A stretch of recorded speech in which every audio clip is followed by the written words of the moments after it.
updates.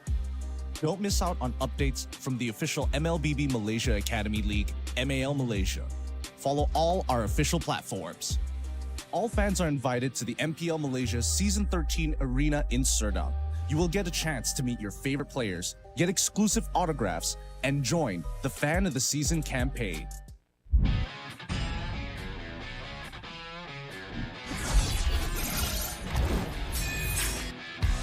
Versus satu Skylar can you do it? Dan Albert di sana ternyata harus hilang. Fight as long gets instantly shot down by the Blazing Duet, as well as the Electro final blow. This is going to be easy cleanup for Todak as most of the... Apat yun, pero nasipa din siya. Yung ninakaw na sipa, buhay pa rin. Ang buhay! Backline already, and they're running for the lines. Gunning it. David trying to drag the members of RG right underneath the turret. It's not enough though. Gray coming all the way in. He cleans it all the way up. Just nowhere for him to run. Kita akan ada satu warrior weapon di Malaysia membuat pergerakan dari Liga terlalu benar-benar slow. Rafanya sudah tumbang.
Menang, kalah, pressure, harapan, skill, mistake, dah ready. Kalah, dihentak, tuntut semua untuk peminat. Spotlight melambangkan satu sosok tumpuan. Meneruskan dinasti mereka 3 kali juara MPL Malaysia. Tumpuan untuk melakukan yang terbaik. Tumpuan untuk menjadi seorang role model. Penantian, pelaburan, pengorbanan, semuanya. Sorotan itu penting. Ia membuatkan kita percaya. The supporters will witness our fights and our struggles. Memikul harapan untuk mempertahankan kemenangan. Menjadi cabaran terbesar untuk mencapai matlamat kami. Pastikan kemenangan dan kebanggaan dikecap di rumah kita. Harapan masih terpahat di hati. Untuk menjadi juara. Kembali merampas tahta. Meneruskan legasi kami. Di bawah cahaya, semuanya menjadi lebih jelas. Underdog, kuda hitam? No, kami adalah Monster Vicious. Cahaya impian telah menerangi pentas ini. Kejayaan bukan lagi dongeng. Not just a dream. Ia arti harapan yang sebenar.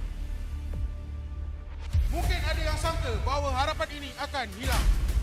Tapi bukan kami.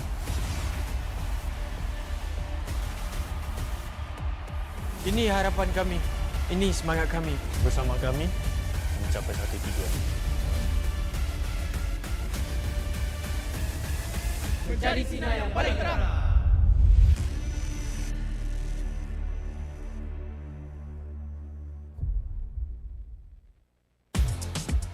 Hotlink Prepaid 5G serba baharu.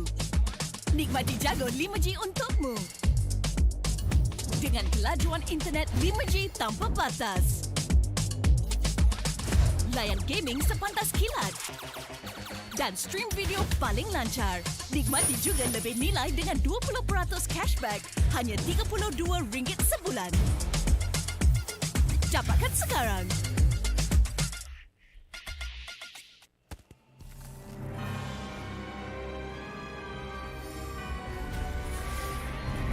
This fairy tale ended with the poisoned apple, and my tale began.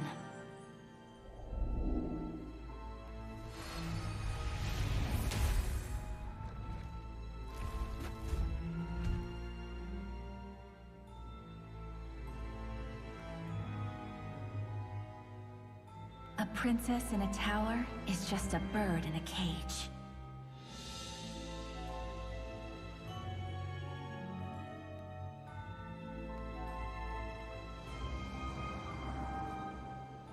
Curse it! Take my vengeance! Protect your queen!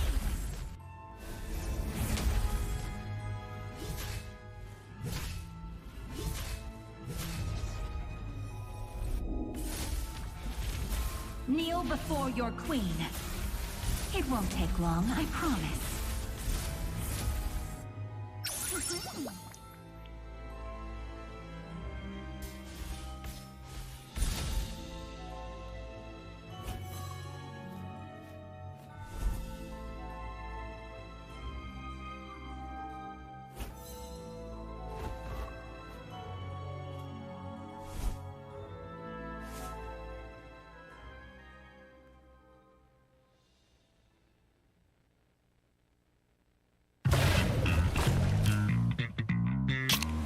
Confirm mantap, confirm lah Nescafe. Pelbagai kejayaan dapat dikecapi. Sejarah baharu telah tercipta. Namun, setakat itu sahajakah kemampuan kita? Setiap kali ke pentas dunia, pasti kecewa. Sampai bila kita nak kalah? Ditundukkan serendah-rendahnya. Sampai bila kita nak dihina? Tiap musim harapan peminat gugur. Sampai bila nak kalah? Sampai bila nak kecewa? Setiap rakyat pasti akan melaungkan semangat, ingin mempertahankan rumah mereka. Jika patah sayap Raja Wali, bertongkat jua kita kemari. Tahun ini pastinya kemenangan semakin dicita demi menjulang nama Malaysia di pesada dunia. Di mana bumi dipijak, disitulah langit dijunjung. Stadium MBSJ Serdang Jaya secara rasminya menjadi rumah MPL MY pada tahun ini. Seterusnya, melangkah ke arena besar di Timur Tengah, di Riyadh, Arab Saudi. Juara kita bangkit menghadapi cabaran, bersedia mencipta sejarah. Utara, Timur, Barat dan Selatan, kita semua MPL MY Playoff musim ke-14 akan berhijrah ke Johor, mendekatkan lagi silaturahim MPL MY bersama.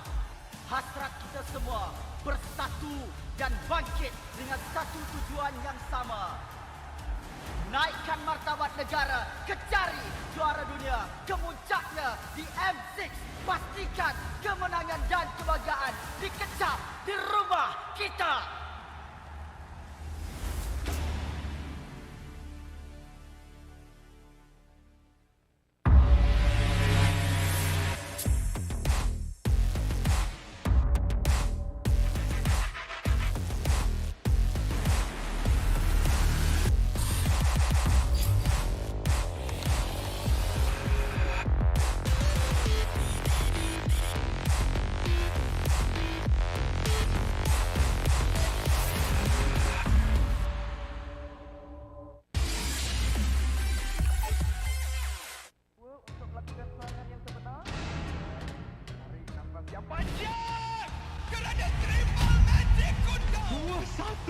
Dalam keadaan yang sangat-sangat mudah. Selamat datang ke MPL Malaysia musim ke-13, di mana yang terbaik akan berentap dalam pertempuran sengit dan penuh strategi. Seperti pada musim yang lepas, 10 pasukan profesional akan bersaing selama 6 minggu dalam arena yang penuh aksi di regular season. Namun, bermula pada musim ini, cuma 6 pasukan akan layak ke play-off dan pasukan di tempat ke-7 dan ke-8 hanya dapat stay untuk musim seterusnya. Tapi sayang sekali, tiada slot ke play-off buat mereka pada musim ini. Bagi pasukan di tempat ke-10, slot musim ke-14 mereka akan diganti oleh tempat pertama MAL Conference Group. mereka akan di-reset dan harus merebut kembali peluang melalui MPL musim kedua. Dan apa itu MPL? Mobile Legends Bang Bang Academy League adalah liga amatur di mana terlahirnya bintang-bintang baharu. 15 pasukan akan bersaing untuk meraih kejuaraan dan 2 pasukan MPL Conference Group teratas akan berpeluang merebut slot ke MPL Malaysia musim seterusnya. Okey, kembali ke MPL. Pasukan MPL Malaysia tempat ke-9 akan berentap dengan pasukan tempat kedua dari MPL Conference Group dalam pusingan MPL Malaysia Challenger Stage bersama format Best of 5 semasa Grand Final MPL musim yang pertama, di mana pemenang akan menentukan slot terakhir MPL Malaysia musim ke-14. 6 pasukan yang layak ke playoff akan berentap untuk meneruskan jalan ke Grand Final MPL Malaysia musim ke-13 dan merebut peluang untuk ke MSC 2024. Jadi, bersiap sedia. Persiapkan strategi anda. Bersedia untuk aksi profesional di pentas MPL Malaysia musim ke-13.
Berminat untuk mengetahui info lanjut mengenai prestasi pemain dan jadi sebahagian daripada MPL Malaysia?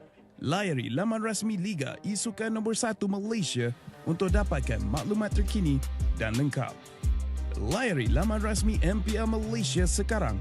Ayo kita bersama menaikkan mutu MLBB di Malaysia. Jangan terlepas kemas kini Liga Academy rasmi MLBB Malaysia, MAL Malaysia. Ikuti semua platform rasmi kami. Ayo sokong MPL Malaysia musim pertama. Ikuti semua platform rasmi. Semua peminat dan penyokong dijemput ke arena MPL Malaysia musim ke-13 di Serdang. Anda berpeluang berjumpa dengan pemain kegemaran anda, kumpul tanda tangan eksklusif dan sertai kempen Fan of the Season. Interested in knowing more about player performance and be a part of MPL Malaysia? Visit the website of MPL Malaysia's #1 esports league for the latest news and league updates. Don't miss out on updates from the official MLBB Malaysia Academy League, MAL Malaysia. Follow all our official platforms. All fans are invited to the MPL Malaysia Season 13 Arena in Serdang. You will get a chance to meet your favorite players, get exclusive autographs, and join the Fan of the Season campaign.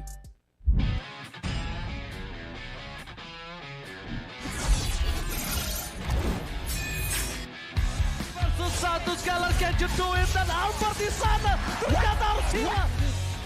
Avalanche fight as Lone gets instantly shot down by the Blazing Duet, as well as the Electro final blow. This is going to be easy cleanup for Todak as most of the... Apat yun, pero nasipa din siya yung ninakaw na sipa. Buhay pa rin ang Homebois! Backline already, Enya running for the lines, gunning it. Jerry trying to drag the members of RG right underneath the turret. It's not enough though. Gray, come on!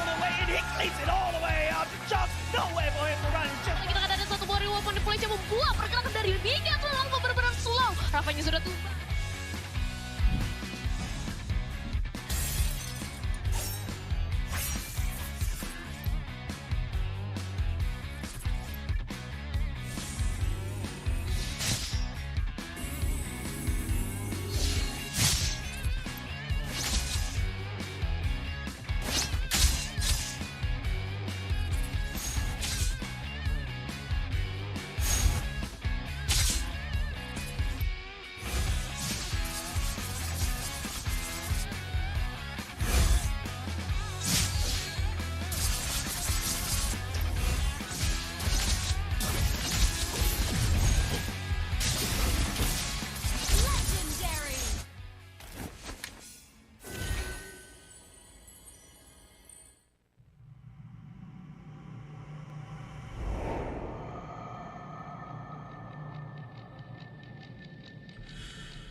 Menang, kalah, pressure, harapan, skill, mistake, dah ready.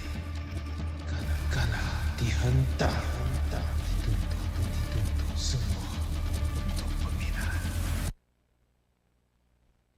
Spotlight melambangkan satu sosok tumpuan. Meneruskan dinasti mereka 3 kali juara MPL Malaysia. Tumpuan untuk melakukan yang terbaik. Tumpuan untuk menjadi seorang role model. Penantian, pelaburan, pengorbanan, semuanya. Sorotan itu penting. Ia membuatkan kita percaya. The supporters will witness our fights and our struggles. Memikul harapan untuk mempertahankan kemenangan.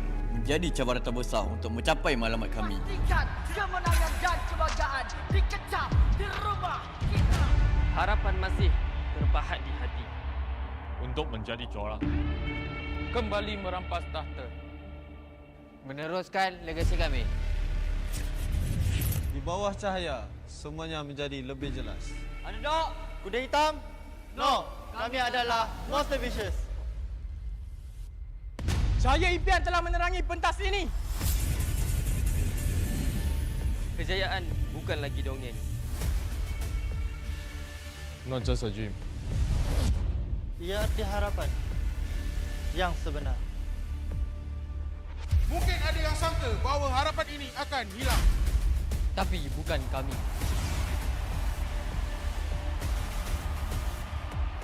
Ini harapan kami. Ini semangat kami. Bersama kami mencapai satu tujuan.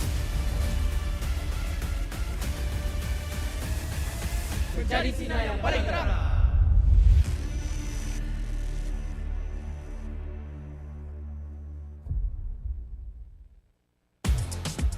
Hotlink Prepaid 5G serba baharu. Nikmati jago 5G untukmu. Dengan kelajuan internet 5G tanpa batas. Layan gaming sepantas kilat. Dan stream video paling lancar. Nikmati juga lebih nilai dengan 20% cashback hanya RM32 sebulan.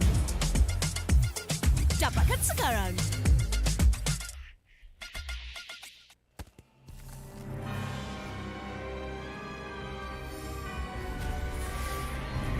This fairy tale ended with the poisoned apple, and my tale began.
I'm a rock star.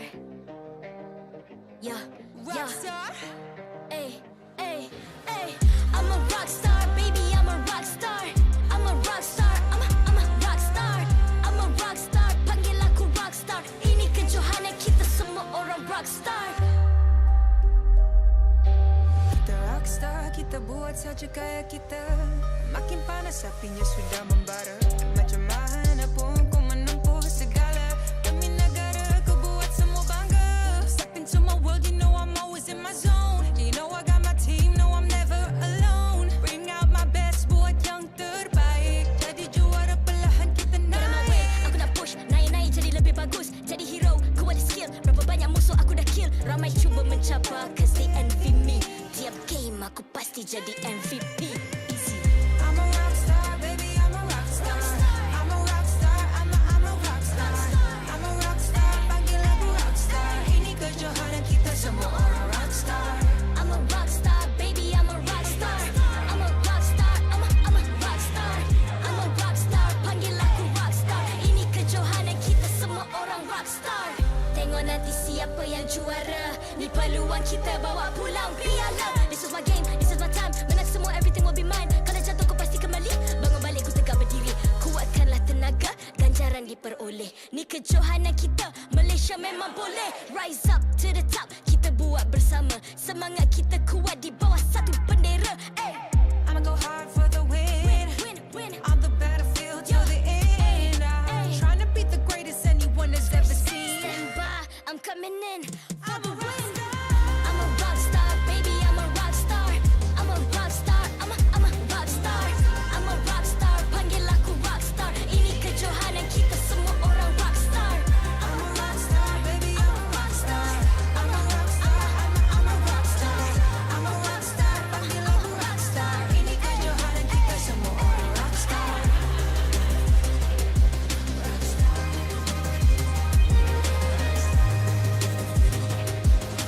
Ini kejohanan kita semua orang rock star.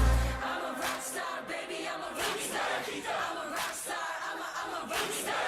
I'm a rock star, panggil aku rock star. Ini kejohanan kita semua orang rock star.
I'm a rock star. Yeah, Rock star? Ay, ay, ay. I'm a rock star, baby, I'm a rock star. I'm a rock star, I'm a rock star. I'm a rock star, panggil aku rock star. Ini kejohanan kita semua orang rock star. Kita rock star, kita buat saja gaya kita. Makin panas apinya sudah membara. Macam mana pun kau menempuh segala demi negara, kau buat semua bangga. Step into my world, you know I'm always in my zone. You know I got my team, no I'm never alone. Bring out my best, buat yang terbaik. Jadi juara perlahan kita naik. Aku nak push, naik-naik jadi lebih bagus. Jadi hero, ku ada skill. Berapa banyak musuh aku dah kill. Ramai cuba mencapai, cause they envy me. aku pasti jadi MVP. Easy. I'm a rock star, baby, I'm a rock star. I'm a rock star, I'm a rock star. I'm a rock star, panggil aku rock star. Ini kejohanan kita semua orang rock star. I'm a rock star, baby, I'm a rock star. I'm a rock star, I'm a rock star. I'm a rock star, panggil aku rock star. Ini kejohanan kita semua orang rock star. Tengok nanti siapa yang juara. Ni peluang kita bawa pulang piala. This is my game, this is my time. Menang semua, everything will be mine. Kalau jatuh kau pasti kembali. Bangun balik ku tegak berdiri. Kuatkanlah tenaga, ganjaran diperoleh. Ni kejohanan kita, Malaysia memang boleh. Rise up to the top, kita buat bersama. Semangat kita kuat di bawah satu bendera. Hey. I'ma go hard for the win. Win. On the battlefield till the end. I'm trying to beat the greatest anyone has ever seen. Stand by, I'm coming in for the win.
MPL Malaysia Season 13 is powered by Muntar. Enjoy a superior 5G network and lightning-fast gaming experience only with our official mobile internet hotlink. A big shout out to ROG Phone 8, the official gaming phone, for keeping our players at the top of their game. Grind on with Nescafe to keep your gaming spirit going. Thank you to all of our sponsors and partners for your support in MPL Malaysia Season 13.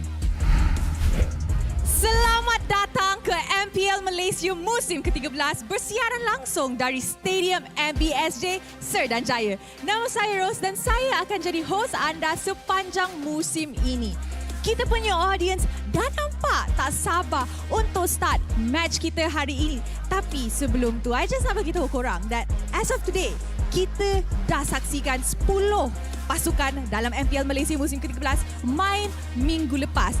Ada pasukan yang tengah win streak, ada pasukan yang belum panas lagi dan ada pasukan yang perlu keluarkan dari lose streak mereka.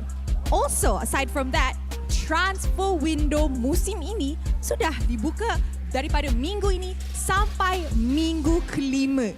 So, adakah kita akan nampak muka-muka baru ataupun muka-muka lama akan kembali dalam musim ini? So guys, enough about all this. I'm pretty sure that casters akan cakap lebih lanjut pasal transfer window kita. So, mari kita tengok schedule kita untuk hari ini. Untuk match pertama, kita akan saksikan perlawanan Niners yang akan menentang RSGMY, di mana kita akan melihat the battle of masterminds di antara coach Antagonist dan juga coach Rain. Match kedua pula, kita akan saksikan Homebois yang akan menentang Monster Vicious. This matchup is very interesting sebab satu team defending champion dan satu lagi team is technically a newbie dalam MPL kita. Dorang baru je masuk dari qualifiers. So who will win? Alright guys, semua match hari ni sangat-sangat best. You guys rasa? Okay, I nak tanya side ni dulu, okay guys? Alright. Korang rasa? Are you guys ready to see RSGMY? Nampak kuat. Alright. Niners, are you all ready? Nampaknya dua-dua pasukan punya fans dah ready. And with that, marilah kita menjemput kedua-dua pasukan ke atas pentas MPL Malaysia. Niners, Forced to accept their first loss of the season in week 1, the Niners are cranking up the gears to go all out today. Ladies and gentlemen, please welcome the Warriors from Negeri Sembilan, Niners!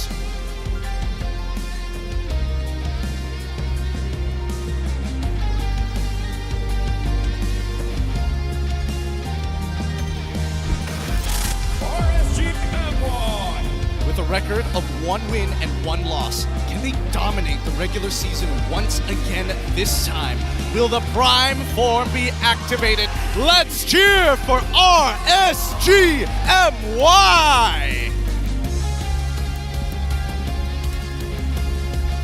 Sekarang, marilah kita menjemput jurulatih dan analis bersama Head of League Ops, Cedric, yang akan mengalas tugas untuk memastikan perlawanan sentiasa berjalan dengan adil dan lancar.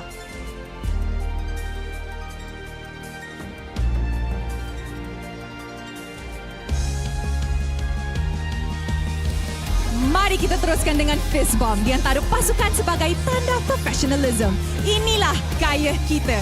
Inilah semangat kesukanan kita. Kawan di luar gelanggang, lawan di Land of Dawn. Alright guys, nampaknya kita semua dah tak sabar mulakan minggu kedua MPL Malaysia kita.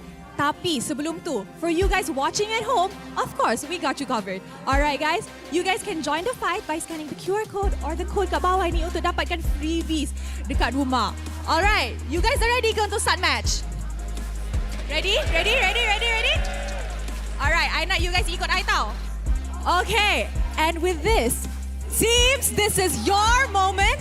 Game on!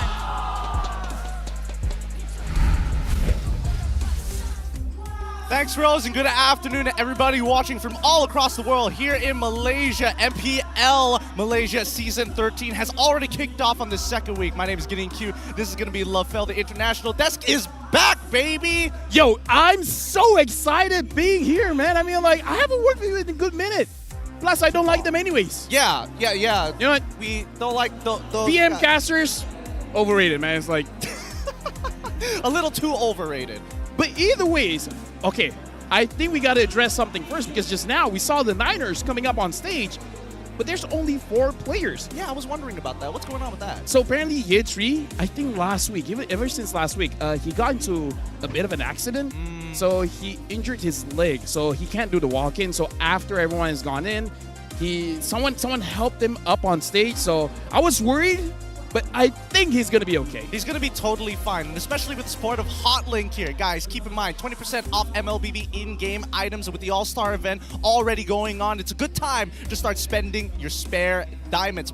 Have you seen some of these skins that are coming out of them? I thought it was only like a week or a month, but no. Now the new Moskov one is coming out. The Lolita Astro, oh girl. Good stuff. Let me just say, Hotlink, if you're watching, we love you.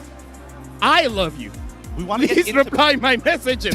Enjoy superior 5G network latency and smoother gameplay only with Hotlink. Okay, maybe I got a little bit too personal there. But Hey, you know, man, who knows? Relationship problems do be like that sometimes. But luckily, up on this stage, and especially with only a single accident, luckily it was just his leg, so that means he is still ready for competitive play. His hands are all good, thank God. That could have been taken in the wrongest of ways. Like, hey, at least your arms are okay. Yeah. I mean... He's up leg schmakes. Leg schmakes doesn't matter. Leg schmakes doesn't matter here. But with that being said here, we got to keep in mind that there are so many things going out. We want to give a shout out because if you search ML Bagi Belanja on TikTok to join the campaign during April the 1st to the 10th, you can complete the missions to win the emote exclusive for Malaysian players. It's exclusive, guys. If you are watching from overseas, I'm so sorry. Maybe your own personal local MPLs might have something going on for them, but at least we're getting emote for free. Yeah. Now, I was thinking like maybe the other countries like, for Indo, you know, it's walk. Oh, yeah, no, that makes sense. The WK. What is it in the Philippines? I'm thinking like or something else, right? It could be he. I'm not 100% sure what they got going on there, but maybe we'll find out afterwards. What will it be in the Arabic countries? I don't know how deep I want to walk into. Yeah, let's not touch on that. We got to touch on the games today. Niners going up against RSG, and let me just say, I'm a big fan of RSG, but something about this season doesn't seem like they're really hitting it, man. I was gonna bring that up actually. They did not look that great during Not that week great. 1. And I mean, obviously, when we're looking on pen and paper, their roster looks pretty good. Especially, I was excited for Vinogo specifically. I mean, like, I don't know. If you're talking about pen and paper, I feel like I'm dyslexic because I don't know what's going on. It's still Venogod in your mind? Yeah, okay, here's the thing. Having Kaiser and Ripple fighting for that EXP lane is kind of feeling a little bit off to me. I mean, like, to be fair, Ripple is getting married, and according to him, marriage is important. I don't know. I thought you'd be able to relate to that. I thought I was going to be the one bringing up that joke. I mean, It's marriage. I mean, games are #1 in life, no? Yeah, at least you have your hands, right? Yeah, at least you have your hands. At least you have your hands. If you're not married, you still have your hands. That's also true. Speaking of which, the Niners, on the other hand, on and off, it feels like there's so much potential in this team. But then after last week's performance, it's kind of like, is it the decision? Is it not the decisions? Is it the IGL maybe? Dude, I gotta say, I love Niners just because of Moonji. But now we gotta talk about the head coaches, battle of the masterminds. Antagonist going up against Rain, where previous seasons, they got a little heat whenever they're talking. Wait, what? The first that came to my mind was Antagonist, because we got to remember, right? Let's go back in MPL history when Antagonist was with Homeboys. RSG, unbeatable run during the regular season. And then comes in Homeboy saying like, yo, your streak looking fresh. We got to end it. And Antagonist made sure that Rain heard what he's about to say. Is like, yo, Rain, if you want to learn how to analyze the game, you can check out my TikTok, man. I mean, that's a double-edged sword. A lot of people have been either saying he's one of the better analysts on the team, or he's just going to be that TikTok content creator forever. And I don't know how long that's going to stick, especially with the season going the way that it is. I mean, like, the fact that he's willing to be like, yo, you know what? Homeboys is great, but I got to leave you guys because there's an opportunity to be a head coach in the Niners. And I appreciate that he's taking that chance. He's taking that opportunity. And even though Niners lost, I gotta say, I like what I see from them, because based on what I heard, the reason why they lost in the previous week was a break-off in communication, where the in-game leader, Moonji, was asking for something else. The players couldn't really achieve what he was asking for. I don't know, with the amount of Niners supporters here at the stage, it kind of makes sense with how loud they can actually go disrupting those communication. But speaking of which, let's have a look at the Niners lineup brought here today to play up on that stage. Give a warm welcome to the full roster: Moonji, Yethri, Zavs, Malvizder, as well as Barbosa. And again, the in-game leader is going to be Moonji, and I like the way that he's been playing. I still remember his Novaria game, almost 250,000 damage dealt and less than 40,000 damage taken in like what?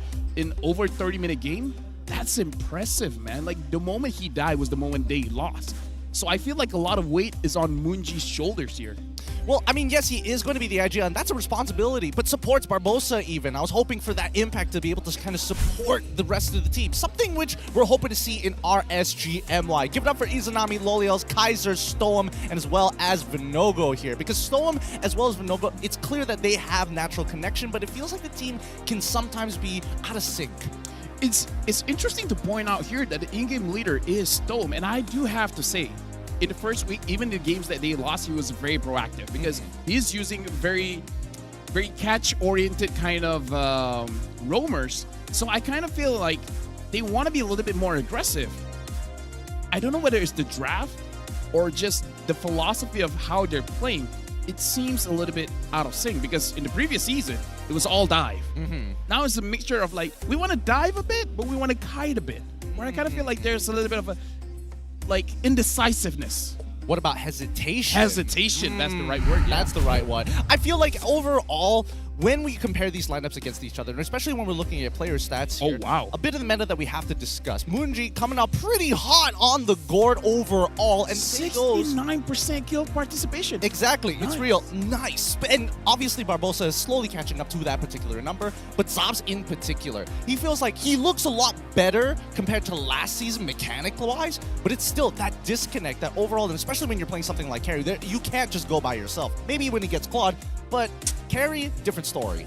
Yeah, no matter how good you are as an individual player, the moment you turn back on your team, it's not going to be looking good. So I do really want to see how they're going to perform for this week.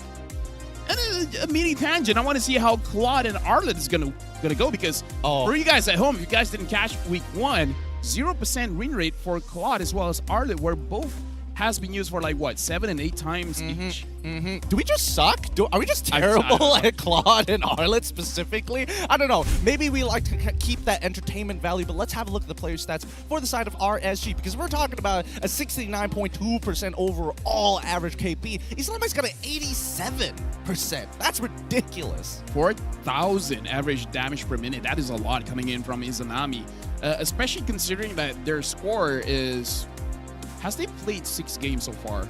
I'm trying to remember, but either way, I have been watching how they've been playing the team fights, and Izanami's positioning has been phenomenal. He's always outside of the range of damage coming in from the opposing side, and then once his cooldown is active, he just nudges the edge of it, making sure that he can dish out the damage, which I have seen differences coming in from other teams where the other mid laners, they really want to dish out the damage, but they will take some damage themselves. So I like the discipline coming in from Izanami. His footsies is great. I gotta give it to him. His footsies is really, really good.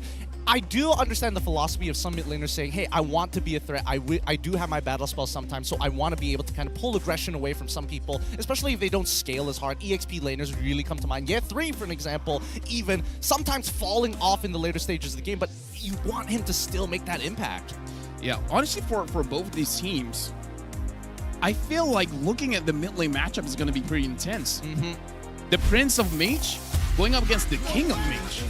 It's been a long time since we've seen this matchup. I think the total amount of games they played each other, overall, Moon has the total average, or are they drawn here? I feel like they're drawn. I feel like over 30 or so matches, it's been even. I think it's like 15 wins to 15 wins. Man, royalty doesn't change these days, huh? It's going to be hard to overtake that, and more so trying to break even. But let's jump into the draft here. It's going to be Antagonist with the rest of the Niners on the blue side up against Rain with RSG on the red side. First bans are already through. We're seeing the X-Bar. We're also seeing the Matilda. I'm thinking of the X board here, and I'm feeling like they really want someone very, very tanky in the front line. So I'm looking at the 2 tanky or the 3 tanky front lines coming up, because I kind of feel like Niners, they really want something like a Fredrin or a Baxia, where both those heroes are not as great going up against the X board. Or perhaps they just don't want to use the Paquito, where the Paquito is very good against the X board. Well, there's a number of ways we can actually take this, right? The last time we saw the X-Bar actually played on on the enemy side, it was a bit of an issue. They couldn't really deal with it, and especially this might be a consideration for some of the open matchups that Barbosa might actually have. People who can actually tank Abyssal Arrows. They might even do it again, Novario with Selena this time round. We see the next ban though. It's going to be Angela, and as well as the Valentina. Interesting ban for the Valentina here, just because Valentina is always going to be a good hero, just because the kid is very solid. But in the current meta, where a lot of the mages outrange the Valentina, it feels like the moment, say, level 2, the Valentina doesn't have a good foothold on the map, the Valentina is going to be performing well. So either they're really respecting Izanami's Valentina here, or they have a specific pick in the roam position or the mid position that they don't want the Valentina to take. That's a good point. We did see that Barbosa actually has a decent overall stats on the Minotaur, and I think maybe this could be an indication that Moon might want to pick up Farmus, right? These are the big ultimates we usually get to see Valentina steal and play around, but now we go into the final ban of the first phase. It's going to be the Harith as well as the Nolan. They don't want to have that Harith in there. We know how deadly Lolios can be dominating his lane that way, and the same can be said about Vinogo with the Nolan. I'm surprised that RSG is the one who are banning it out. Maybe open it all up, maybe get the Joy into Nolan matchup all over again. What if this is kind of a bait? Either they know that Niners will not pick up the Joy, because based on the bans, Niners want something like a Frederick, want something like a Boxia, right? So maybe they're trying to bait it out. But look at it, despite Claude not doing well, Zaf recorded a career 73% win rate with the hero. Woo! That's quite high. Pretty high, not bad coming in from Zabs. 8 wins in 11 games as well. I mean, is it first pick worthy here? Nah, definitely not. I'm thinking a jungler here, but it looks like they're picking up the Joy. So Niners is actually looking at RG straight in the eyes like, what, you guys think we're not going to pick it up? But here's the thing. Joy scales well. Yes. But in the early stages, it's very susceptible to getting ganked inside her own jungle or just overall aggression around the turtle pit. So I'm really looking at RG to possibly have a very strong early to mid game to make sure that this Joy is not a factor. Okay. We're seeing Paquito first of all. Again, this is going to be important for Kaiser to not only dominate this lane, but really control, to be first person to make it into that jungle invasion. But let's look at the fun fact. Izanami has played a total of 25 games with Valentina in MPL MY since Season 7 and has won 18 games, totaling a 72 win rate. Dude, Izanami has always been performing, man. I rarely see him drop a game. Even when everyone else from RSG is having a bad day, he'll pick it back up. And now, looking at RSG's draft, they already have the Minotaur and they have the Paquito. They're already diversifying the way that they're playing the game. Having that Minotaur is a strong presence in a team fight. Having the Paquito is a strong presence in the lane. They can split the map, and they won't be punished for it. Well, let's see, because it looks like the Niners are on the same mindset here. If they're going to split the map, we might as well get decent laners against it. They're going for the Natan and as well as the Grok. The Grok can heavily influence the way rotations are being made, has some decent clear. Anybody who's going to be slowed down, no worries. I got you covered. I can plug in the holes if there's any leaks. There's a counter for Joy, which is the Odette. I'm thinking whether RSG wants to pick it up. It's a little bit dangerous having the Grok there. And looks like, no, they're just going to be picking up the Lilia, which is pretty strong against frontliners, but it's kind of okay going up against the Joy as long as you do have the black shoes. But I don't know, I kind of feel like this is more of a safe pick rather than a counter pick coming in from RSG. I think so too, but I think along the lines of Coach Rain's thought process is probably more aligned with what you brought up earlier, right? Being able to split up that map, it's going to be who leaves the lane first. So even if they do get the Odette, it means that they're going to need the support to actually supplement to push out that wave first. So I think this way, it kind of like blocks it all. It's like, hey, that means Minotaur can be anywhere across the map, Lilia just clear that wave, and then look to match the Niners. Yeah, actually when you put it that way, yeah, if you pick up an Odette here alongside a Minotaur, you're definitely going to lose the mid lane matchup. So now the Niners already seeing possibly the EXP laner from the Paquito. It could be going to the jungle as well, the Roamer Minotaur.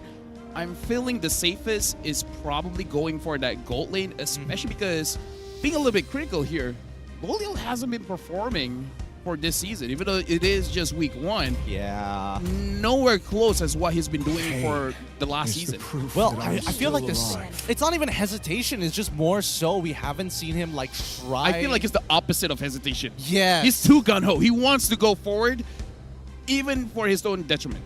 And I think, you know, it shows in the lane itself sometimes, even when this team is relaying him important information about who is going to be able to influence the way that he plays, how far he can actually walk up into that lane. We'll see in a little bit what he's actually going to get, because I think, you know, RSG, they still have a lot of trust in him, and I think if they want to go for a last pick gold laner, I think that's totally fine. They could go for the Barats as a potential flex pick here.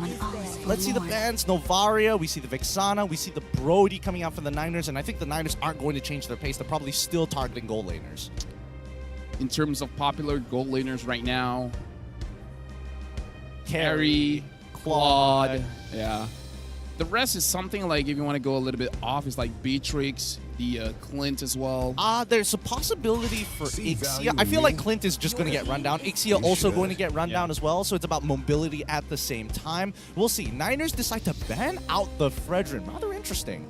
I think they just feel like there's nothing else that he can use. The Natan is going to stomp over any gold laner that Lolia is going to pick up, so why waste a ban? What are you going to do? Your signature Moskov? Show it to us. Oh, wait, what about a Mincetar here? Mincetar? If it was Chiku, he would pick up the Mincetar goalie. I'll just say that, but looks like the carry is going to get picked up here. All right, I think carry is definitely going to be safe. Overall, decent gold laner, and especially when she's in lane. Hardly loses her lane. Usually is able to scale up very, very nicely in the later stages of the game.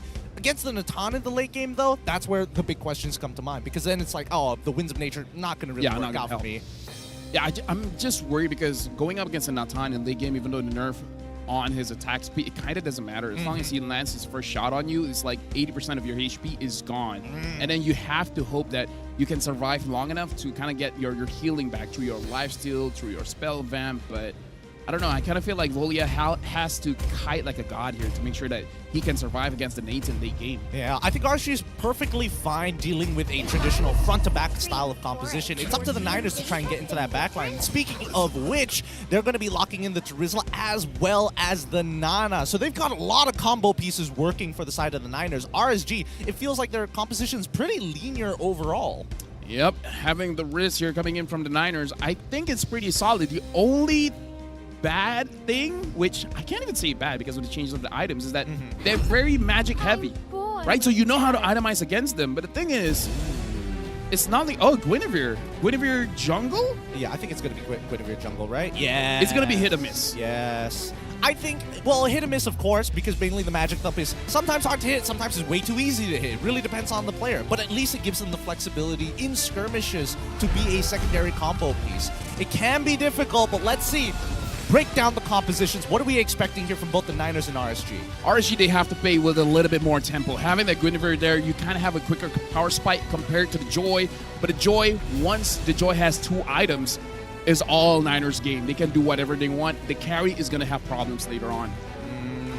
We'll see whether RSG is able to hold up until that point here, because even the lanes, if one of those lanes start deteriorating and give first blood early, it could be over before it even begins.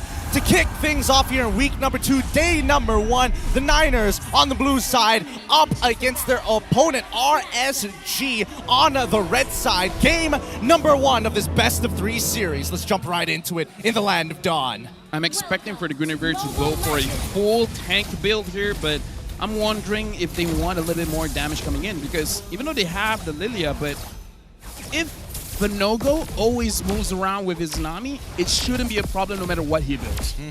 I'm just wondering if he's going to move with Izanami or away from Izanami. I think they're going to have to wait for a response from the Niners, right? Because again, where are they going to invest their priority? Unless even the Niners are just going to mirror RSG throughout this game. I mean, looking at the starting positions of both junglers, they're all starting at the EXP side of the map, so they're moving towards the gold lane. Stone here, finding Barbosa. Looks like everyone is going to be perfectly fine. Yep, especially first little Wanderer falling into the right hand. Nogo might actually just find first blood on Barbosa, chases him down and gets first blood. Nicely done with the super magic. Malvinzer, ooh, wait, did he also lose out on his Beetle as well? He is so behind. Oh, no. Magic Thump lands, and that's going to be a double going over to Vinogo. A perfect start for RSG. Oh, but look at Moonji, man. He's taking quite a lot of damage coming in from Izanami. Izanami wants to get that passive. And when I was talking about RSG being the one to up the tempo, I didn't thought it'd be this fast because they have the opportunity with the Guinevere. But I mean, okay. I mean, I guess I called it, but at the same time, even I'm surprised. It looks like it could be the Niners being a little out of practice against the Guinevere. We don't get to see Guinevere come up too often in these past couple of weeks. Don't know how scrims are going. Let's look at the emblems and talents here. Anything out of the ordinary? Definitely looking at Kaiser here because in the previous week, he's been playing these tanky heroes, but this time coming in with the Paquito, having the Master Assassin as well as the Rupture shows that he doesn't really want to be with the team, but if he decides to, if he wants to flank, he's going to be dealing a lot of damage. He is, and especially considering how volatile the EXP is. If he gets one kill against Year 3, oh, it's going to be a big snowball coming from his side of the map. Now, we go over to our first neutral. Yeah, right now looking at Storm trying to push Barbosa away, but Kaiser zoning Yetri as well. Muji. He's doing a good job until he gets hit by the Rizzler's ult. Ah, the Execution Strike is going to pull him out of his misery. Oh, wait, he actually gets the empowered heavy left hand. The shield is enough, plus the heal of his regenerate keeps him alive, and now Niners have no way in. That is going to be an even bigger win, not only for the Turtle Slain, the fact that they get the purple buff, they get a kill onto Year 3. This is, everything's just falling into the hands of RSGMY. It feels good when I doubt RSGMY and then they do so well. Maybe they're paying you to be like, hey, doubt us some more. We need that. Hey, you know what? I need some money anyway, so it's all looking good here. Let's talk about the Niners here. They're down by 2,000 gold, but it's not at the end of the world because, again, their comp scales quite well. They just got to figure out a way to not lose any more. And the thing that they have to do is what Barbosa is doing right now is he's trying to establish a little bit of map presence here. Because if the map is completely dark, it's going to be very dangerous for them. Because at any moment, Vinoga as well as Izanami can snipe them down. So they have to be a little bit more patient and let Barbosa do his thing. Yeah, I mean, he's going to have to anchor down an important side of the map. So far, the lanes that have been mostly interrupted, the jungle, the mid even, I would say losing pressure, but that's totally fine. That's expected. The EXP, the only one who's doing relatively well right now is Zavs in his lane. He is behind by 200 gold, but at the very least, once those first items start to come through, Carrie's going to be a little bit more cautious with how she approaches these fights. Vinogo finding Malvis, but not going to be doing quite a lot here. I'm looking at Barbosa, and I kind of feel like perhaps RSG could punish him a little bit more because it feels like he's been able to do a lot, and no one's really carrying that he's opening the map a little bit too much here. I think RSG MY are just acknowledging the response, right? We do see the entropy come out, and now they've committed to dive down on the bottom side. Purify has been caught off, but nah, too many auto attacks proccing the passive from Loliels. Another kill falling into the hands of RSG. I don't know what happened. Maybe it's the personal beef between the coaches, but RSG stepped up this week, man. They stepped up, and Niners right now, they're looking a little bit lost. They're really unsure about what to do because Moonji is not doing well against Izanami. And looking at the gold lane, Zaf is losing as well. Yentri and Kaiser is kind of dead lane, nothing really going on there, but all the lanes are losing. Niners got to do something here. Yep, they've got to make something happen here. They can't just give free information to RSG as they start approaching the turtle. Electrifying beats already popped. No more anti-CC to jump back into the fight, and this is perfect for RSG MY to zone them away. Stoem being at the front. They back away, but now the important thing, Vinogo, how risky is he going into this? No, 2 levels up ahead, against his opponent, and as well as Moonji getting zoned out, missing out away, perfectly done by RSG MY. What RSG did just now was absolutely clever. They knew that they can bait out Malvis for all of his skills. So they didn't even rush the turtle. They know that there's no way that the Niners can contest this without any casualties. So they might as well just like, yeah, you can come in, you can dance a little bit, but you're not going to get it. So I like the patience coming in from RGMY, understanding that they have the gold lead, that they have map pressure, that they can play this slow. This is so different from last season's RSG, right? Last year's RSG. Yeah. They wouldn't like choke you out. They usually just, you know, kind of put their foot on the gas. Yeah, I would say RSG last season, crash and burn. They're going to go so fast, but sometimes something bad happens. Too fast, too furious. Too fast, too furious. But this time RSGMY, they're just like calculated. They're like, we hate you, but we hate you for reasons. And we're patient about it as well. Yeah. Oh, forcing Barbosa's wall charge. This could be a potential attack on the opposite side of the map here. Looks like the Niners are grouping together to try and defend any kind of aggression, but RSG just exploiting the free space. And we saw just now a 1.5k gold lead, majority coming in from Loliels himself. He's 2 items up here with the golden staff. The only thing that I do have to say about RGMY is that they can find opportunities to potentially speed this up a little bit because you don't want to give a lot of farm towards Zaf as well as Malvis because you got to respect the Niners here that they could potentially have a very good late game. Okay, so don't let them go to that late game. All right. So how are they going to do that, right? Is it just focus on jungle, or are they looking to, you know, bait them out and then gank? They have to somehow get the mid lane turret because once the mid lane turret is gone, the map is open. The jungle is yours. As long as that first tier mid turret is still up, it's very safe for the Niners to farm. Oh, look at the way that they're controlling the space. They know that they can't really walk up to the turtle, so they're splitting things up, but they don't show themselves on the map first. They wait for the Niners to scout it out, and once they have, that's when they go back in. It's really a good push and pull from the side of RSG as Izanami locks in his second item, the Ice Queen's Wand, complete. So right now, RSGMY, I kind of feel like they need to use this Paquito to the fullest, show his face on the map. Loliel is being a little bit more aggressive, but a little bit too much for me.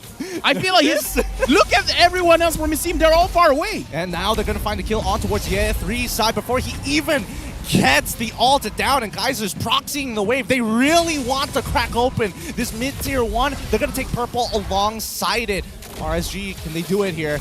Malvinas, he's jumping right in. He's not even using the electrifying beats. Commits to it. Stoem is going to be dropping his ult as well to zone as many out, and that's the tier 1 mid-side gone for the side of Niners. RSGMY, objective complete.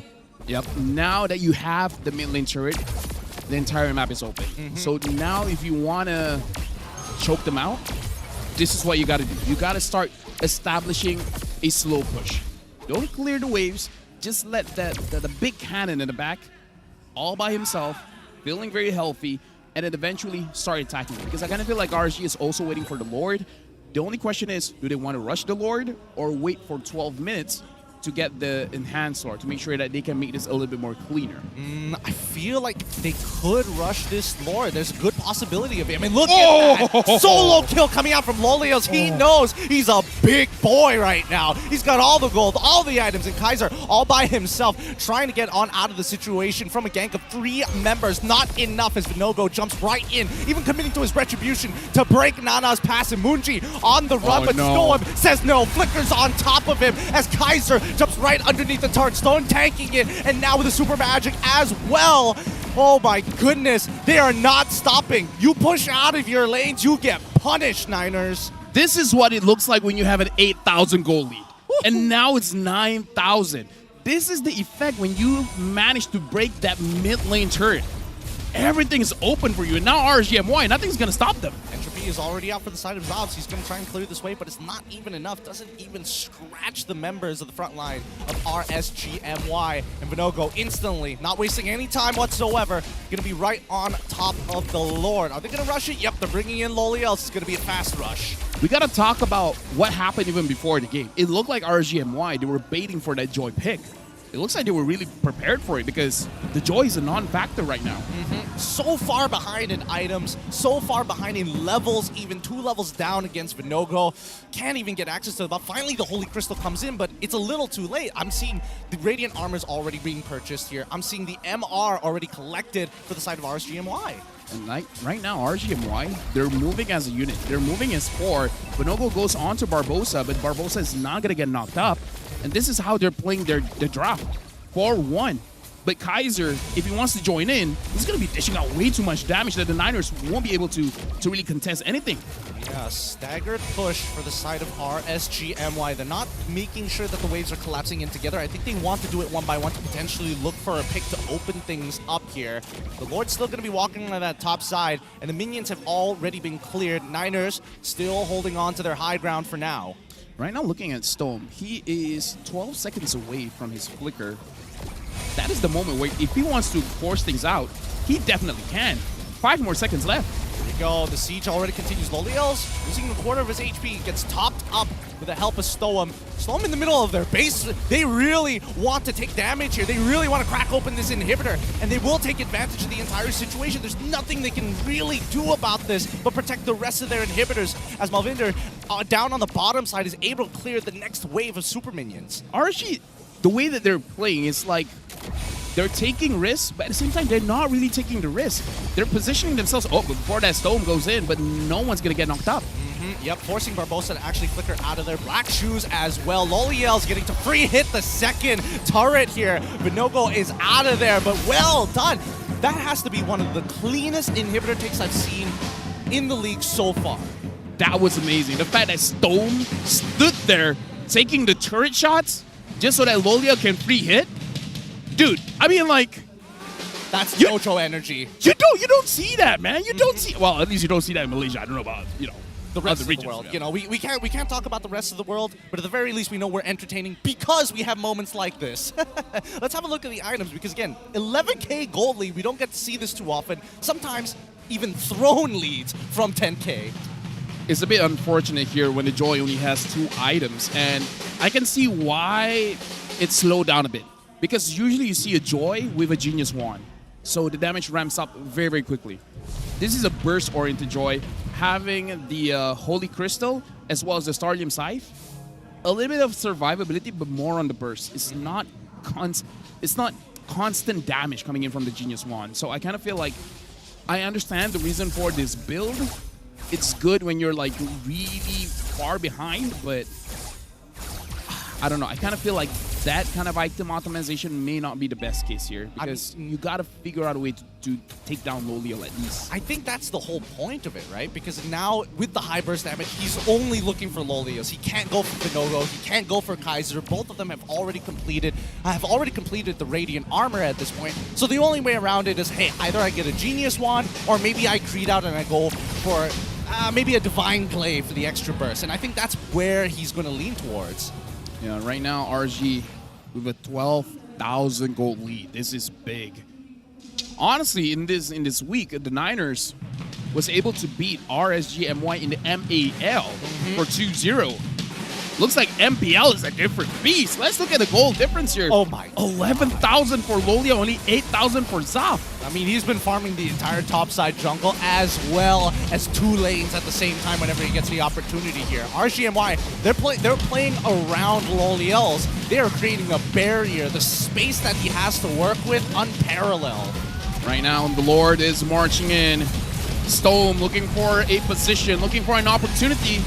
Looks like Itchy goes in first. All right, he's going to go in straight away, but instantly the counter engages. Lolias already takes him out. It's not even close here. Doesn't even need to complete the second half of the Minoan Fury to close out this game as the Crystal falls. One of the cleanest games we've seen so far coming out from RSG MY here. Week 2, day 1. Not what I expected, but man, am I loving it.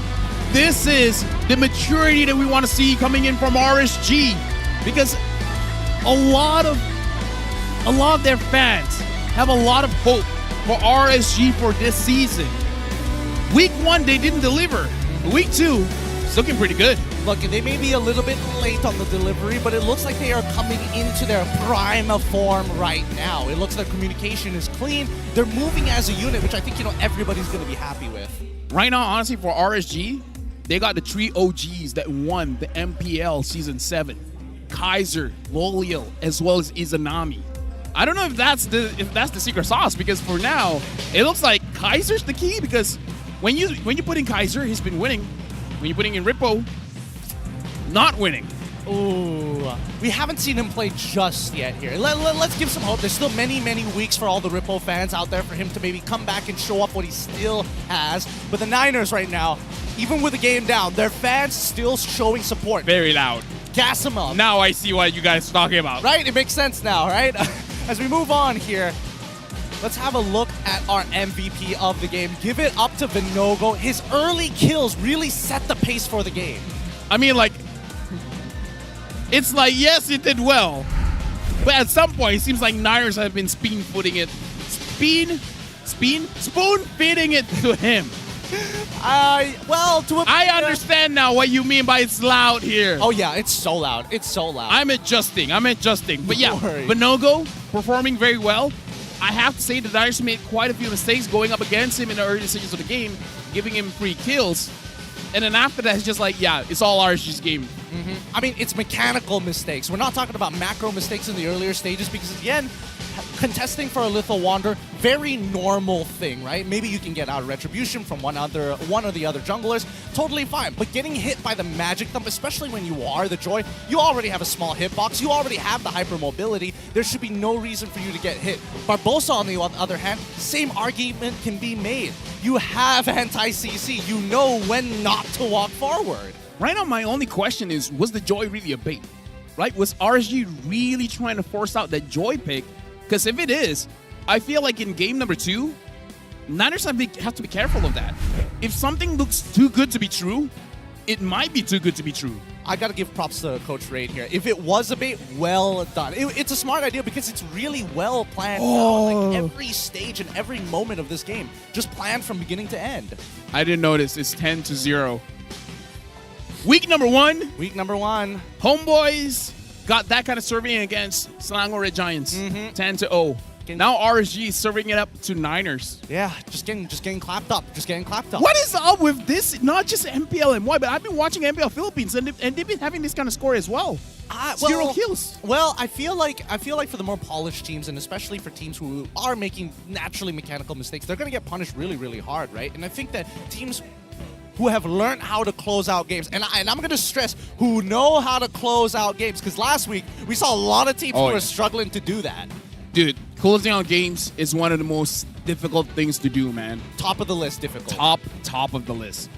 But yeah, RSG here, a very solid lineup.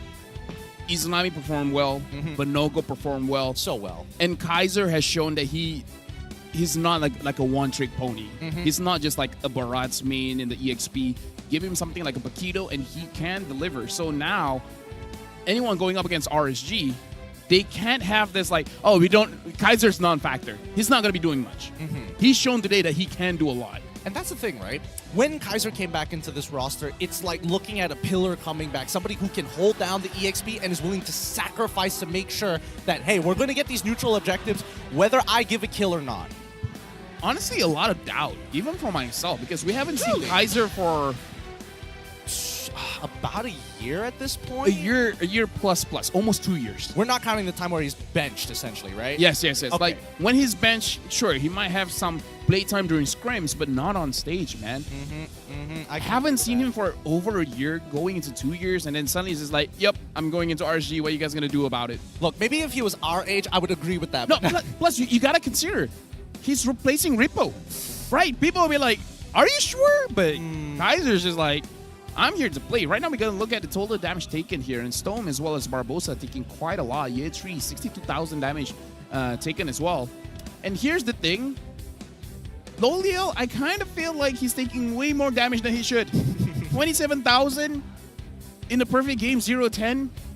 Loliel just has this habit, man. He gets hit by skill shots all the time. I will say that, right? Because sometimes it's off screen. Sometimes it's just random chip damage. Like he's like, oh yeah, I'm going to dodge the Molina smooch. Accidentally walks into it. And it's like, oh, sorry guys. Don't worry. Slum, could you top me up real quick? Thank you, buddy. Thank you. Yeah. If I was the coach for RSG, I would be giving a lot of healers for Loliel. Because I think even last week they picked up something like a Rafaela. Was it them or was it someone else? I remember Rafaela last week. I don't have my notes. Oh, wow. So I can't double check, but look at the total turret damage and where all this gold has been invested in. Loliel's the man, the guy. And absolutely nothing for the Niners. They were unable to get any pressure whatsoever. And I think, that's a testament to the side laners. Even Kaiser, we're even talking about Izanami. We expected Izanami to push out his wave, but not even allowing Moonji to get a single hit off of it. Well done. Kaiser, on the other hand, you would have expected that the Charizla might have been able to kind of push it out, get a little bit of damage, a little bit of gold here and there from the plating. But no, not at all. Kaiser did not let anything slip through. But this is interesting because looking at the total turret damage, it looks like the idea for RSG is to funnel all of the gold onto Loliel, and they're very disciplined at doing that. They're making sure even if Kaiser wins the lane, even if Izanami wins the lane, don't push the lane. It's all Loliel. Every turret plating, just give it to the guy. Dude, I can't wait for the mic check. It's just Loliel saying, guys, Kaiser, stop! What are you doing? I'm looking at your stats. 1.5. Don't do it. Dude, this is a different RSG.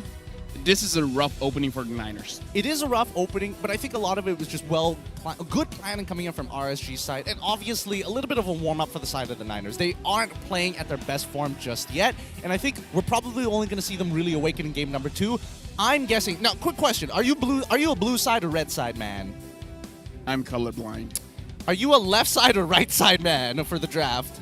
First pick or second pick? I'm second pick. You're a second pick kind of guy. I'm a second pick kind of guy. Well, funny enough, the stats are saying in MPL MY, blue side generally has the higher win rate. Which one is blue side? Blue side. Sorry, first pick side. Oh, first pick, really? Yes. Oh, wow. I mean, the data is going to I'm a loser. I mean, the data is going to be skewed one way or another, but do you think teams, especially the more mature teams, are going to really take advantage of the second pick, especially since RSG as Rich Guy the carry, as well as the best wingman sandbagging Barbosa? This could be a repeat in game number 2.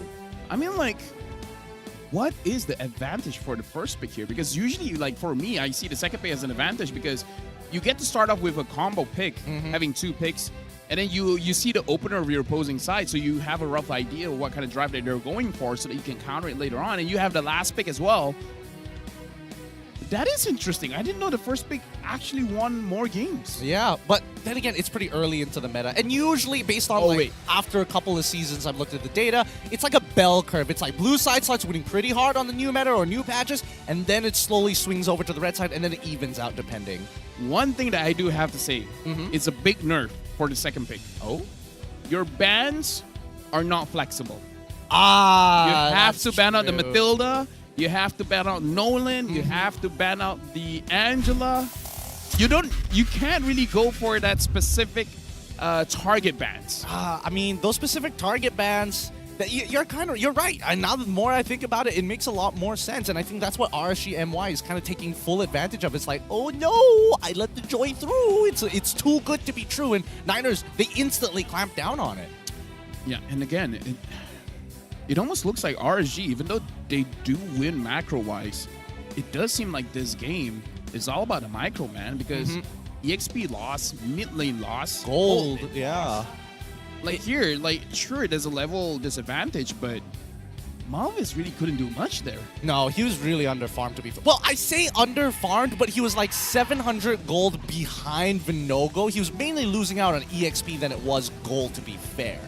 Yeah, because looking at the highlights here, it really is just about RGMY showing Niners that we just want to zone you guys out. Believe you me, we don't want to kill you. Just stay away from Loliel and we're good. But then Niners like, no, we want to fight back. It's like, well, you asked for it, and then they just delivered. So going into the next game, this I feel is going to be a test for the coaching side, for the management side as well, for the Niners. How do you get your players to recover coming in from that loss, right? Ooh, this is from I thought you were going to be talking about draft. You're coming from an emotional standpoint. I mean, like, if I'm a player, I'm like, dude, my car's out of battery. I got to go home. It's out of gas, man. I forgot to change the oil. I think, because usually there is going to be the coach and an analyst for a majority of these teams. Somebody's got to be the more emotional one. Someone usually is the more logical one. Somebody who can relate to the players. Oh, we're not even including managers or even sports psychologists to a certain degree. For me, when I was a coach, whenever we lose game number 1, I get very angry. And I'm like, you know what? Screw it. Next drop, all early game. We're going to stomp on them, and then that's going to be it. And then the players will be like, what about the late game? And I'll be like, what about the late game? Don't let it get to the late game. Exactly. End it early. And then we win. And that's a simple solution here. Curious enough, Niners playing for the early stages of the game, we haven't seen that actually come out from them. We have seen a little bit of like, early game pressure, but that's usually coming from both like Moonji in combination with Barbosa, or maybe it's going to be a jungle with the EXP. One or the other, not a full team lineup of early game. I feel like they've tried it before with the Selena roam, but it didn't work out. But now, we got a WhatsApp here coming in from Antagonist. It's like, what does the coach say about the new jungler, Malvis? And it's like, this is his first time in MPL, and he feels like the motivation to become a champion is very high. It's one of the reasons why we picked him up. A high motivation player, first time in the MPL. Motivational roar? Motivational roar, in a matter of fact, healing his team whenever nearby. And if he's in range, it's almost double. Minotaur jungle, let's go. Minotaur jungle, let's go. Minotaur jungle. I mean, motivated is one thing. Minotaur jungle is, that's, I don't know if you can call that motivation. Oh, too much copium there. Way too much copium. Speaking of which, I will have to say that RSG, not only are they bringing in the new jerseys, the new players, the new imports, but the fact that they are looking good on that stage, I gotta give it to Ray. Coming in with a blazer and as well as slacks. Let's see what he has to say in the WhatsApps. Yeah, he's asking, what about Demon Kite and Vinogo? What's the difference for them both? And Rain has replied, after Demon Kite left the team, I felt struggle to find a player that is as mechanically as gifted as he was. At the same time, having that macro play as well.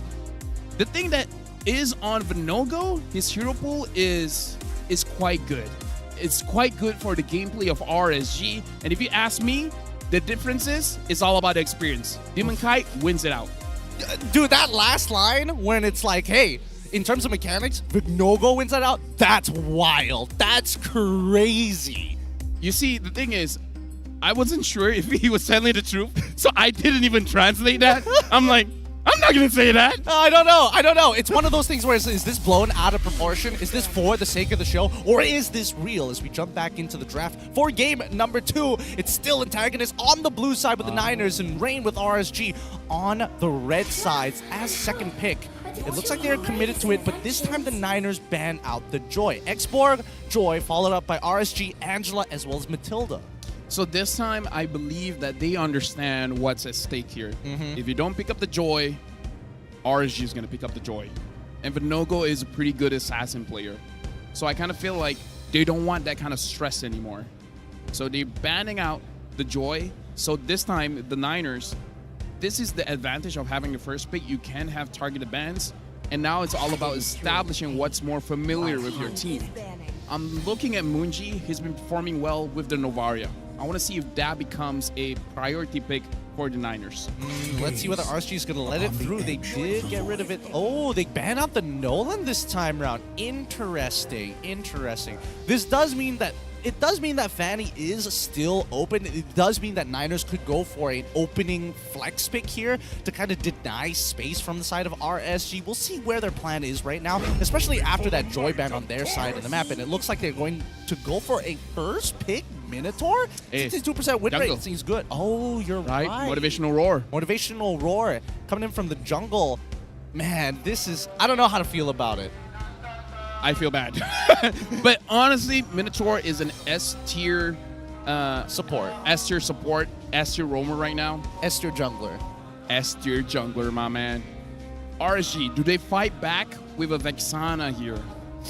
Because having Vexana as well as Minotaur on the same team is going to be overwhelming. It is going to be quite overwhelming. Speaking of overwhelming, it looks like even the Niners are going to be bringing out the megaphones this time. Oh, yeah. They didn't have that before, but they do have it now.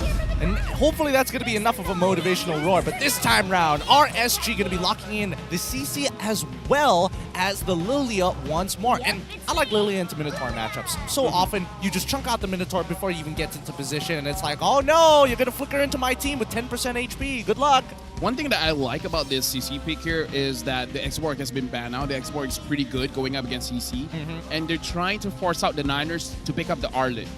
Because Arlet goes well against CC, but as we know, 0% win rate, man. Yeah, 0% win rate. Now, let's have a look at Year 3. Played a total of 17 unique heroes in 3 seasons MPL MY, including Cho EXP. So his hero pool is pretty wide here. Let's see the next couple of picks. It's going to be Frederick as well as Natan.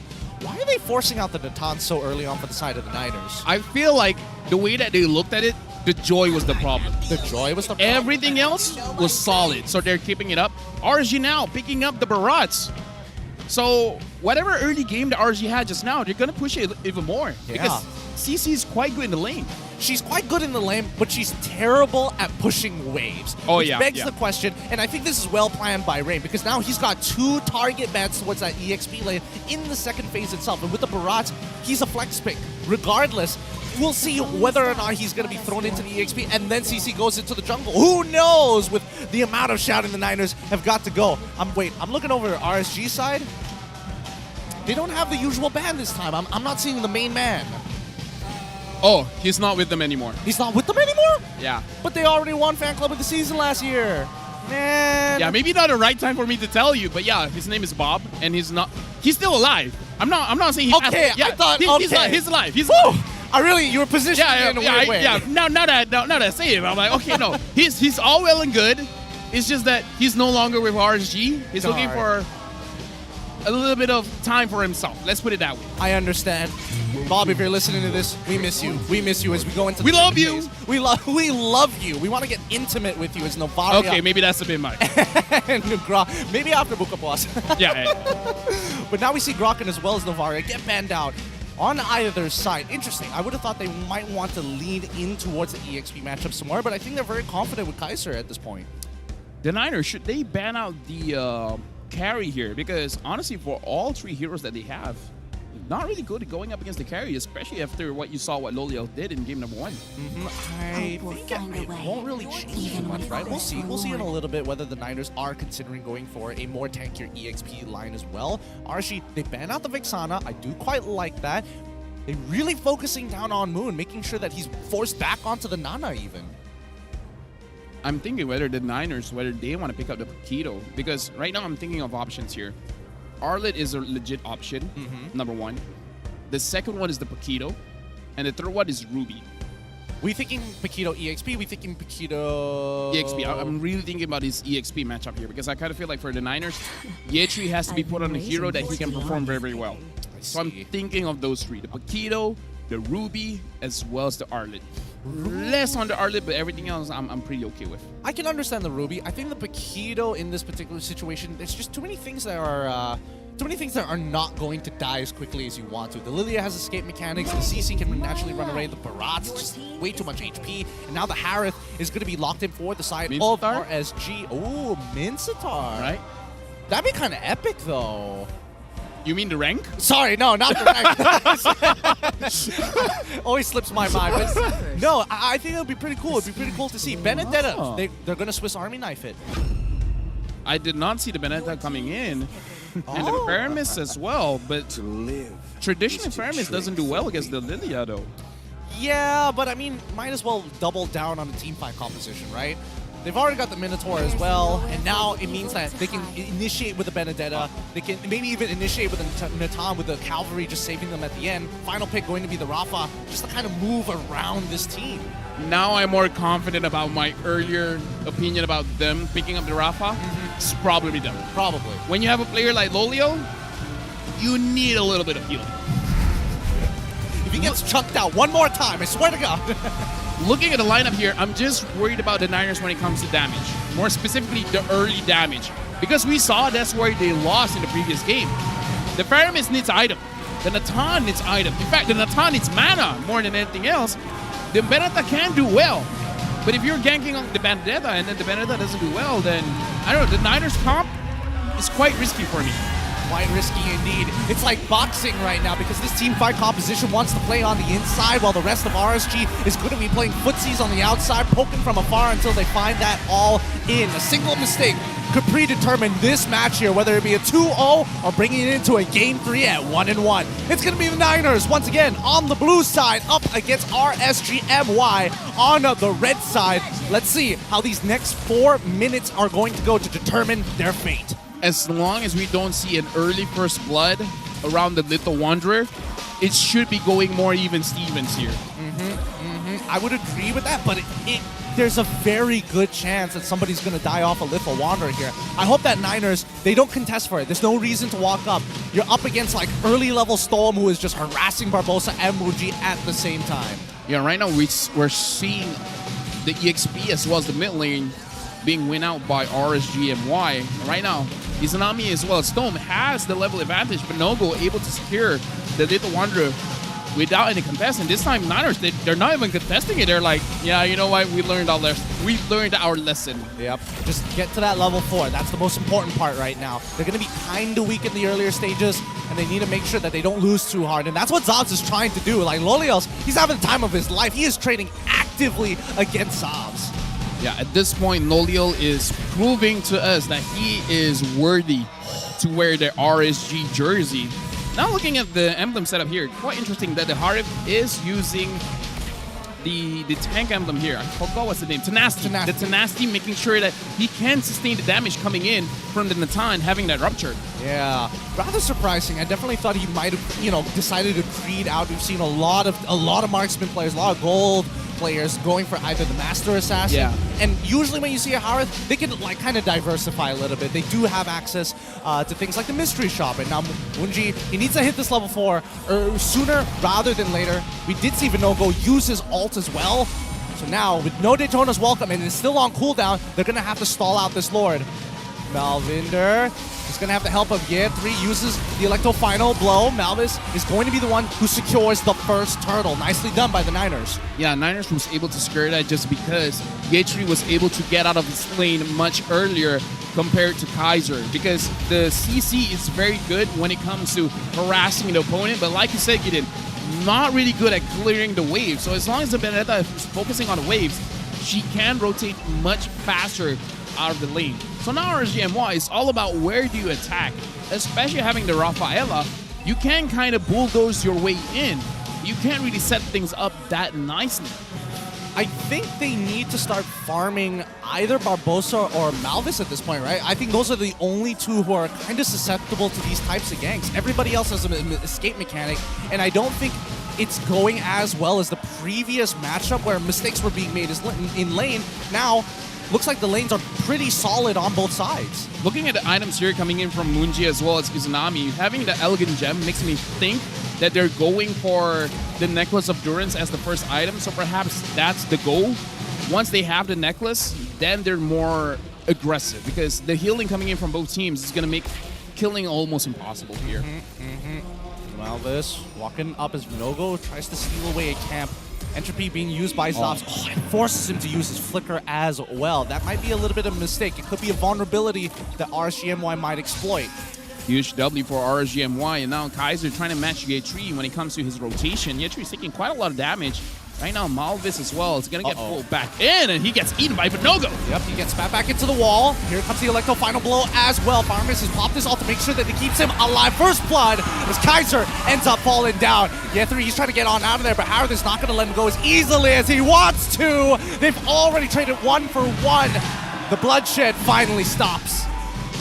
Volio, man, like, I don't know who started this fight, but I'm ending it. He comes in making sure that he does the damage, and now he has 1 kill and 1 assist. He's going to start breaking up that gold as well. But Zaf, understanding the dynamics of the game, not going to be involved in the team fight, getting that gold plating onto himself. So I kind of feel like it's an even trade for both gold laners. The only person who really loses out this is Kaiser, because look at him. He's not even remotely close to this fight, and Niners desperately need this. Electro final blow already being expunged as he jumps on forward looking for an opportunity. Gets hit by the holy healing as well. Has to get back out of there. Oh, Vinovo cannot get out. Gets pulled back by Munji straight in to the ult. Woo! Oh, but look at this, man. 2 EXP cannons. Not going to be absorbed by Ye3. So Kaiser should have an advantage when it comes to the levels here. Now Munji has the Necklace of Durance, so if Niners want to fight, now they actually can. Now they have a way to deal with the tanky front lines. Oh, Ye3, he's chunked out so hard, he's forced to recall. He should be able to make it in lane, but this allows CC some time to try and farm some of the waves, farm some of the creeps even, on this side of the map to try and catch up in EXP. Right now, looking at RSGMY, they have a lead, but it's a very, very small lead. Izanami having to use the Black Shoes quite early on, but it really doesn't matter just because the cooldown isn't all that long. Izanami has to wait for level 8. Once Izanami is level 8, then he can start spamming his skills. Ye3 actually trying to get on out of there. A lane swap being initiated by the side of the Niners. Loliel's pressure with the help of Stoem, unbearable. So that's why Ye3 is the one who has to absorb it, while we see on the opposite side of the map, the Niners looking to cut the waves from Kaiser. Yeah, but it looks like Kaiser should be fine here just because Niners, they're splitting up. They're like, what do we want? Do we want the lane? Do we want Vinogo? It looks like they're being a little bit indecisive here.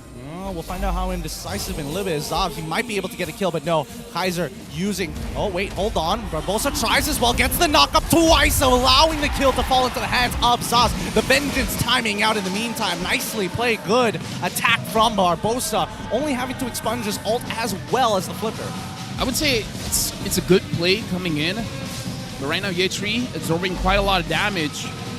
I was going to talk about how it was a good play coming in from Zaf, knowing that Kaiser has the Vengeance, so making sure that he baits that out first without really forcing anything out. So I kind of feel like that was very good coming in from Zaf. Speaking of which, the turtle is back up, and it looks like RSG's forces are looking to regroup by this neutral objective as Niners. Zavs, he has to take a recall here. He is not going to be able to participate in this fight with Ye3 as well. Not even close, cutting waves even. This is going to be an easy turtle for RSGMY. What is the end game coming in from the Niners here? What are they trying to accomplish? Ye3 found out by Lolia, and looks like, oh, Lolia is actually taking quite a lot of damage. Wow, he's actually going for the 1v1. He could have escaped out of there, but uses the eye for an eye to block one instance of damage before going down. This is where success actually betrays you. He thought, like, hey, I'm doing a lot of damage, but then it's like, oh wait, Loliel does more. Not as much as he thought, but Barbosa getting chunked out here. Praises Brand coming up on Vinogo's side. Here comes the Call Altar trying to keep him alive for the Netherrealm for as long as he possibly can. Malvis still available, still alive, but will eventually get chunked down by Kaiser, who's not making it easy. The taunt goes through, buys just enough time. Nicely done by Barbosa to take the aggro. Hey, you know what? That's the motivational roar, man. Sometimes all you need is a little bit of motivation to go through your days. Lolia was able to get the turret up top. Looks like Niners is going to get one for themselves. This game is much more balanced for both teams. 4 kills to 3. In terms of scaling, I kind of want to see Niners has better scaling in this game. Really? Niners having the better scaling on this side. I would agree with that. I would definitely agree with that. Again, the items that you can actually build are going to be a lot more relevant in overall DPS. But speaking of which, I do think that as of right now, RSGMY, it felt like their mid-game earlier, they couldn't really find a hole to punish the Niners. I think Niners did a really good job at, managing and balancing the aggression. Yeah, I feel like for this game, Niners, they're not taking the fights they're not supposed to take. And I kind of feel like that's the biggest difference compared to game number 1, where it looks like they're forcing it a little bit. Picking and choosing your fights, yeah. I think Yeah, no, definitely a lot better this time around, but now it's coming to a point where what's the next direction? I feel like Niners, it's pretty straightforward, right? You want to be the one counter-engaging compared to RSG MY, but then we come to RSG MY, and how exactly do we exploit any holes here if Niners aren't the ones engaging? The problem really is that for RSG MY, they want to clump up together, and it's not going to be good going up against Moonji on this Pyramus, having the Ghost Bursters, where you're going to be dealing a lot of damage when more people are clumped up. And they don't have a proper way to start the fight. Niners, as well as RGMY, both of them have healing, so they can do this Lord Dance for as long as they want. The big difference is Barbosa can flicker in and force a fight.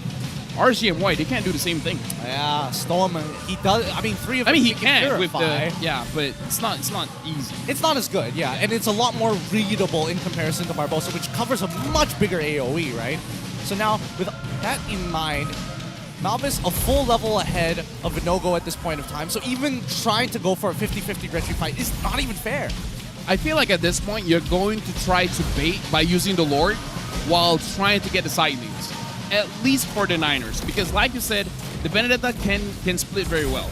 We can't say the same thing for the CC. The CC kind of has to be around the fight. Oh, speaking of which, we do see Lolios actually getting caught. You having to use that Purify, manages to dodge a good amount of abilities, but still not enough to run away from Zobs with a double kill on Izanami 2 as Splakshu times out. Yeah, 3 going to be running in for the bridges here. Stoem, the next up, follows the front line. Now all by itself. Zobs ends up dying to Kaiser at this point of time. Praises Wrath, not enough damage here. Kaiser still looking for the cleanup. He wants to get Barbosa, but nobody is going to let him go. Even Vinogo ends up dying to Year 3 after he destroys that backline. Kaiser the only one left and might even fall as they start pushing in. Mid-tier 1 will fall, and now the Lord will also fall into the hands of the Niners. And this is why we say the Niners have better scaling here because of the heroes that they have. Because having this Pyramus, the utility coming in from the Nether Realm is going to be pretty strong, but before that, Lolia wants to go in. He wants to go for a fight.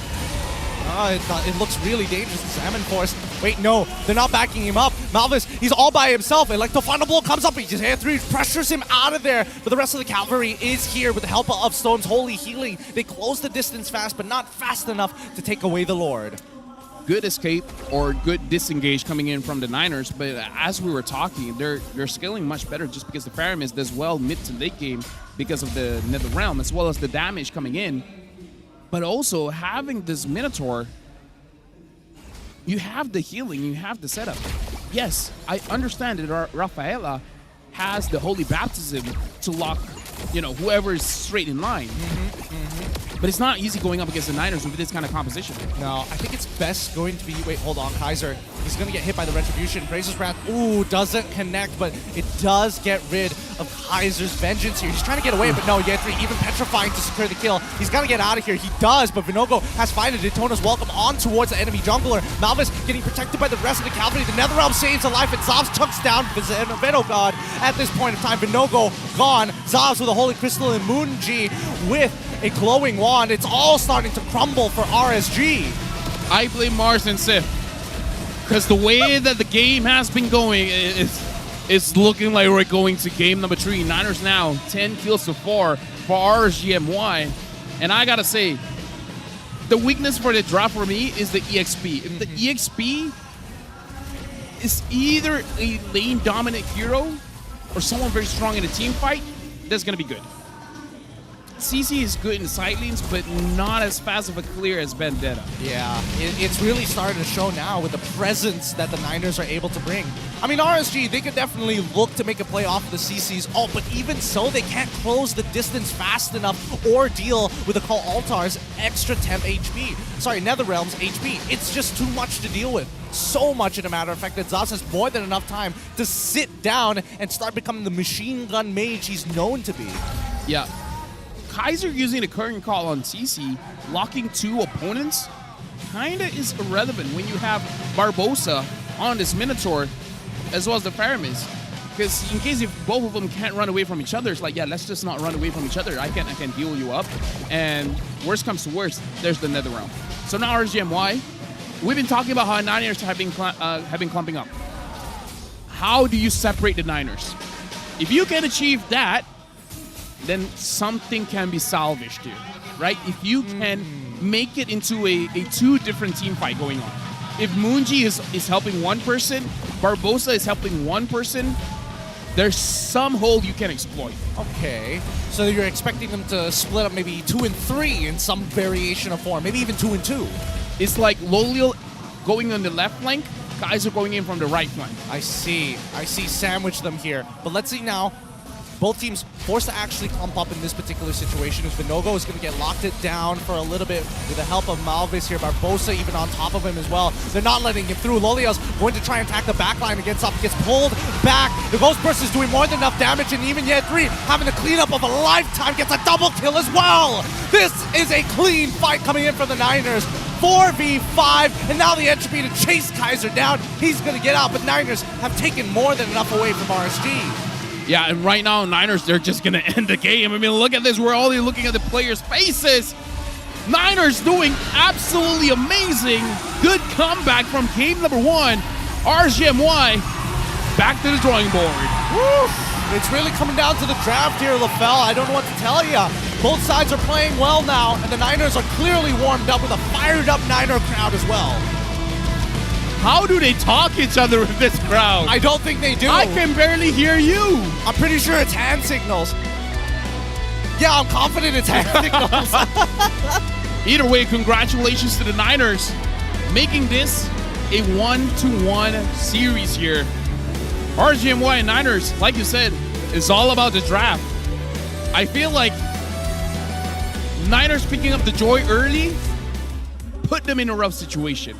RSG picking up the CC early put them in the rough situation. Yeah, I thought maybe Barbosa, I don't know. The Minotaur first pick, you don't get to see that. Obviously, it's an S tier pick. It kind of makes your composition pretty linear because it tells you, oh, that's the cornerstone. We want a team fight. It's clear that our counter gauge is going to be stronger. The CC afterwards, just good answers from the side of the Niners. And hopefully this changes up, right? Does this mean that, oh, Coach Rain, time to change the game a little bit more. We're going to take blue side. Sorry, first pick this time. Thank you. We're all accommodating here on the English desk. The other thing is it not really about the draft? But it's actually the mistake coming in from the Niners game number 1. Game number 2, they're like, can we win this fight? No, not going to take it. Right? Because game number 2, it seemed like they woke up from their sleep. Because game number 1, it was like autopilot. Oh, yeah. Right? Oh, yeah. Now we're going to look at the backstage. Who's the MVP for this game? Well, let's have a look at the backstage here. Let's give it over to the man, the myth, the legend, Ana Benedetta. Yeah, 3. He may be hurt, but he's still kicking that lane, showing up to fights, taking advantage of 5v4s thanks to this guy. I think he took it too literal when Moonji was like, break a leg. He's like, all right, yes, sir. I got you. You're the in-game leader? I trust you. I mean, it worked out. Look, the Niners' health insurance is top-notch. That's all I can say at this point. But with this Benedetta, smart pick, full damage Benedetta, my personal favorite as well, has the mechanics for it. A little hot-blooded sometimes, trying to go for that 1v1 against the Oleos on the top side of the map. But besides that, well played. How many unique heroes does Yetri have at this point? Too many. Right, at this point, he's in the same competition with Chiku, having the most heroes using the lead. I mean, Chiku might be a little bit more than that because he plays different roles as well, but I don't know, maybe Yetri can bring up something crazy. I don't know. I like Fredrin EXP. You do? I mean, Mirko doesn't like it, so I have to like it. I thought you were going to lean into the Masha meta that's soon to be coming up, or maybe has been tried. There's a reason I'm not talking about the Masha. Oh, I've been seeing some scrims. Oh, yeah. Forget I mentioned it then, but let's have a look at the item build. The scrim, the team that used the Masha was able to beat AP Bren. In scrims, though. I mean, in scrims, things happen. To be fair, AP Bren was testing a hero as well. I'm not going to say which hero, but he has a V in his name. Interesting. could be Valentino. I think he's like, I'm sick of, oh, damn, we're playing Valentino again. But coming into the item build so far, pretty straightforward game coming in for the side of the Niners, and RSG, honestly, didn't have too many answers to this here.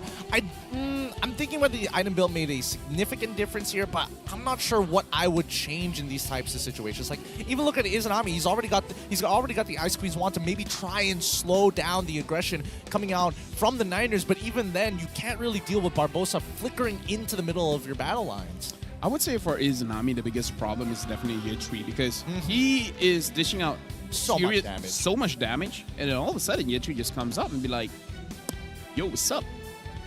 You like my lethal ignition, brother? Yeah. I was going to say something that's going to get me fired, so it's a good thing I stopped there, you know? It's like, what's up, nerd? Oof. Right? Oof. I hate it when people call me a nerd. Dude, the last person that called me a nerd, I chomped his ear off. All right, Mike Tyson, let's calm down here for a second, bro. Hey, man, you haven't been in the ring in a while, but I'm interested to see how that's going to start playing out in this upcoming next game. Because when we're looking at the stats here, 206,000 overall total damage compared to 202. It's actually not that far away. It's very balanced, especially when you look at the goal laners not that far, even the roamers not that far. Really, every single matchup, sure, there's some biasness for one or the other, but not that much different. Like, Yetri did a lot of damage, 56,000, but Kaiser, 54. Yeah. Not that much different. It really is where the damage is invested into, right? The priorities that he's able to pick people off. The fact that even though we saw 3 Purifies coming up from the side of RSG, Yetri can force them out naturally with the amount of damage he's dishing out against Stoa, Mizunami, and even Loliels. I mean, I don't know, man. The last time I got hit by your sword, it hurts. Imagine having the sword slashes to your face. Oh, boy, brother. Man. He looked like Zoro in that game. He did start to look like Zoro. I'm not even going to lie, man. Having that Santoryu style? Really? Chef's kiss. Chef's kiss. But I think that overall, I would have liked to see, especially during the mid-game, right? We did see that there were a couple of early skirmishes going on between Niners and as well as RSG in the first 5 minutes of the game. I would have expected Vinogo to get a little bit more bold and ambitions with Stoem to try and put Malvisner behind. Yeah. Like, I'm almost surprised that Malvisner is walking away with a level lead against the Barats. Yeah, I kind of feel like RSG could have forced it a little bit. Because I saw that Stoem backed up Loliel a lot. Maybe in this game, he should have backed up Vinogo. I think he backed up... I feel like he backed up Lolios a little too much. Like, I understand, like, oh no, our jungler is now leveled down. I better invest my time in the gold lane. That makes sense. But prior to that, Lolios was already doing a great job against Zobs. Where's the Filipino pride? Nah. Your Filipino brother needed you, man. I mean, that's true, but... It's like, nah, fam, I want the Malaysian. No. It is the pride. It's the pride that mattered here. They looked at each other as like, you're going to do okay without me? And he's like... Don't even ask. Fast forward the end of game. It was the draft. It was the draft. Coach, what was this? Reina's like, I thought we would do better. I thought they would honestly do much better than this. And I would have expected with the Holy Baptism that maybe they would have been able to block 1, or maybe even 2 of these engages from the side of the Nivers, specifically Zobs, right? Because I feel like he was getting away with too many entropies into the middle of fights. Yeah, I kind of feel like he has a lot of beefy front lines here. Even I would argue that Faramis is pretty tanky because once he goes into his Astro form, Wraith form, I forgot the official term, but once he's in that form, he has a bit more magic resist as well as armor, so he can tank quite a bit. He can tank quite a bit. Oh, man. I mean, there's a lot that could have been done for the side of RSG, and hopefully it's something that they actually have to learn. And this is only the second week, so it's expected to be just a little bit cleaner. At the same time, still more to be polished. Let's have a look at our Hall of Famers here. The rich guy, the carry, going over to Zobs, coming up big time for the team. Sandbag this time, going to be Vinogo, and best wingman goes to Barbosa. I do feel the RSG, they didn't use the proper rotation or the proper formation here. I kind of feel like the perfect formation with that kind of draft is like a triangle movement. Having Vinogo as the center, and then left and right being covered by Izanami as well as Storm. Have someone to speed you up and have someone to dish out additional damage, right? Especially even without the Ice Queen wand, there is an element of slow there coming in from Storm as well, using the first skill. So I kind of feel like if they move as a unit in the early game, and then just stomped everyone trio mid style, they could have done well, but they didn't. They break formation too much. Is this because Ye3 was such a prominent threat? That's what I'm thinking here. Because a lot of times we do see Ye3 leaving out his lane super early on, and unfortunately Kaiser just playing with the yo-yo is like, I'm stuck here. I can't really move out of this lane as effectively, like we're seeing in some of these highlights, right? Just count the number of people who get involved in these fights, and especially if it drags on a little bit longer than it should. This was an early team fight, well, traded, but majority won by the side of RSG. I would have expected them to press the advantage from that point on. And Vinogo is always caught in that hallway. Choke point, yeah. Choke point, yeah, because he doesn't have a dash. He doesn't have flicker. So I don't know why he always walks up in that general direction where he's clearly far separated from his team. Like, look at this. This is a different highlight, but this is more or less the same area here. I think this one is a little bit more understandable because Ye3 was already zoning out the entirety of the backline with the Benedetta. Okay, here, this is the one. Yeah, now this one, I definitely agree with you. It's a bit of an awkward position to actually be in, right? Nobody wants to get hit by the appraisers round. Let's be honest here. Everybody dodged out of it, but as soon as that's done, Ye3 comes in for the cleanup, and they can't reclaim the space, even though Vinogo has taken it. Well, either ways, the draft is going to matter quite a lot here. So much. I don't know. It feels like whoever gets baited first is bound to lose. Baited. Would I say it was baited? I don't know. For all we know, it could be Kaiser looking at Rain is like, we did pretty good in game number 1. Could I play CC this time? Pretty please, Mr. Wayne. The only thing is that the CC doesn't solve any problem. Wait.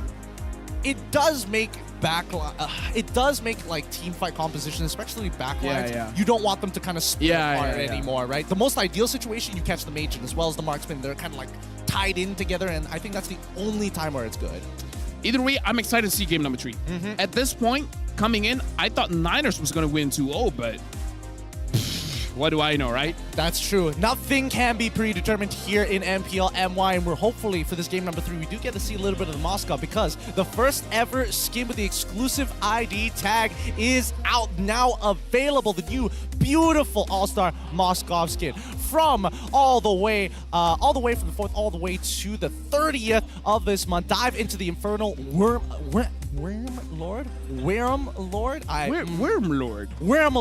Raw event and get a shot at winning the exclusive Moskov Infernal Worm Lord All-Star skin along with the first ever skin ID tag. Keep in mind that during the event you can enjoy a jaw-dropping 50% off of your first 10x draws and your daily first 1x draw, and please note that this offer cannot be used with All-Star promo diamonds or draw tokens.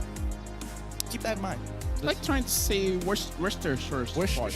Don't even. No. You're going to mess up my pronunciation of it. Worcestershire sauce. Worcestershire sauce? I'm saying it like you're saying it now. No, I mean like, it's spelled that way. Worcestershire sauce. Worcestershire. Hi, MV sauce here. I've been seeing a lot of Moscows in my rank games. With this skin specifically? No. How dare they? Disrespectful.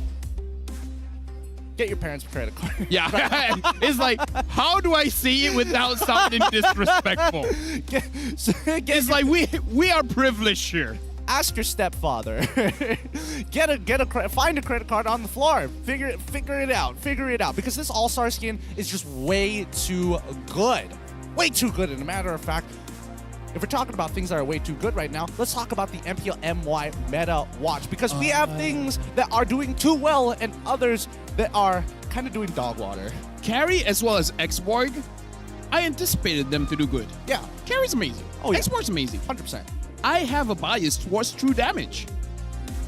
Okay. Yeah, X-Borg does true damage, Carry does true damage.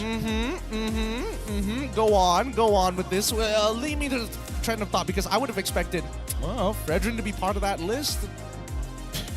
Fredrin. Martis to be part of the list. Oh yeah, we don't do Martis anymore. We really don't. What happened to Malaysia? Okay, now we got to talk about the 0% club here, because RJ Claude as well as Rafaela, what's going on?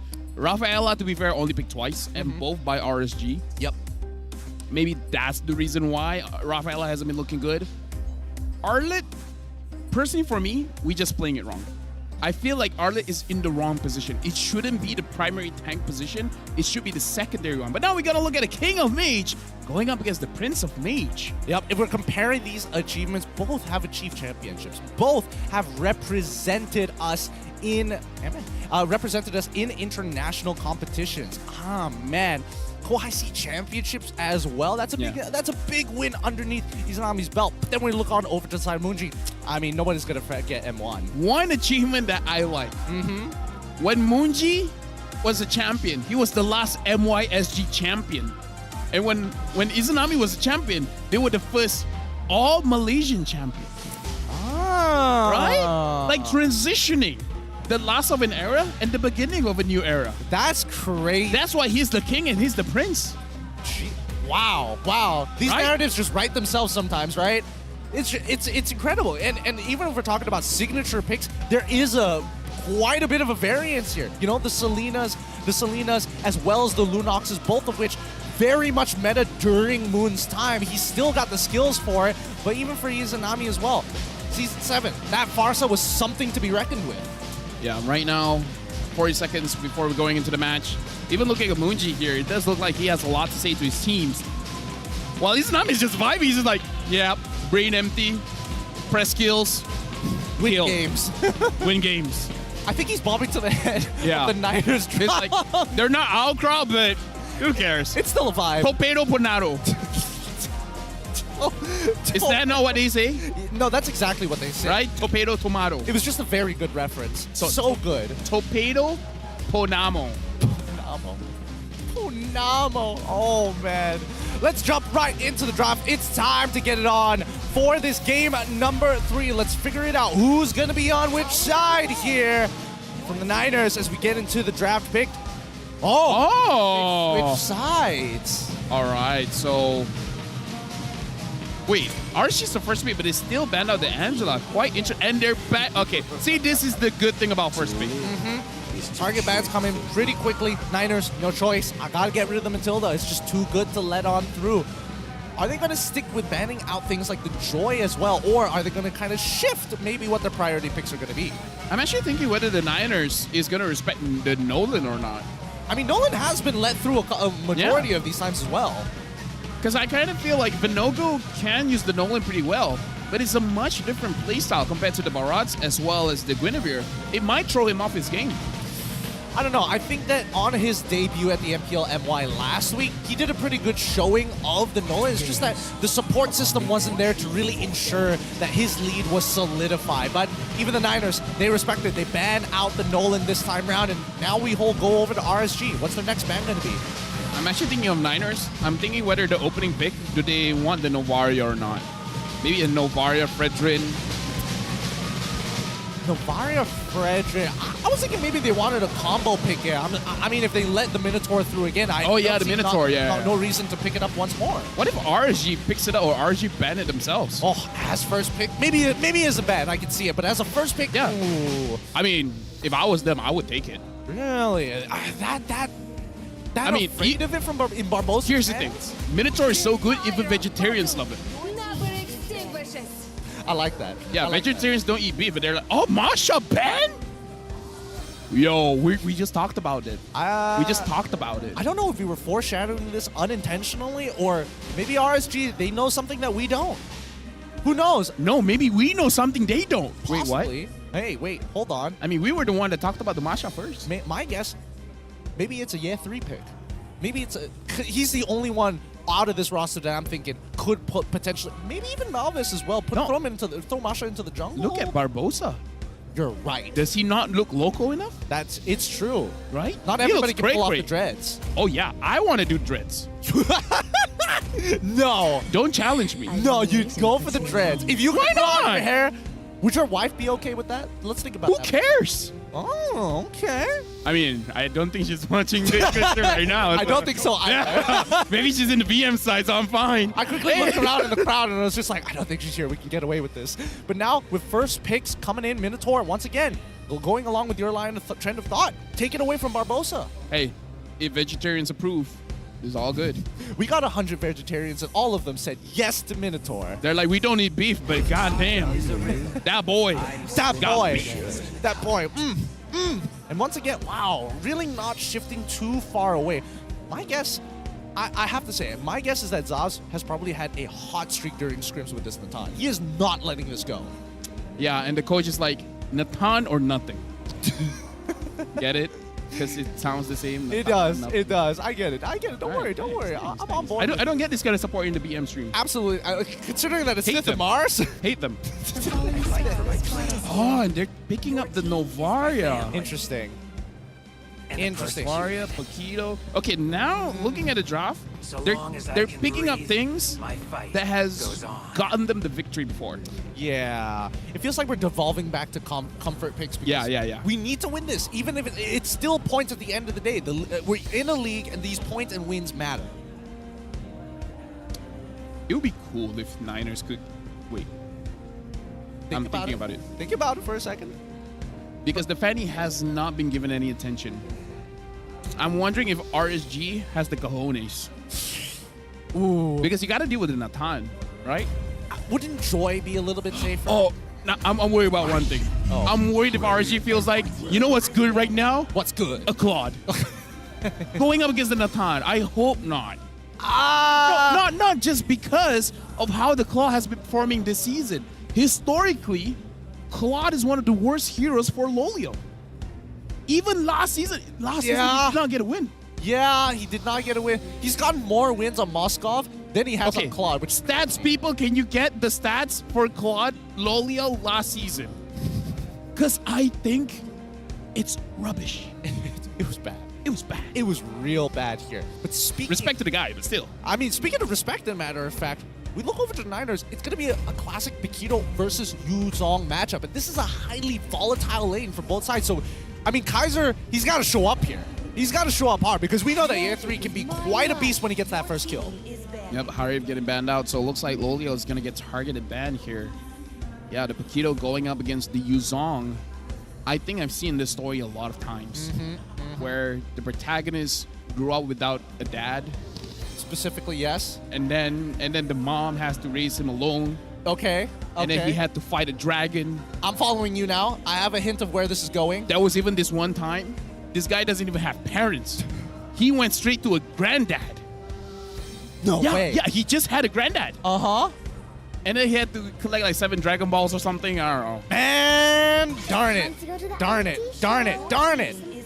If only it would be less than 7. Well, speaking of which, I imagine it was just like 3 Dragon Balls. Like, whoa! That would be kind of lame, though. Shenron gets wished every single time. He's like, I'm sick of this. I need to have more cojones in this one. Going into the second phase of the bans, we do see the rough idea here, right? The Harith bans, I mean, every time Lolios had this Harith against Zavs in that lane, Zavs is just struggling until he gets into a team fight and he's like, yeah, I can actually participate in the game. RSG, on the other hand, getting rid of the Lilia, it seems like, you know, trend setting here. Every time we see the Minotaur, we expect them to have a Lilia as a answer. Usually RSG would ban out a Vexana as well. I want to see if they want to do the same thing. Niners, do they ban out the Brody? Or ban out something in the jungle? I see lots of prey. Your team is Roger, interesting. I like that. I like that so much. I like that so much because it's showing, hey, we don't want to give RSG a winning or a dominating gold matchup specifically. Anything else, play anything else, anything that slow scales, even better. We don't mind that. Worse yet, Carry is still, oh wait, no, Carry's actually banned out as well, so all majority lane dominant heroes pretty much gone. So right now, RSG, they have a few options here. The Brody is one of the options. Valentina gets banned. Oh, very interesting here. So they're letting go of the Vexana, but probably RSG feels like they have a way to fight against the Vexana. Yeah. Now it becomes an interesting path where if RSG does want to go for a pick like a Joy. Can they get away with it, though? I'm thinking if Niners have any way to deter this Joy, because EXP, it's really back and forth. There's no way to tell who's really going to get out of that lane.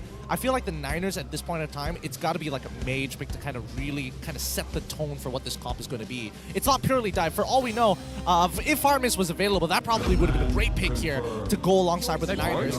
But no, it's Grok. It's going to be a little bit more influential. They're going to hold back on what the mid lane pick is going to be. Because right now I'm thinking, what mid laners can be fine against a flanking Paquito? Because usually Lilia is the default option. Now you don't have that. Now you don't have the Faramis as well. Almost every other mage is a stationary mage. Yeah. I think still either the Vexana or arguably even an Aurora to a certain degree. I say a certain degree I here. feel like the Aurora won't have enough damage. That It would be really a big won't. problem. Yeah, it's just a big set, and then after that, it's like, Natan, do the thing. So now RSG, a jungler as well as a gold laner. Brody's up, Claude is up. He's not a Claude. I'd rather he take a fighter here. Guinevere. All right, Bruno. I forgot about Bruno. Classics. He's bringing out the classics, all right? I was hoping that he was going to bring out and show off the All-Star skin, but I respect it. The fact that he has Bruno, he has at least a knockback. He's got the slide tackle to get away from things. He's played into the Yuzong matchups last season over and over and over again. He understands how it works. The Guinevere, especially for the side of RSG, gives him a lot of flexibility with the way they take their fights. Looking at Moon, he's sweating a bit with the choices that the coach is offering to him. There's not a lot of good options, to be fair. Not a lot of good options. I mean, could Chang'e. go... Ooh. It wouldn't be that bad. I mean, he could basically... Xavier! Wow. Okay. Moonji said in an interview against Bang Joel, if I'm not mistaken, Xavier is his favorite hero. So, in this match, when his back is against the wall, when he's looking at his coach like, yo, are you for real? He's bringing out the pocket pick. The Gojo Xavier. Well, at least I hope it's Gojo Xavier. I hope it's the Gojo Xavier. I mean, I felt like this was going to be a decent game for at least a Nana at the very least. Oh, yeah. Have multiple ways to escape. But again, this is Moonji we're talking about. He's got the experience, and he has stolen Lords on this hero before. Let's see if we can get a repeat performance. Moonji, the Lightbringer, coming in. Xavier! This is going to be an interesting matchup. This is the last game of this match between RSG going up against the Niners. Who will come up on top? Who will get victory? Let's jump into the land of Dawn. It's match point between these two teams, and it's going to be so important with the interactions in this game because whoever scales faster is going to be inevitably the winner. But let's break this down. What are we expecting in this game here? Well, for now, both junglers are starting on the same side. I believe they should be starting on the EXP side of the map. So they're both going to be contesting that little wonder. Oh, actually, they're starting at the gold laner side. So it looks like an early EXP gang coming in from both teams. Yeah. Oh, I mean, okay. That's rather interesting here. Now, Yetri is going to be able to get some good damage onto Kaiser. However, Storm is here to make sure that these trades are forever going to be even. Yetri is not going to get a health HP advantage over Kaiser, especially when we're talking about these litho fights. And there we have it. The pause. Inevitably, it was going to come at some point. It's nice that even though the pause came in, the fans didn't stop a beat. They just went through like nothing. They'll keep going. I'm telling you, they'll keep going. Oh, my wife's dad is here. What? Yeah, No. there, besides the dude in the white shirt. Oh my God! Wow. Okay. That's good to know. I think he's still listening to the BM broadcast, so it's Yeah. You know what? Hate the BM broadcast. Yeah. Hey, those Losers. guys. Oh, what a bunch of nerds. Speaking of which, how is this game going to go out of control here? Because I feel like for RSG side, it seems very clear. If Vinogo gets ahead, this Xavier is not going to have a good time. There's not a lot of ways to really protect him. And even if you do, you're taking away resources from the other side. I'm looking at a different angle when RSG autopilots into this game, where they walk straight to the light, where they get combo CC'd by the Xavier. Just walk in a straight line, and then that's where the problem comes in. They walk into the gates, they walk into the dawning line as well. Exactly. So I kind of feel like it's all on Vinogo. If Vinogo doesn't get caught by the Xavier and is able to jump on the Xavier, we're going to be looking at a very good RSG game. It really is about placements in this game. Whoever gets caught first stinks. Stings? S-T-I-N-K-S. Stinks. Okay. Got it. I don't know. If we're talking about catch potential as well, I would say that here we go. Oh, the crowd goes crazy. I knew it was gonna go. We all knew it was gonna happen. TikTok famous, by the way. Now I'm looking at the crowd and they're all like, yeah, guys. Yeah, we love the pause, yeah. Never have I seen in my career where pauses are celebrated. No, well, that's there was one other time when Melina was headed. Yeah, Melina. Yes. But that was only online, and we didn't have too many people in the live venue at that point in time. So, I mean, if we had this big of a crowd, I think it would have been a different story. But let's jump into I can't blame them. I would do the same thing. For the memes, emblems and talents, anything that stands out. Ooh, wait, actually, we do see a Bargain Hunter coming in from Zavs this time around.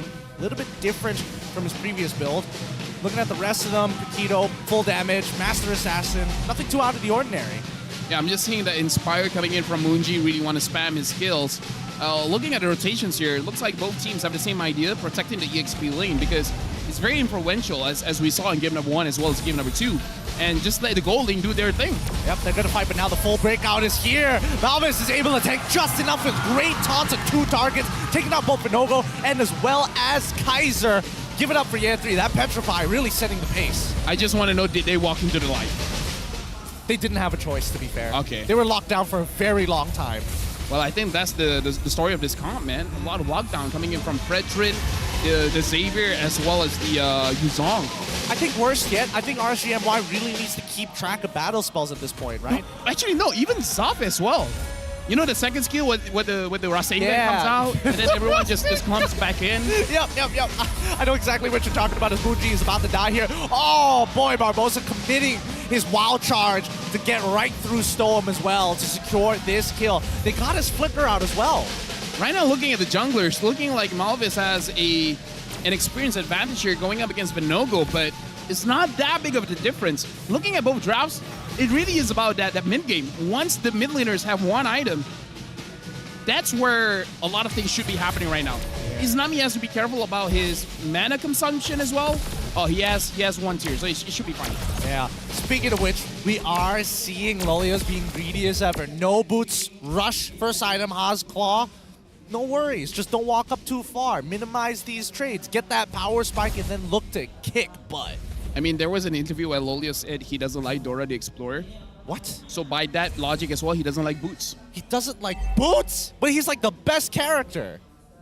Other than, well... The map's pretty good. The map's pretty, well, I don't know. To each their own. I have my thoughts. What about the other guy, Diego? I don't even watch Diego. Is he good, Chad? Is Diego good? You know what? I've never really thought of this. Yeah? I've never made the assumption. It feels a little misogynist at the same time, but, well, let's get...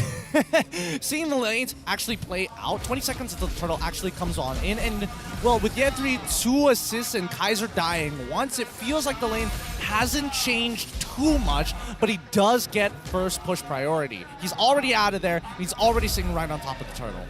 Yeah, right now RSGMY, they're positioning themselves to contest for this turtle early on. Stone, as well as Kaiser, finds Barbosa. Looks like they're not going to go too gun-ho about it, though. Yep. Oh, Izanami, he's getting chunked out by these dawning lights coming in from Moon, and it looks like he's going to let his bar completely, his passive reset here. He needs to build up some charge. Malvis in the middle of it. Minogo jumps on it after Minoan Fury. Barbosa with a wild charge to try and make the difference here as Year3 petrifies 2 targets, allowing them to take Kaiser out again, and Minogo as well. Year3 double kills it. He is all the difference here for the side of the Niners. Oh, dude. Moonji secures that. Kind of unnecessary, but I like it. This lockdown comp coming in from the Niners, it's very good. Yeah, the chain CC is absolutely disgusting. I mean, like, this is where RSGMY, they don't have a choice. They gotta flank somehow, because if they're all walking a straight line, they're walking a death row. Yep. I mean, even Storm, his engage looks so very good until you notice that Barbosa, he's just tanking through it. He's timing it for that last knockup to get his power of nature available and then hold his wild charge for the counter engage. And now on towards the top side, they're trying to extend this lead. Zavs gets chunked out here, but Stoem, there's not much he can really do but top up Loliels, and even then, Vinogo struggling to find picks of his own. right now, come RGMY, the thought that comes to my head, find the weakness of the lanes. If Niners, they're going to clump up together, if they're going to move as a team, let them move as a team. One person just got to push. Lolio or Kaiser, doesn't matter, as long as you get this neutral objectives, man, because I kind of feel like if you're playing their pace, it's not going to look good, man. You cannot force a front-to-back team fight against Niners where the draft is so good with front-to-back. You got to flank with whatever you have. You got to use your Guinevere. You got to use your Paquito. I think at this point, RSGMY got to make some off-tempo plays here. Guys are trying to make sure that this orange buff is actually protected. Bot tier 1 has already collapsed, and at this point, the lead from the Niners, 2.2k, it looks good, but honestly, with the way that RSGMY is minimizing the damage, trying to staunch the bleeding, Lolios is really starting to find his pacing in this lane. He's two items in already. When are they going to get him involved? Honestly, with just 2,000 of a goalie coming in from the Niners, RGMY needs 3 kills to more or less neutralize the objective. 3 kills plus a turtle, and goal is even. How do you achieve that? That's going to be more difficult. It's going to be looking on Vinogo to start something, but Lolio has to be involved because he has the consistent damage. Izanami is just poking. He can't kill someone without, being in range of danger himself. Yep, he's trying to make sure these Star Shadows are effective. Vinogo just completely zoned out here. Can't do much. Even Stoem, he's not even going to bother. No point trying here. But look on the top side of the map, right? We're seeing the Conceal coming up from Barbosa to try and help out Zobs because Lolios, he knows he can actually win this 1v1 and finds the solo kill in a matter of fact. Dawning Light comes out as well as their appraisers. Brad Kaiser flickers on out of there. But look at this coverage. The cavalry from the side of RSGMY to deny rotations from the Niners as top tier 1 collapses. Right now, RSG, they're using the advantage of very skilled mechanical players. Lolio staying in his own lane, not rotating, dishing out damage 1v1, getting that turret is a good play. Kaiser has to more or less do the same thing here because even if he doesn't get it, even if Kaiser fails at getting a turret, as long as he's grabbing the attention of the Niners, then he should be good. And off of that play coming in from Lolio, that 3,000 gold lead is only about 1,000 now.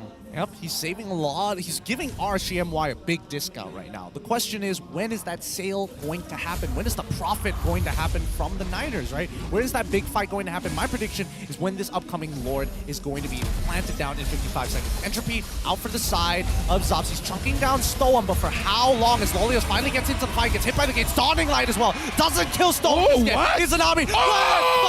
Shot from underneath the turret, and now Lolios gets to go. Wow, Barbosa charges out of there. The knockup coming in from the side of Vinogo. Malvis, he's out of position, gets hit once again by that Star Shatter, but Barbosa is able to deny space. Well done from the side of RSGMY. This is where they profit. Mid-tier 1 under threat. Dude, right now Yetri wants to engage. Izanami has to use the flicker to get out of there. A little bit messy. A little bit messy, but they protect the tier 1, right? Mid-tier 1 is just so important, and Yetri also doesn't have the Petrify, so no real reason to guarantee a kill or to engage at that point in time. You lose an ult, no big deal. We can wait for it. Yeah, right now it looks like they're swapping the lanes here.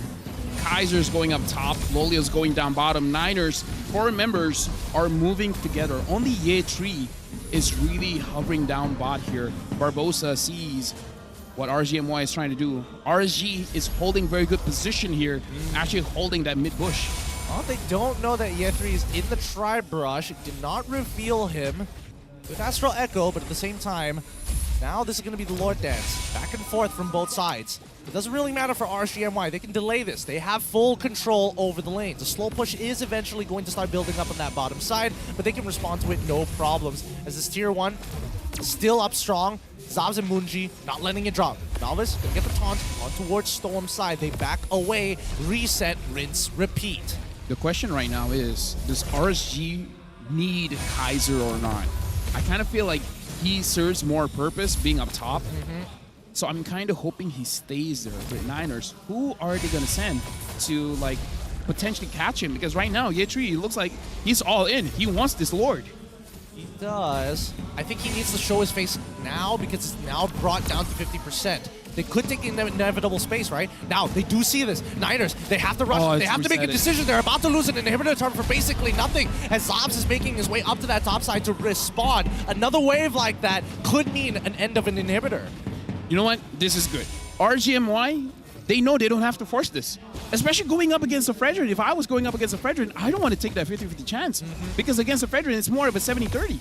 Yeah. So don't force it out. Let them tank the Lord, and then we just try to reset it. I feel like this is good coming in from RGMY, understanding you don't have to force things out. We'll see. They do get the initial hit, forcing a wild charge out of Barbosa. That's actually a big ultimate being wasted away, forcing Barbosa to actually respond, and they also spot out Zobs on the top side of the map. I think RSG, now's a really good time. Right now, RSG, the game plan, get the Lord to half or a quarter health, reset. Half, quarter, reset. Half, quarter, reset. This makes it so that the Niners feel like they have to contest, because the moment RSG don't see any of them there, they're just going to rush it down. But when did they make the call? When did they make the important call of actually rushing this down, right? Because I think that at the end of it, RGMY, they're fishing for Malvis. And here we go. The knockup actually coming big time, but Yet3 comes in with a Black Dragon form. They're baiting out even more spells. Stoem in the middle. They can't do much as Yet3 jumps into the middle of the fight and gets Loliels, but unfortunately can't finish off the kill. They move away, but Zobs is not letting them take any more space. Malvidas is holding strong. Gone in. Light almost clipping Vinogo, but look at that top side. All of that time wasted, and Kaiser able to secure an inhibitor and now threatens the crystal. Yeah, right now he's just pushing solo. I don't think he's going to be able to do it, because now Barbosa and Malvidas is Kaiser. Can he kill? He can. He dies, but who cares? That's a big play. I don't know whether Malvis should have walked up like that, but at the same time, you got to give it to RSGMY. They made the smarter choice. Hey, they know how to tango. They know how to dance. They brought their dancing shoes here for the salsa, boy. And Niners, just unfortunately, bit of a weird decision there. They should have probably checked it out. So, recap. RSG got one inhibitor, got a kill on the jungler. Oh, yeah. Got the Lord. Got the Lord. That's sweet. It's the trifecta of things you don't want to give over. They've lost in all three of these situations from the side of the Niners and have given a 3,000 gold lead over to the side of RSGMY. As much as we would like to believe, no, that shouldn't have been the case. The Niners could have played that better. It has already happened, and now it's the recovery period. We have to talk about high ground, because right now, Yet3, he's looking for that backline, but he's not getting the extra help. He needs Moonji to be in position to capitalize on the initial Black Dragon Tail into the Petrified. I like the patience coming in from RSGMY. They're really just trying to bait out skills, and then once they see the skills coming up, they just back away. They're really making sure that the Niners are the ones to initiate, and then them not getting caught. It's forcing resources, right? It's trading resources against these two cars that can only run on a limited amount of gas. And the more gas that you waste from your opponent, the better you have in terms of overall mileage and actually closing out the game and reaching that finish line. Second inhibitor getting threatened here. Izanami doing some good damage, and now this is the siege. I'm interested to see Novaria's win rate, because I kind of feel like from week one has been doing well, and this is what Novaria does well, is that once you have a good control of the map, you can force your opposing side to just basically stay in the base, because you're raining meteors on their face. Have you been hit in the face by a meteor? No. Tony Stark has. He didn't enjoy it. I mean, I can only imagine what that would look like. And especially for the MCU, cinematic universe, oh yeah, it makes it look pretty agonizing, real agonizing, as a matter of fact. I don't think that's how it would go though. I think we would die. Well, speaking of dying, Muji has to use the flicker. Yep, Malvis is trying to buy some time. He is trying to lock down Storm, but he's getting knocked up constantly. Vinogo going to commit with the Violet Requiem as well. This might just be a kill, and now they find it. They've already gotten one. Finds a second in Sobs as well. A huge pickoff coming in from Kaiser, and now Barbosa, the next to fall. Magic Thump from Vinogo to close the distance, and it's all up to Moonji and Yet3. Black Dragon form to be a deterrent. Actually getting a good Petrify, but unable to capitalize on it. Yet3, this is all they can do. Their high ground defense can only hold on for so long. Malvis is coming back up in 14, but it looks like time is running out. Well, this is not looking good for the Niners. Moonji, if you can make something happen, make it happen. But Moonji gets hit by Kaiser. And Yedri's trying his best, but it looks like his best is not enough. Yep, they put him out of the misery. Kaiser coming up huge. And like you said, it's the EXPs making the difference in this game to solidify that victory. It's a 2-1. Congrats, GG. Well played to RSGMY. RSG opened up with a victory. They're going to close it out with a victory. Hey, Bob is still there. Hey, the man doesn't miss a game, baby. Oh, he lied. But either ways, 2-1 for RSG. Niners looking strong, but looks like they still got a few things they got to fix. Yep, definitely. A couple of things that they need to fix, and if they can repeat performances like game number 2, I mean, the Niners, you can give them as many advantages as they can, but during a 50-50, it really brings out the best and the worst of some of these players. Yeah, honestly, looking at this matchup, who do you think is the most impactful, man? Because it's just more of a team play more than an individual play. But either way, the game is amazing. But for now, we gotta throw it over to Rose and the RSG boys. Kemenangan yang sangat-sangat manis untuk pasukan RSGMY 2-1. Alright guys, sebelum Papa, I would like to give you guys a chance to give a round of applause to our winners.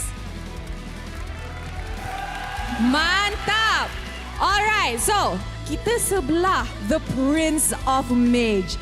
Okay, Izanami, tadi you kalahkan the King of Mage in Malaysia. Tapi, you sebagai Prince of Mage, I nak tanya, okay? You guys dapat dominate game pertama tadi. Apa yang menjadi dalam game kedua?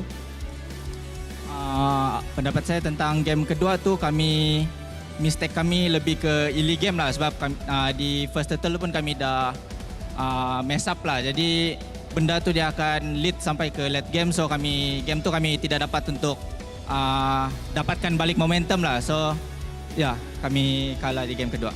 I see, tapi you guys dah bincang backstage apa menjadi selepas tu. I think that was a pretty good game for game 3 kan? Okay, can we please pass the mic to Coach Rain? Alright, Coach. We knew that, okay, title untuk perlawanan ni kan, Battle of the Mastermind. Because ramai orang cakap, ada macam beef sikit dengan Coach Ancha. So, Coach Rain, apa yang you nak cakap dekat Coach Ancha? Untuk Ancha, saya tak ada nak cakap banyak lah. Kalau nak belajar nak tengok konten gameplay, boleh tengok TikTok saya, Coach Ancha. Boleh. Oh my. Okay, tapi how did you manage to macam talk to your boys tadi lepas kekalahan game kedua? Saya yakinkan diorang yang dia bukan masalah hero, bukan masalah enemy yang kuat. It's about our execution for the early game part yang menyebabkan enemy boleh snowball macam tu lah. So kita fix early game dekat part situ and kita boleh overwhelm enemy lah. Alright, very nicely said. Diorang bincang elok-elok backstage masa game break. Lepas tu, we could see that, you know, ada hasilnya sebab diorang menang game ketiga. Tapi, let's stop talking about that. Korang rasa siapakah MVP perlawanan ini? Alright, MVP kita. 3, 2, 1. Kita punya Prince of Mage. Alright, Zanami, back to you. Okay, sekarang you jadi MVP untuk match ni. And soon, you guys akan lawan SRG. Now, SRG is one of the team yang sangat-sangat kuat musim ni. And dorang ada Stormy, the Mage Prodigy. As the Prince of Mage dekat Malaysia, you rasa perlawanan ni akan jadi mudah ke? Akan jadi susah ke? Ataupun you memang percaya full on what Coach Rain calls the RSG Prime? Bagi pendapat saya, game menentang SRG ni mungkin akan jadi game yang sengit lah untuk dengan kami berdua ni lah. So, tapi apapun kami still confident lah dengan line up yang sekarang ni. So, kami akan buat yang terbaik untuk game seterusnya. Alright, nice one. Okay, sebelum we end this interview, I would like to pass the mic to Loliel pula. Okay, Loliel. Sebagai player dah lama dalam RSG MY kan, you rasa lineup ni kuat tak untuk you? Like in your opinion, is it strong enough to fight this season? Bagi saya lineup ni memang cukup kuat lah. Cuma ada beberapa mistake lagi yang kami perlu betulkan dari segi total. Alright. Any last words for your fans before I send you guys to the media room? Kepada semua fans RSG Homeboy, terpulang kepada online dan offline, terima kasih banyak-banyak kerana tetap sokong kami dan kami akan buat yang terbaik untuk season ini. Terima kasih. Alright, thank you very much RSGMY. You guys may now head on over to the media room. Woo! Minggu kedua, match pertama.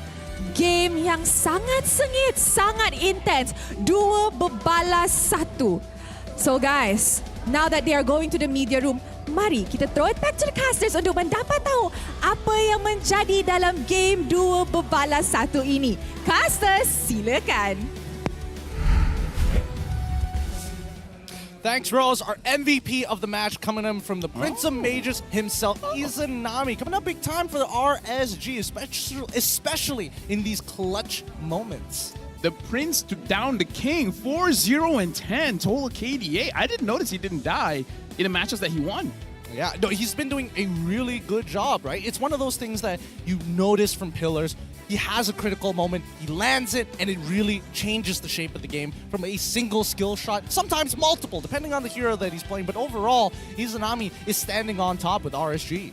Oh yeah, looking at damage per minute as well, 4,237 damage per minute. This shows how much poking that he does, because if you look at the KDA, 4 kills, 10 assists, it doesn't look like much, but when you see the damage that he deals, it's very evident that he is doing more than enough to push people away. And then when they can't run away, that's where the kill happens. And more so importantly, so when we look at kill participation, right? The only times he's not there when there are solo kills in lane. Oh yeah. Majority of fights he will always be there with the rest of his team. He never misses a beat. He's never late to anything, and especially when it comes down to fights. Let's have a look at the item build and see if there's anything interesting here, or maybe something that could have been optimized.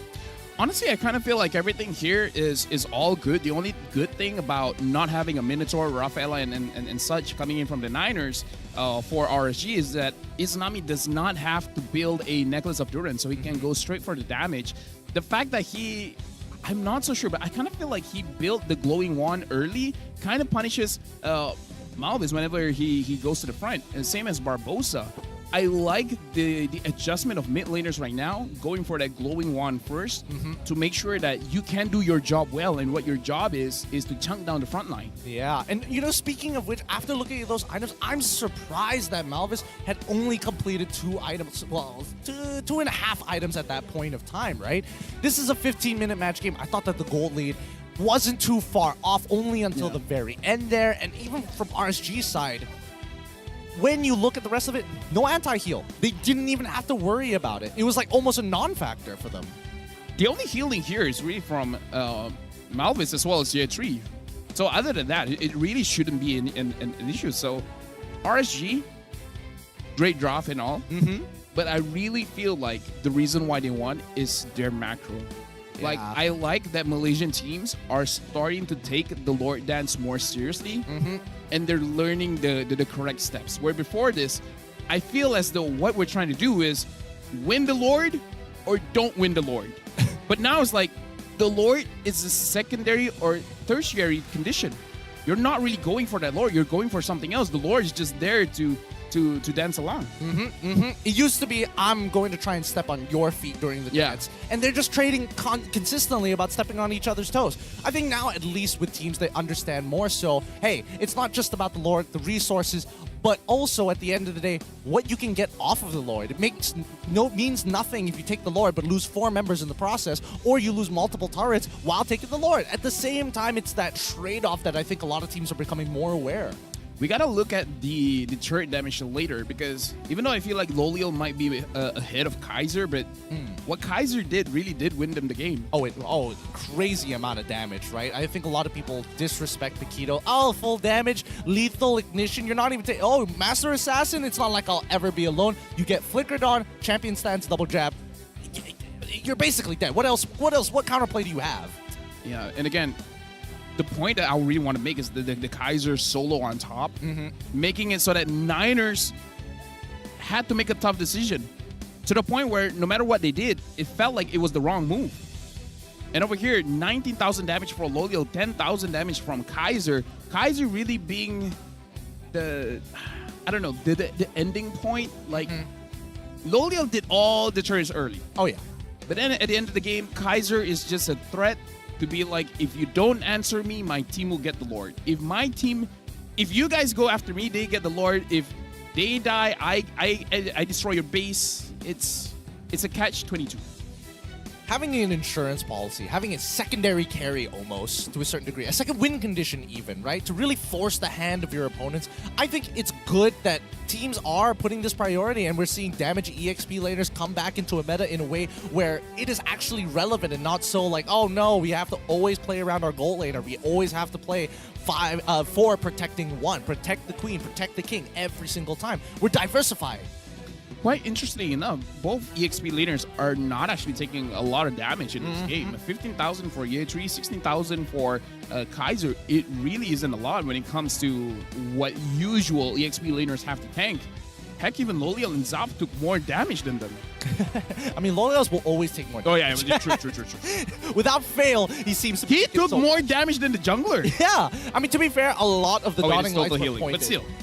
To be fair, a lot of the dotting lights were pointed towards his direction, so it makes sense. You only get heals if your HP is brought down more than the max. So he had to heal somewhere, but let's look at our Hall of Famers here. The rich guy, the carry, and as well as the best wingman going over to Loliel's, and Izanami, the Prince of Mages, taking the carry and the best wingman. Yeah, 80,000 damage and 7 total assists. This is just the thing about Novaria. You don't always secure the kills, but you can dish a lot of damage. Yeah. Let's not forget about the Astra Echoes, right? During that Lord Dance, that's got to be the most frustrating thing for the Niners because it always reconfirms the suspicion of RSG. Oh, are they going to cheese our EXP later up in the top side? Are they going to cheese Kaiser? No. Astral Echo? Oh, guess 3 of them are here. Good chance that we can continue to pressure the Lord. This game just shows that RSG has matured.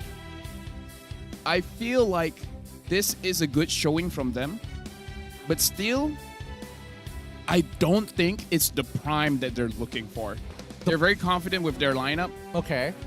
But I feel like, in terms of potential, there should be more than this. Okay. I can agree with that potential, but let's give a scale, something a little bit more tangible for our international audience there. Do you think that this team, RSG, in their form right now, is international ready? No. Not yet, no. Scale of 1 to 10, how much more steps or points do they need in that scale of 1 to 10 to reach that 10? Let's just say, in the current standings of MPL, I'm looking at top 5, top 6. Wow! Top 5, top 6. Yeah. Man, that's really unpolished then, really smudged up. No, it's because I love them. You love them that much? Yeah. So you gotta give that hard love because, like, dang, if you love someone, you gotta give them a reality check. You gotta give them a hard time. Give them that tough love. Right? I see that tough love here. That's why if you have a kid, then slap him every once in a while. No? Hard backhand, front hand. I prefer back. Back? I'm a front hand person. I'm sorry. Okay. We're Asians. In case you guys are watching internationally, this is like our culture. Yeah. Is it not? Am I not allowed to say this? No. I think the real question is, do you wear a ring when you do it, or do you? Oh, no. That's where we draw the line. No, I'm not that mean. No rings. No rings. That's where we draw the line. No. But at the end of this, once again, GG, RSGMY, congratulations. You've taken a point for yourselves. And let's look at the current standings as they shoot up to second place, just below the Selangor Red Giants. This currently puts them in a good position, but keep in mind, this is only week 2, day 1. Their positioning could be threatened by any of the teams under them, from Monster Vicious or even King Empire Esports. And this is why I say their top 6 or 5, because their aggregate points is just 1. It's just 1. Hoda has 1, Monster Vicious has 1. Right? Monster Vicious has played 2 games, RGMY has played 3 games. So even though their points is 5, their aggregate points is only 1. So that's why I say 5 wins and 4 losses. This is not a team that I feel is champion worthy yet. It's a long season. They have a lot of time to improve. And I, as a fan of the team, I love RSG. I really do. Of course. I want to see them get to the point where they can at least secure a top 3, because it's been quite a while that we've seen. Oh, wait, but no. In Malaysia, we have a meta. Yep. You want to be top 2 in regular season. Yes. Not top 1. I was gonna bring that up. You Not beat me top to the 1. punch, man. You beat me to the punch. Your man. eyes told me the story. I was like, Your eyes be like, okay, I get what you're saying, Gideon. It's true. It's true. There is a curse going on. If you do well in the regular season and you're number 1, you usually don't win the championship at the end of it. Lifting that trophy is a far-fetched dream for so many of the teams that have taken that curse. But it begs the question, right? What will it take for RSG to get to that point? What is the one thing that you can impart to them that's going to really shake off the rust, give them that nice, delicious polish? Win, but not too much. Win, but not too much? It's like, have you watched Incredibles? Right, the end scene where it's like, you know, the kid is fast, like, not number 1, 3, 4, yeah. Just hold it, just keep it in. Just hold back. Pull it back. But if I want to give a proper, like, analytical kind of idea, be the Asian parent. Play around Izanami and Kaiser a little bit more. Interesting. Playing on your EXP and as well as mid. Because I feel like both of those can carry. Lolio can carry, but he is a risk. He is a risk? Give a backhand to Lolio? I don't know. Not that far. Not that far, but it's definitely one of those stocks that it's going to be a little scary to invest in. Sometimes you get your 10x, other times it's a -5 or minus 10x. It's a little tough to say. But speaking of which, let's talk about the next matchup that's happening. Coming up next, we have the Homeboys against Monster Vicious. Now, Homeboys, not exactly the best start to the season, and the same can be said about MV, but MV at the end of that week was looking just a tad bit better. A tip for all of you. If you guys want to increase your social media presence, if Homeboys loses, do a live about it. People will tune in. Oh my goodness. Trust me. Is this the new Is this the TikTok meta? Social media will blow up. If Homeboys loses, you know, maybe you cry a bit, maybe you get angry. Dude, all you, man. You're giving away trade secrets right now. How else are the rest of us going to beef up our social media? Yo, DJ Y, at least treat me to dinner. Dinner it might be, but honestly, I'm actually excited for this matchup because, you know, MV, they're coming up. They're very strong. I mean, compared to the Homeboys now, I think that's a good way to scale their power level. You know, we got a Dragon Ball Power Starters on for this upcoming matchup, and maybe it might shock us, it might surprise us, it might be pretty straightforward. By the way, we're gonna resume around 8 p.m. because we're gonna go for Buka Puasa first. After Buka Puasa, then we're gonna resume. So never mind what I say. 7:45, but the draft starts at 8. So be here by 7:50. Be in the middle. Be in the middle. A good time. A good timing in between, and especially if you're coming or to the live 8:30. stage. I don't care. Yeah, if you're coming to the live stage, make sure. Oh, if you're gonna Buka Puasa, pack it up, because again, this happens fast. With that being said, here at the MPL MY Season 13, the most entertaining region of them all, we're gonna bid you farewell, and we'll see you after Buka Puasa. Dead. Nice. Nice one. Right side, blue bush. Kurang dying. Don't die. Tahu lah. You not puasa. If you die. Nice one, guys. Ay, coming. No di pa kami. Coming, guys. Initial fight. Fight. Tara. Dead. Nice. Oh, memang baik lah, El. Dead. Nice. Okay, go pam. Harit kalau boleh. Haritnya pegang. Mati! Tarik. Depan dulu, guys. Dia makan aku, salah. Dah, rapat kau. Dah beri fight. Bantai! Mati dulu. Mati. Mati, bodoh. Turtle. Di bawah, Cok. Lihat boleh nih. Win target. Mati. Semua gas! Turtle. Ada mau Nopa. Mati. Ay, dah. Back. Last hit. Nice. Go. Don't fight. Don't fight. Just blocking. Hey, dash in. This guy dead. Teleport gerak. Dead. Nice one. Flicker. Wow! Gila, kelas mo.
dalam keadaan yang sangat-sangat mudah. Selamat datang ke MPL Malaysia musim ke-13, di mana yang terbaik akan berentap dalam pertempuran sengit dan penuh strategi. Seperti pada musim yang lepas, 10 pasukan profesional akan bersaing selama 6 minggu dalam arena yang penuh aksi di regular season. Namun, bermula pada musim ini, cuma 6 pasukan akan layak ke play-off dan pasukan di tempat ke-7 dan ke-8 hanya dapat stay untuk musim seterusnya. Tapi sayang sekali, tiada slot ke play-off buat mereka pada musim ini. Bagi pasukan di tempat ke-10, slot musim ke-14 mereka akan diganti oleh tempat pertama MPL Conference Group.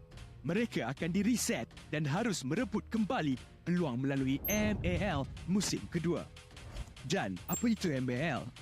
Mobile Legends Bang Bang Academy League adalah liga amatur di mana terlahirnya bintang-bintang baharu. 15 pasukan akan bersaing untuk meraih kejuaraan dan 2 pasukan MPL Conference Group teratas akan berpeluang merebut slot ke MPL Malaysia musim seterusnya. Okey, kembali ke MPL. Pasukan MPL Malaysia tempat ke-9 akan berentap dengan pasukan tempat kedua dari MPL Conference Group dalam pusingan MPL Malaysia Challenger Stage bersama format Best of 5 semasa Grand Final MPL musim yang pertama, di mana pemenang akan menentukan slot terakhir MPL Malaysia musim ke-14. 6 pasukan yang layak ke play-off akan berentap untuk meneruskan jalan ke Grand Final MPL Malaysia musim ke-13 dan merebut peluang untuk ke MSC 2024. Jadi, bersiap sedia. Persiapkan strategi anda. Bersedia untuk aksi profesional di pentas MPL Malaysia musim ke-13.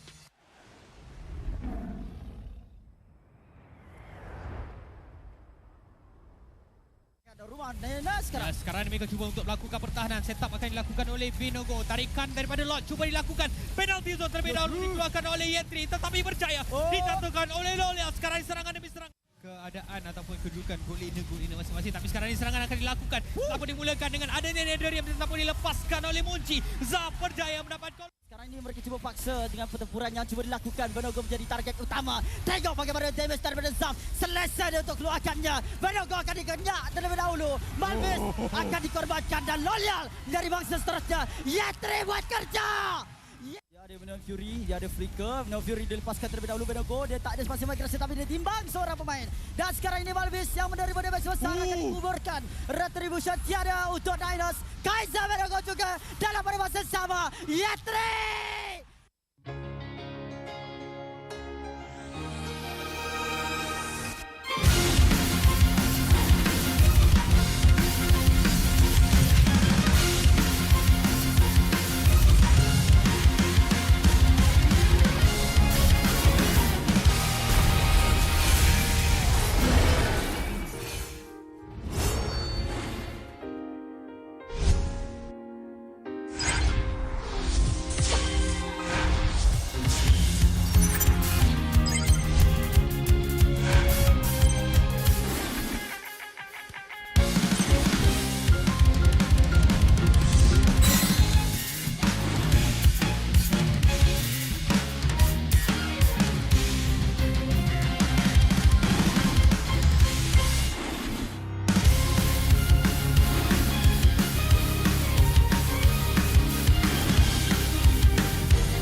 Berminat untuk mengetahui info lanjut mengenai prestasi pemain dan jadi sebahagian daripada MPL Malaysia? Layari laman rasmi Liga Isukan nombor 1 Malaysia untuk dapatkan maklumat terkini dan lengkap. Layari laman rasmi MPL Malaysia sekarang. Ayo kita bersama menaikkan mutu MLBB di Malaysia. Jangan terlepas kemas kini Liga Academy rasmi MLBB Malaysia, MPL Malaysia. Ikuti semua platform rasmi kami. Ayo sokong MPL Malaysia musim pertama. Ikuti semua platform rasmi. Semua peminat dan penyokong dijemput ke arena MPL Malaysia musim ke-13 di Serdang. Anda berpeluang berjumpa dengan pemain kegemaran anda, kumpul tanda tangan eksklusif dan sertai kempen Fan of the Season. Interested in knowing more about player performance and be a part of MPL Malaysia? Visit the website of MPL Malaysia's #1 esports league for the latest news and league updates. Don't miss out on updates from the official MLBB Malaysia Academy League, MPL Malaysia. Follow all our official platforms. All fans are invited to the MPL Malaysia Season 13 Arena in Serdang. You will get a chance to meet your favorite players, get exclusive autographs, and join the Fan of the Season campaign.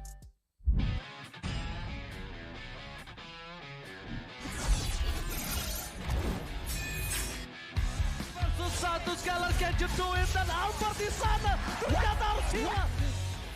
As Long gets instantly shot down by the Blazing Duet, as well as the Electro final blow. This is going to be easy cleanup for Todak as most of the... Apat yun, pero nasipa din siya. Yung ninakaw na sipa. Buhay pa rin. Ang Homebois! Backline already, and you're running for the lines. Gunning it. Jerry trying to drag the members of RG right underneath the turret. It's not enough though. Gray coming all the way in. He cleans it all the way up. Just no way for him to run. Kita kata ada satu warrior weapon di Malaysia membuat pergerakan dari Liga terlalu benar-benar slow. Rafanya sudah tumbang.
Menang, kalah, pressure, harapan, skill, mistake, dah ready. Kalah, dihentak, dituntut semua untuk peminat. Spotlight melampangkan satu sosok tumpuan. Meneruskan dinasti mereka 3 kali juara MPL Malaysia. Tumpuan untuk melakukan yang terbaik. Tumpuan untuk menjadi seorang role model. Penantian, pelaburan, pengorbanan, semuanya. Sorotan itu penting. Ia membuatkan kita percaya. The supporters will witness our fights and our struggles. Memikul harapan untuk mempertahankan kemenangan. Menjadi cabaran terbesar untuk mencapai matlamat kami. Pastikan kemenangan dan kebanggaan dikecam di rumah kita. Harapan masih terpahat di hati. Untuk menjadi juara. Kembali merampas tahta. Meneruskan legasi kami. Di bawah cahaya, semuanya menjadi lebih jelas. Underdog, kuda hitam. No, kami adalah Monster Vicious. Cahaya impian telah menerangi pentas ini. Kejayaan bukan lagi dongeng. Not just a dream. Ia arti harapan yang sebenar. Mungkin ada yang sangka bahawa harapan ini akan hilang. Tapi bukan kami.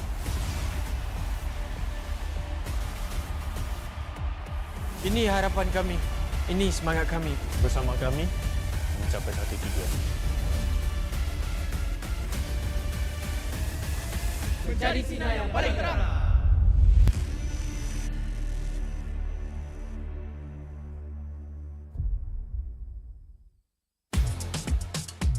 prepaid 5G serba baharu. Nikmati jago 5G untukmu. Dengan kelajuan internet 5G tanpa batas. Layan gaming sepantas kilat. Dan stream video paling lancar. Nikmati juga lebih nilai dengan 20% cashback hanya RM32 sebulan. Dapatkan sekarang.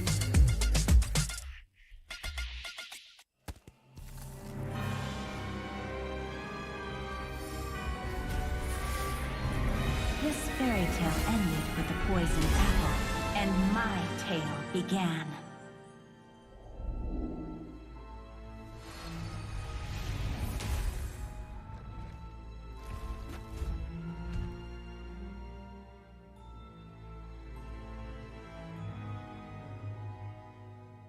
A princess in a tower is just a bird in a cage.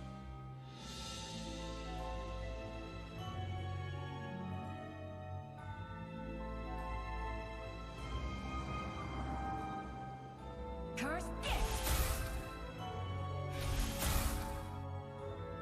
Take my vengeance! Protect your queen!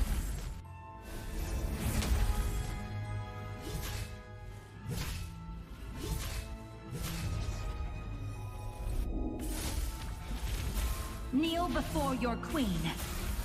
It won't take long, I promise.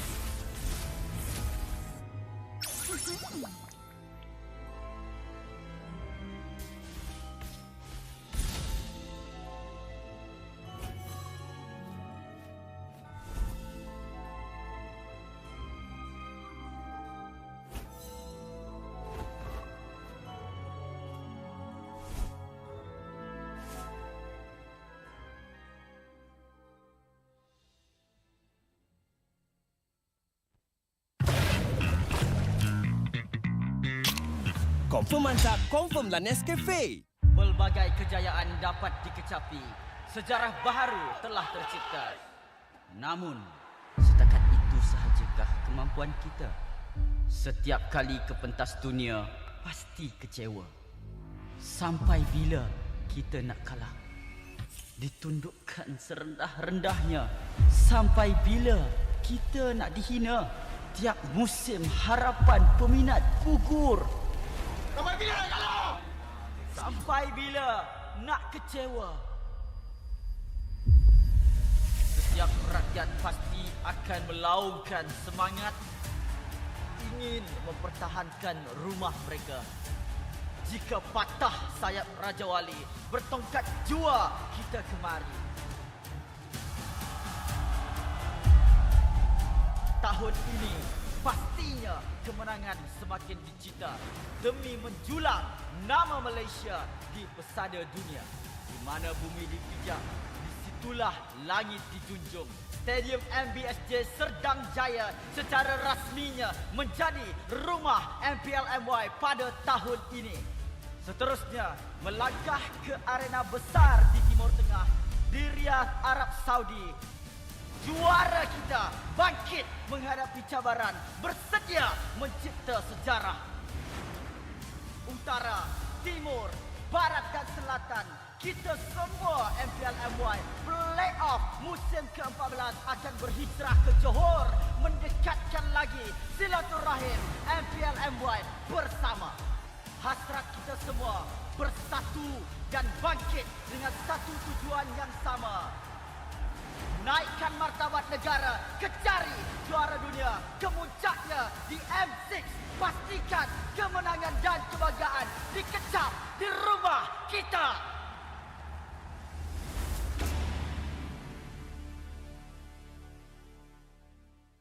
So I can position for bot. Dead. Nice. Nice one. Right side, blue bush, baka pa. Grab dying. FJWP, don't die. Tahu lang.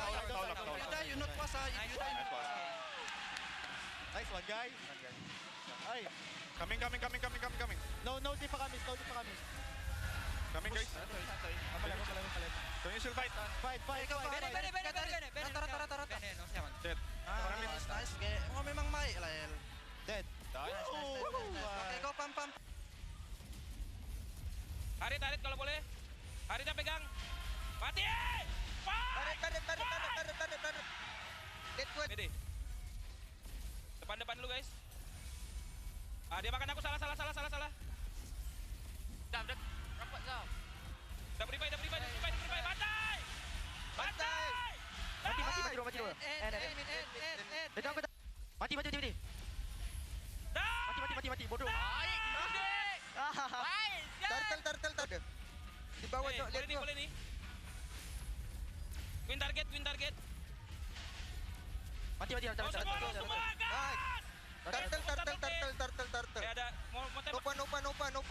Nopa. Mati. Hai dah. Bakap. Last hit. Nice. Go. Don't fight. Don't fight. Just walking. Dash in. This guy dead. Level take rock. Dead. Nice one. Don't play. Wow! Gila kelas mo bakit?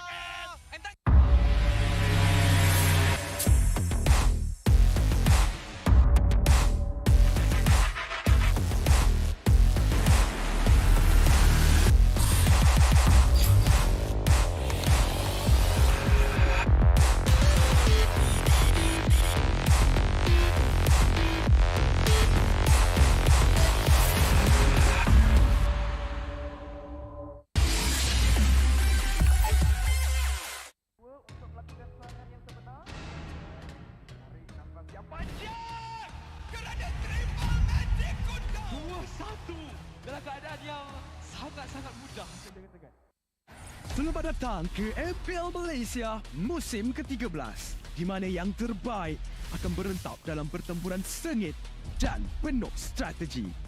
Seperti pada musim yang lepas, 10 pasukan profesional akan bersaing selama 6 minggu dalam arena yang penuh aksi di regular season. Namun, bermula pada musim ini, cuma 6 pasukan akan layak ke play-off dan pasukan di tempat ke-7 dan ke-8 hanya dapat stay untuk musim seterusnya. Tapi sayang sekali, tiada slot ke play-off buat mereka pada musim ini. Bagi pasukan di tempat ke-10, slot musim ke-14 mereka akan diganti oleh tempat pertama MPL Conference Group. Mereka akan di-reset dan harus merebut kembali peluang melalui MPL musim kedua. Dan apa itu MPL? Mobile Legends Bang Bang Academy League adalah liga amatur di mana terlahirnya bintang-bintang baharu. 15 pasukan akan bersaing untuk meraih kejuaraan dan 2 pasukan MPL Conference Group teratas akan berpeluang merebut slot ke MPL Malaysia musim seterusnya. Okey, kembali ke MPL. Pasukan MPL Malaysia tempat ke-9 akan berentap dengan pasukan tempat kedua dari MPL Conference Group dalam pusingan MPL Malaysia Challenger Stage bersama format Best of 5 semasa Grand Final MPL musim yang pertama, di mana pemenang akan menentukan slot terakhir MPL Malaysia musim ke-14.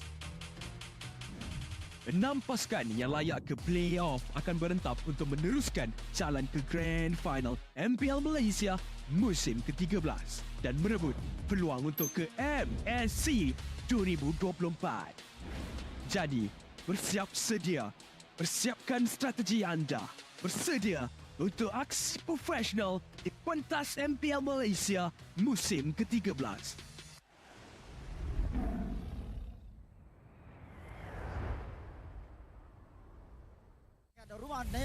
Sekarang mereka cuba untuk melakukan pertahanan. Setup akan dilakukan oleh Vinogo. Tarikan daripada Lord cuba dilakukan. Penalty zone terlebih dahulu dikeluarkan oleh Yentri, tetapi berjaya dijatuhkan oleh Lolia. Sekarang serangan demi serangan. Keadaan ataupun kedudukan gol-ina masing-masing. Tapi sekarang ini serangan akan dilakukan. Apa dimulakan dengan adanya Nederium tetapi dilepaskan oleh Munci. Zaf berjaya mendapat gol. Sekarang ini mereka cuba paksa dengan pertempuran yang cuba dilakukan. Vinogo menjadi target utama. Tengok bagaimana damage daripada Zaf. Selesa dia untuk keluarkannya. Vinogo akan dikenyak terlebih dahulu. Malvis akan dikorbankan dan Loyal dari bangsa seterusnya. Yetri buat kerja. Dia ada Venom Fury, dia ada Flicker. Venom Fury dilepaskan terlebih dahulu Vinogo. Dia tak ada spasi migrasi tapi dia timbang seorang pemain. Dan sekarang ini Malvis yang menerima damage besar akan dikuburkan. Retribution tiada untuk Dinos. Kaiser Vinogo juga dalam pada masa sama. Yetri!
Berminat untuk mengetahui info lanjut mengenai prestasi pemain dan jadi sebahagian daripada MPL Malaysia?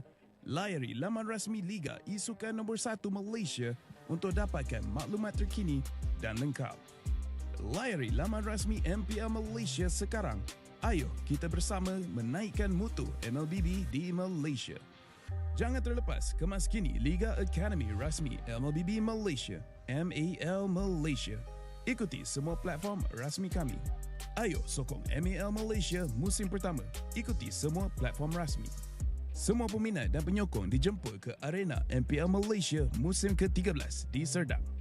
Anda berpeluang berjumpa dengan pemain kegemaran anda, kumpul tanda tangan eksklusif dan sertai kempen Fan of the Season.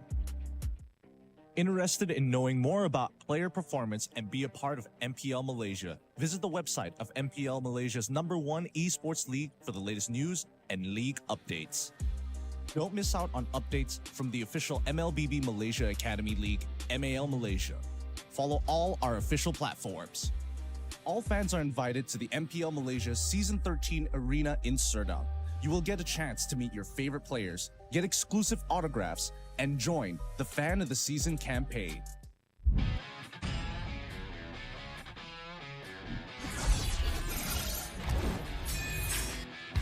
Versus satu sekali Kenjut Duim dan Alvar di sana. Ternyata harus hilang. Avalanche fight as Lone gets instantly shot down by the Blazing Duet as well as the Electo final blow. This is going to be easy cleanup for Todak as most of the... Apat yun, pero nasipa din siya. Yung ninakaw na sipa. Buhay pa rin. Ang buhay. Backline already, and they're running for the lives. Gunning it. Jerry trying to drag the members of RG right underneath the turret. It's not enough though. Gray coming all the way, and he cleans it all the way up. Just nowhere for him to run. Kita kata ada satu warrior weapon di Malaysia membuat pergerakan dari Liga terlalu benar-benar slow. Rafanya sudah tumbang.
Menang, kalah, pressure, harapan, skill, mistake, dah ready.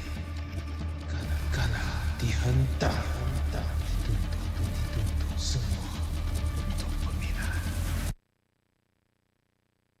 Spotlight melambangkan satu sosok tumpuan.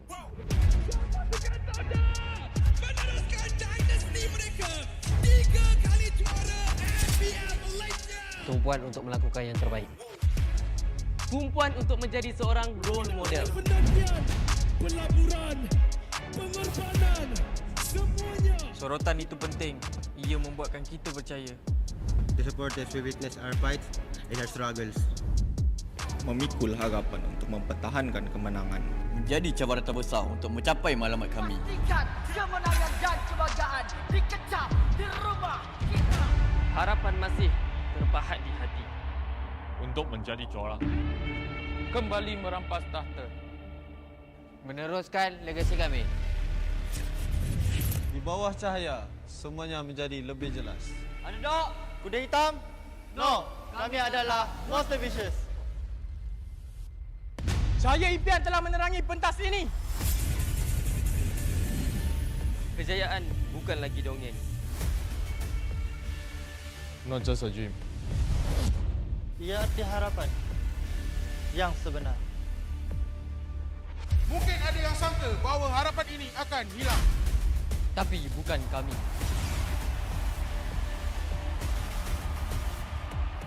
Ini harapan kami. Ini semangat kami. Bersama kami, mencapai satu tujuan.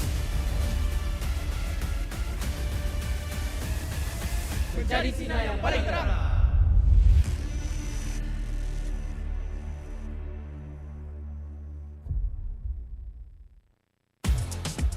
Hotlink Prepaid 5G serba baharu. Nikmati jago 5G untukmu. Dengan kelajuan internet 5G tanpa batas. Layan gaming sepantas kilat. Dan stream video paling lancar. Nikmati juga lebih nilai dengan 20% cashback hanya RM32 sebulan. Dapatkan sekarang.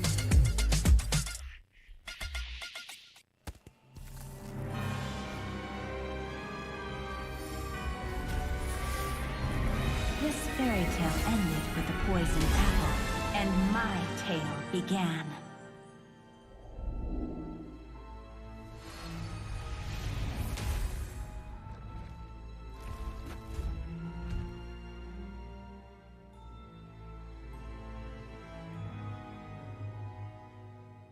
A princess in a tower is just a bird in a cage.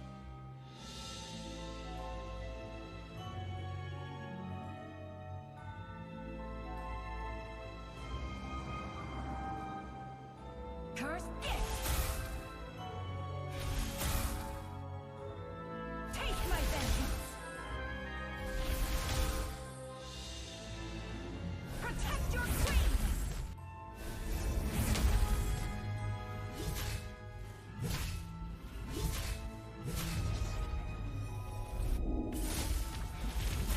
Kneel before your queen. It won't take long, I promise.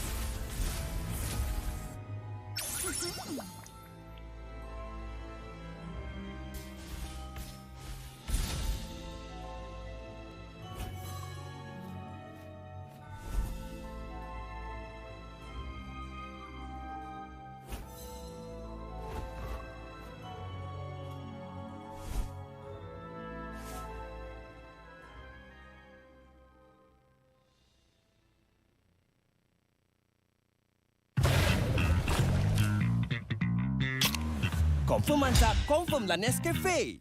Pelbagai kejayaan dapat dikecapi. Sejarah baharu telah tercipta. Namun, setakat itu sahajakah kemampuan kita? Setiap kali ke pentas dunia, pasti kecewa. Sampai bila kita nak kalah? Ditundukkan serendah-rendahnya. Sampai bila kita nak dihina? Tiap musim harapan peminat gugur. Sampai bila nak kalah? Sampai bila nak kecewa? Setiap rakyat pasti akan melaungkan semangat ingin mempertahankan rumah mereka. Jika patah sayap Raja Wali, bertongkat jua kita kemari. Tahun ini pastinya kemenangan semakin dicita demi menjulang nama Malaysia di pesada dunia. Di mana bumi dipijak, disitulah langit dijunjung. Stadium MBSJ Serdang Jaya secara rasminya menjadi rumah MPL MY pada tahun ini. Seterusnya, melangkah ke arena besar di Timur Tengah, di Riyadh, Arab Saudi. Juara kita bangkit menghadapi cabaran, bersedia mencipta sejarah. Utara, Timur, Barat dan Selatan, kita semua MPL MY Playoff musim ke-14 akan berhijrah ke Johor, mendekatkan lagi silaturahim MPL MY bersama. Hasrat kita semua bersatu dan bangkit dengan satu tujuan yang sama.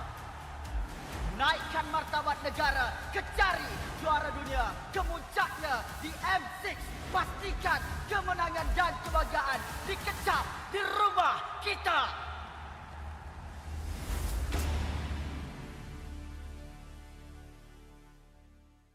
So I can position for bot. Dead. Dead. Nice. Nice. Nice one. Right side, blue bush, baka pa. Grab dying. WP, don't die. Tahu lang. You die, you not pass, you die. Nice one, guys. Ay. Coming. No di pa kami. Coming guys. So initial fight. Fight. Dead. Nice. Oh, memang baik lah El. Dead. Nice. Okay, go pam. Tarik kalau boleh. Harit dah pegang. Mati! Tarik. Dead good. Pede. Depan dulu guys. Dia makan aku salah. Dah rapat Zaf. Dah beribai. Bantai! Mati dulu. Mati. Mati. Bodoh. Baik. Turtle. Di bawah dok, lihat boleh ni. Win target. Mati. Semua gas! Turtle. Ada motor. Nopa. Mati. Ay, dah. Backup. Wait, Dalton. Last hit. Nice. Go. Don't fight. Don't fight. Just blocking. Hey, Dashin. This guy dead. Level take rock. Dead. Nice one. Don't flicker. Wow! Gila kelas mo nakakit!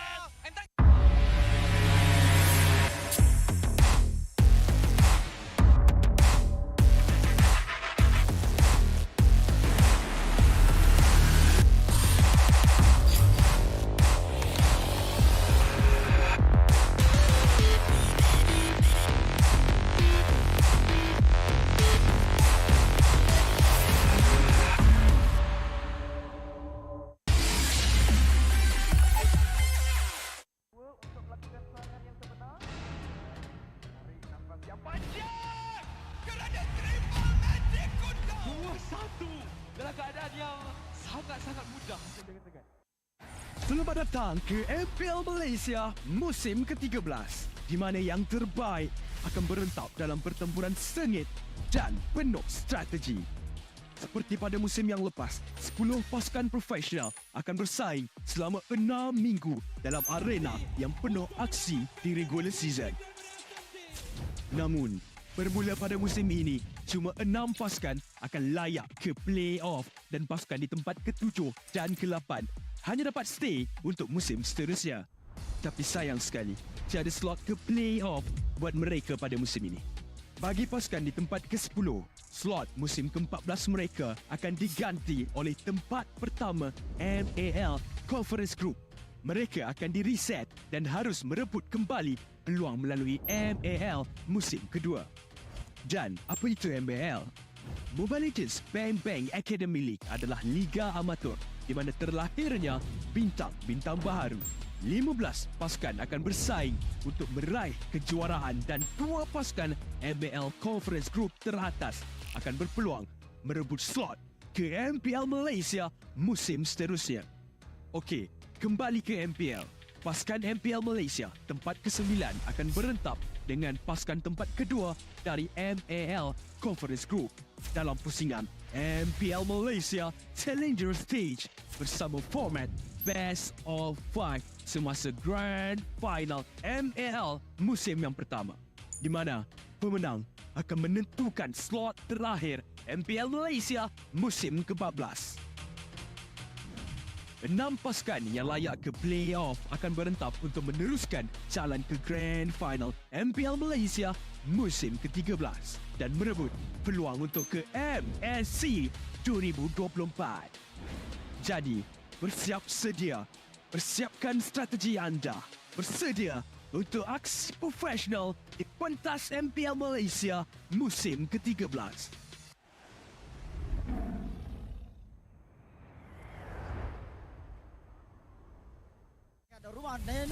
Sekarang mereka cuba untuk melakukan pertahanan. Setup akan dilakukan oleh Vinogo. Tarikan daripada Lord cuba dilakukan. Penalty zone terlebih dahulu dikeluarkan oleh Yentri, tetapi berjaya dijatuhkan oleh Lolia. Sekarang serangan demi serangan. Keadaan ataupun kedudukan gol ini masing-masing. Tapi sekarang ini serangan akan dilakukan. Lalu dimulakan dengan adanya Nederium, tetapi dilepaskan oleh Munci. Zaf berjaya mendapat gol. Sekarang Sekarang ini mereka cuba paksa dengan pertempuran yang cuba dilakukan. Benogo menjadi target utama. Tengok bagaimana damage daripada Zaf. Selesa dia untuk keluarkannya. Benogo akan dikenyak terlebih dahulu. Malvis akan dikorbankan dan loyal dari bangsa seterusnya. Yetri buat kerja.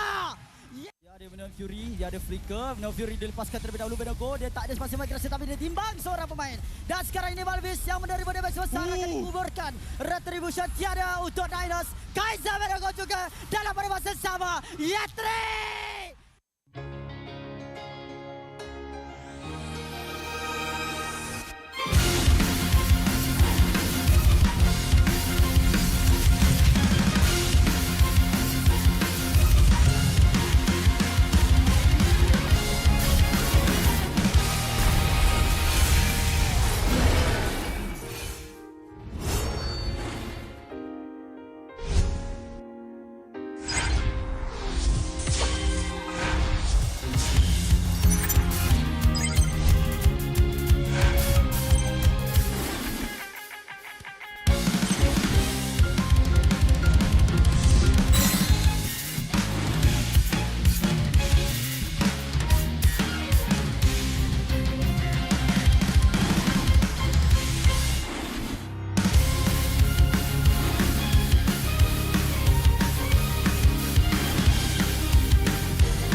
Berminat untuk mengetahui info lanjut mengenai prestasi pemain dan jadi sebahagian daripada MPL Malaysia? Layari laman rasmi Liga Isukan nombor 1 Malaysia untuk dapatkan maklumat terkini dan lengkap. Layari laman rasmi MPL Malaysia sekarang. Ayo kita bersama menaikkan mutu MLBB di Malaysia.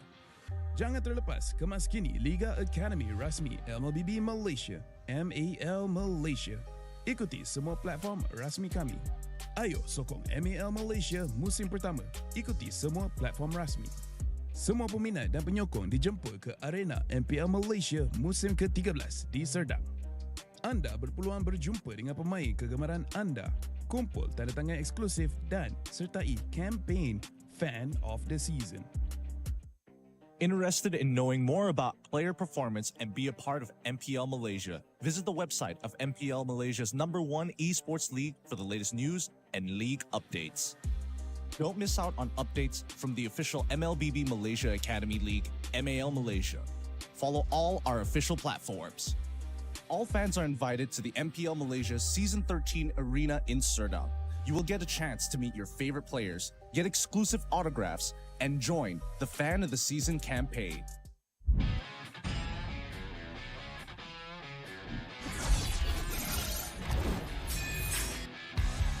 Satu sekali catch to him dan Albert di sana ternyata harus hilang. Ledge fight as Long gets instantly shot down by the Blazing Duet as well as the Electro final blow. This is going to be easy cleanup for Todak as most of the... Apat yun, pero nasipa din siya yung ninakaw na sipa. Buhay pa rin ang 4v1! Backline already, and you're running for the lives, gunning it. David trying to drag the members of RG right underneath the turret. It's not enough though. Gray coming all the way in, he cleans it all the way up. Just nowhere for him to run. Kita akan ada satu Warrior Weapon di Malaysia membuat pergerakan dari Liga terlalu benar-benar slow. Rafanya sudah tumpah.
Menang, kalah, pressure, harapan, skill, mistake, dah ready.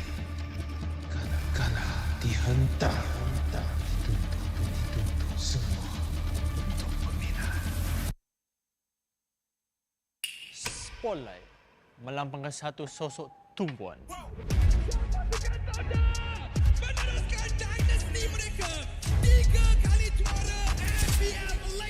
Tumpuan untuk melakukan yang terbaik. Tumpuan untuk menjadi seorang role model. Pelaburan, pengorbanan, semuanya. Sorotan itu penting. Ia membuatkan kita percaya. The supporters will witness our fights and our struggles. Memikul harapan untuk mempertahankan kemenangan. Menjadi cabaran terbesar untuk mencapai matlamat kami. Pastikan kemenangan dan kebanggaan dikecap di rumah kita. Harapan masih terpahat di hati untuk menjadi juara. Kembali merampas tahta. Meneruskan legasi kami. Di bawah cahaya, semuanya menjadi lebih jelas. Underdog, kuda hitam? No, kami adalah Monster Vicious. Cahaya impian telah menerangi pentas ini. Kejayaan bukan lagi dongeng. Not just a dream. Ia arti harapan yang sebenar. Mungkin ada yang sangka bahawa harapan ini akan hilang. Tapi bukan kami.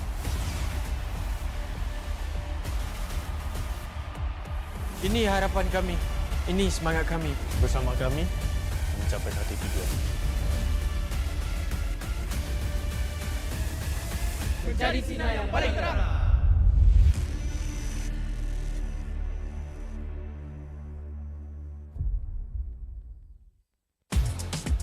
Hotlink Prepaid 5G serba baharu. Nikmati jago 5G untukmu. Dengan kelajuan internet 5G tanpa batas. Layan gaming sepantas kilat.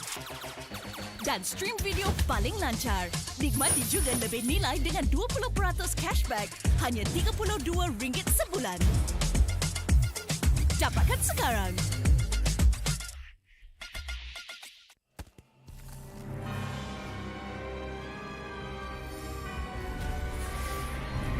This fairy tale ended with the poisoned apple, and my tale began.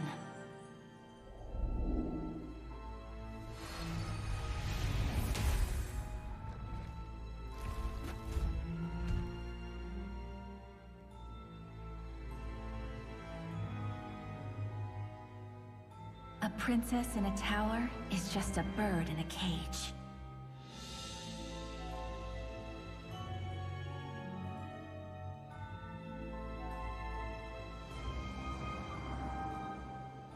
Curse it! Take my vengeance! Protect your queen!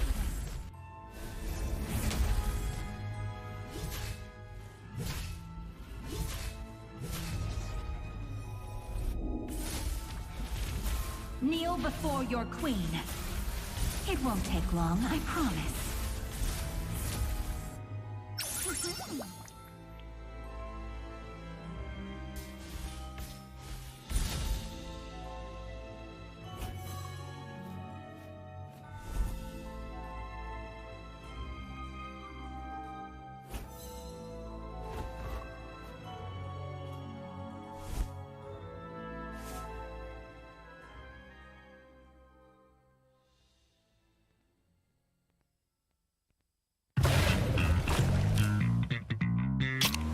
Confirm mantap, confirm lah Nescafe. Pelbagai kejayaan dapat dikecapi. Sejarah baharu telah tercipta. Namun, setakat itu sahajakah kemampuan kita? Setiap kali ke pentas dunia, pasti kecewa. Sampai bila kita nak kalah? Ditundukkan serendah-rendahnya. Sampai bila kita nak dihina? Tiap musim harapan peminat gugur. Sampai bila nak kalah? Sampai bila nak kecewa?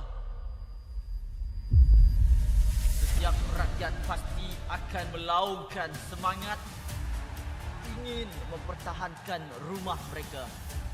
Jika patah sayap Raja Wali, bertongkat jua kita kemari. Tahun ini pastinya kemenangan semakin dicita demi menjulang nama Malaysia di pesada dunia.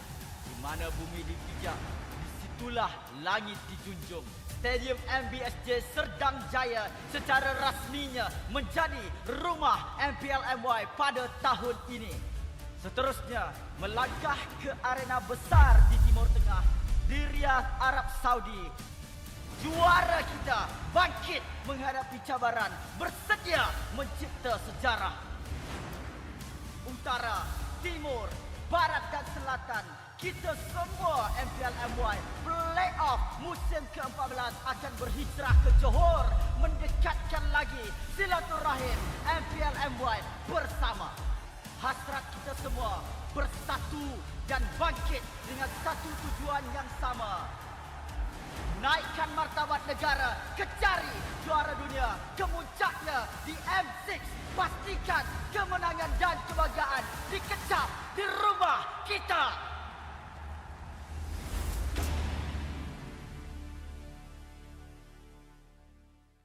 So I can position for bot. Dead. Dead. Nice. Nice one. Right, blue bush, back up. Gerak dying. JWP. Don't die. Tahu. You die, you not pass. You die. Nice one, guys. Ay. Coming.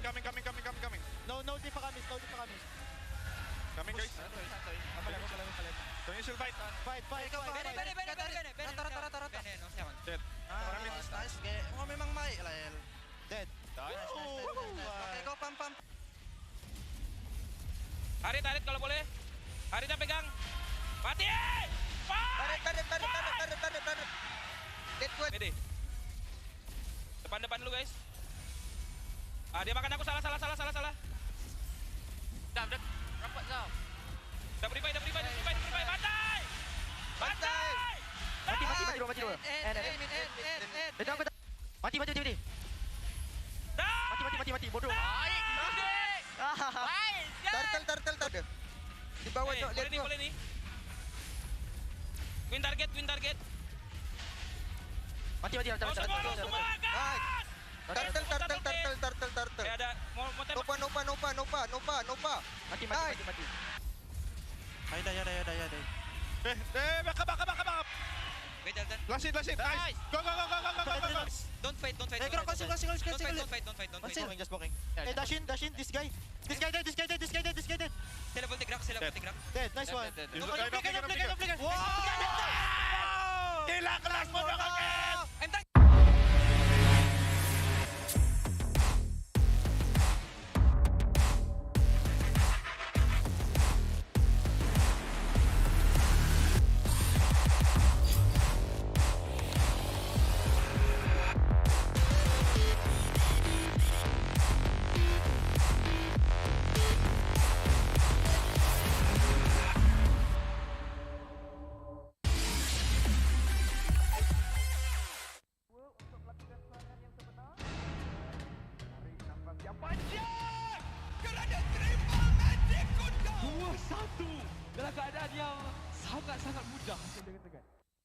Selamat datang ke MPL Malaysia musim ke-13 di mana yang terbaik akan berentap dalam pertempuran sengit dan penuh strategi. Seperti pada musim yang lepas, 10 pasukan profesional akan bersaing selama 6 minggu dalam arena yang penuh aksi di regular season. Namun, bermula pada musim ini, cuma 6 pasukan akan layak ke play-off dan pasukan di tempat ke-7 dan ke-8 hanya dapat stay untuk musim seterusnya. Tapi sayang sekali, tiada slot ke play-off buat mereka pada musim ini. Bagi pasukan di tempat ke-10, slot musim ke-14 mereka akan diganti oleh tempat pertama MAL Conference Group. Mereka akan di-reset dan harus merebut kembali peluang melalui MAL musim kedua. Dan apa itu MAL? Mobile Legends Bang Bang Academy League adalah liga amatur di mana terlahirnya bintang-bintang baharu. 15 pasukan akan bersaing untuk meraih kejuaraan dan 2 pasukan MPL Conference Group teratas akan berpeluang merebut slot ke MPL Malaysia musim seterusnya. Okey, kembali ke MPL. Pasukan MPL Malaysia tempat ke-9 akan berentap dengan pasukan tempat kedua dari MAL Conference Group dalam pusingan MPL Malaysia Challenger Stage bersama format Best of 5 semasa Grand Final MAL musim yang pertama, di mana pemenang akan menentukan slot terakhir MPL Malaysia musim ke-14. 6 pasukan yang layak ke playoff akan berentap untuk meneruskan jalan ke Grand Final MPL Malaysia musim ke-13 dan merebut peluang untuk ke MSC 2024. Jadi, bersiap sedia. Persiapkan strategi anda. Bersedia untuk aksi profesional di pentas MPL Malaysia musim ke-13.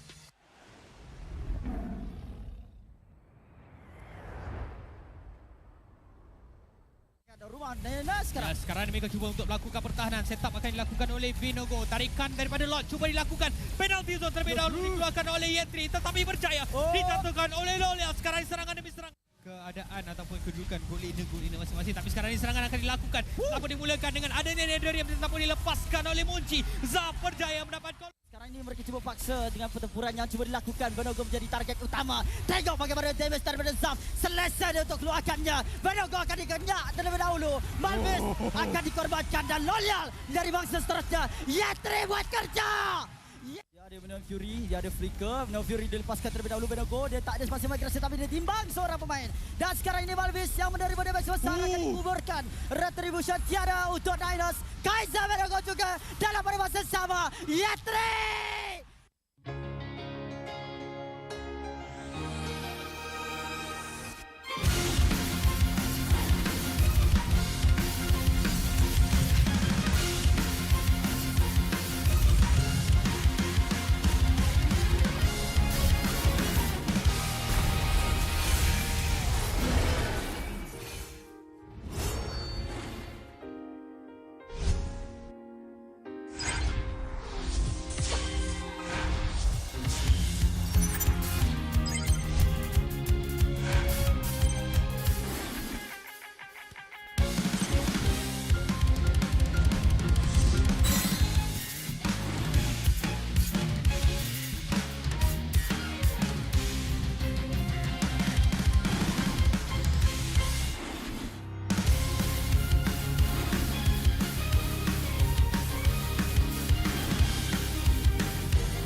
Berminat untuk mengetahui info lanjut mengenai prestasi pemain dan jadi sebahagian daripada MPL Malaysia?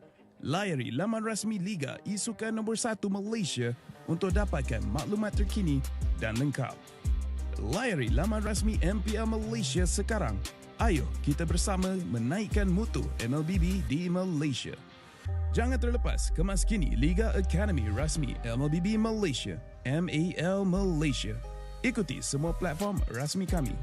Ayo sokong MAL Malaysia musim pertama. Ikuti semua platform rasmi. Semua peminat dan penyokong dijemput ke arena MPL Malaysia musim ke-13 di Serdang. Anda berpeluang berjumpa dengan pemain kegemaran anda, kumpul tanda tangan eksklusif dan sertai kempen Fan of the Season. Interested in knowing more about player performance and be a part of MPL Malaysia? Visit the website of MPL Malaysia's #1 esports league for the latest news and league updates. Don't miss out on updates from the official MLBB Malaysia Academy League, MAL Malaysia. Follow all our official platforms. All fans are invited to the MPL Malaysia Season 13 Arena in Serdang. You will get a chance to meet your favorite players, get exclusive autographs, and join the Fan of the Season campaign.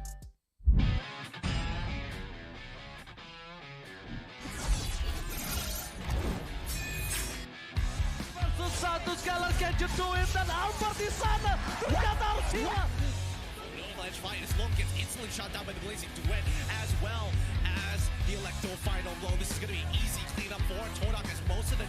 Apat yun, pero nasipa din siya yung ninakaw na sipa. Buhay pa rin ang Homebois!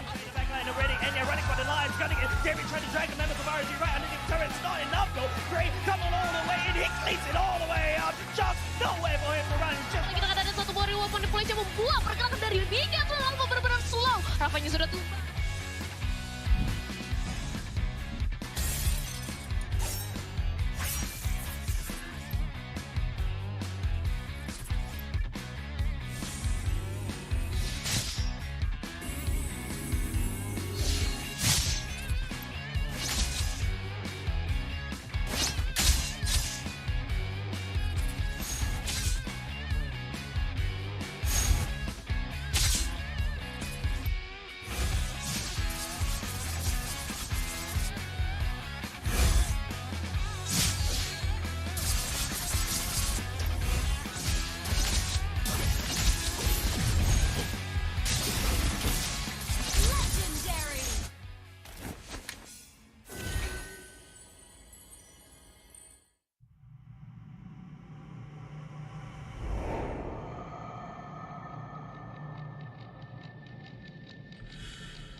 Menang, kalah, pressure, harapan, skill, mistake, dah ready. Kalah, dihentak, dituntut semua untuk peminat. Spotlight melambangkan satu sosok tumpuan.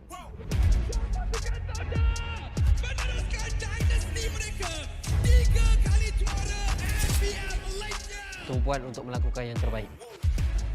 Tumpuan untuk menjadi seorang role model. Penantian, pelaburan, pengorbanan, semuanya. Sorotan itu penting. Ia membuatkan kita percaya. The supporters will witness our fights and our struggles. Memikul harapan untuk mempertahankan kemenangan.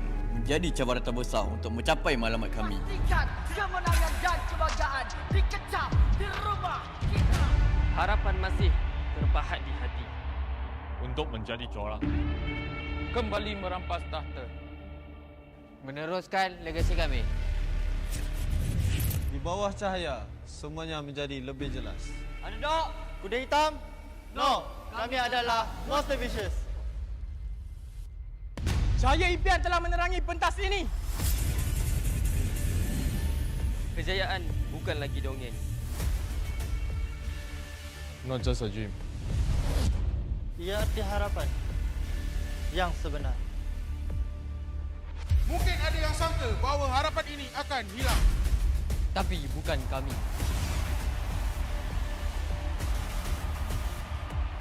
Ini harapan kami. Ini semangat kami. Bersama kami mencapai satu tujuan. Menjadi sinar yang paling terang.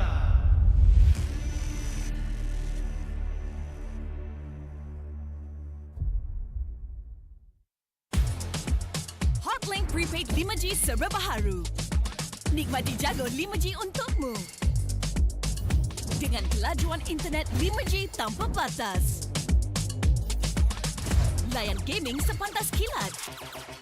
Dan stream video paling lancar. Nikmati juga lebih nilai dengan 20% cashback hanya RM32 sebulan. Dapatkan sekarang.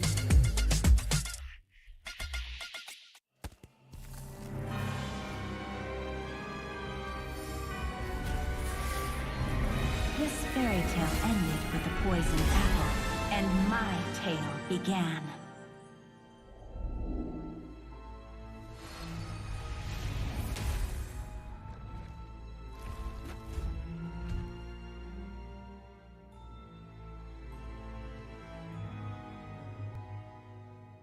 A princess in a tower is just a bird in a cage.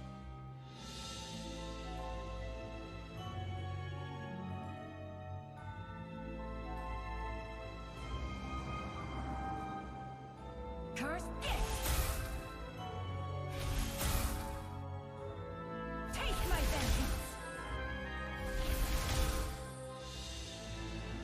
Protect your queen!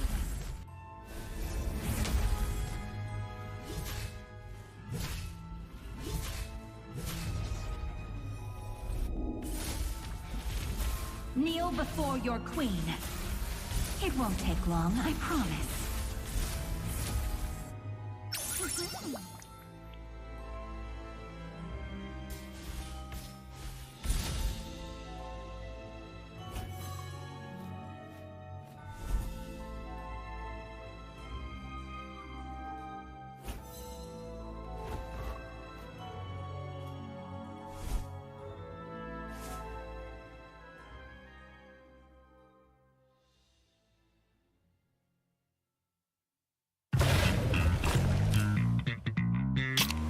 Confirm mantap, confirm lah Nescafe. Pelbagai kejayaan dapat dikecapi. Sejarah baru telah tercipta. Namun, setakat itu sahajakah kemampuan kita? Setiap kali ke pentas dunia, pasti kecewa. Sampai bila kita nak kalah? Ditundukkan serendah-rendahnya. Sampai bila kita nak dihina? Tiap musim harapan peminat gugur. Sampai bila nak kalah? Sampai bila nak kecewa?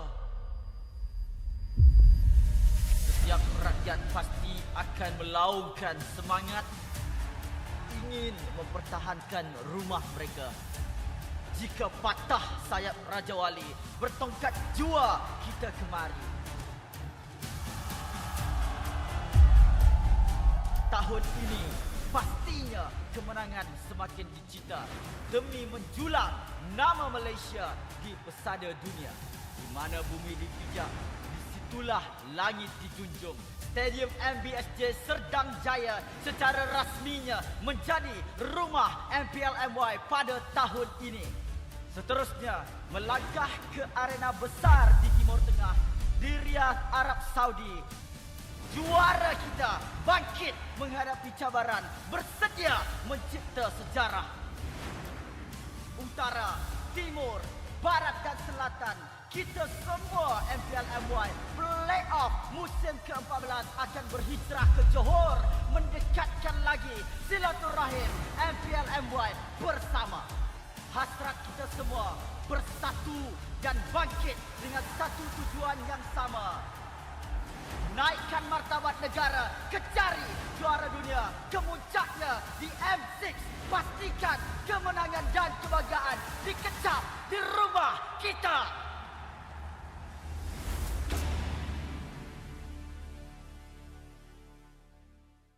So I can position for bot. Dead. Dead. Nice. Nice. Nice one. Right side, blue bush, backup. Grab dying. LGWP. Don't die. Tahu. Taulak. You die, you not pass. If you die, you not pass. Nice one, guys. Ay. Coming. No, di pa kami. Coming, guys. Don't you fight. Fight. Bene, no second. Dead. Nice.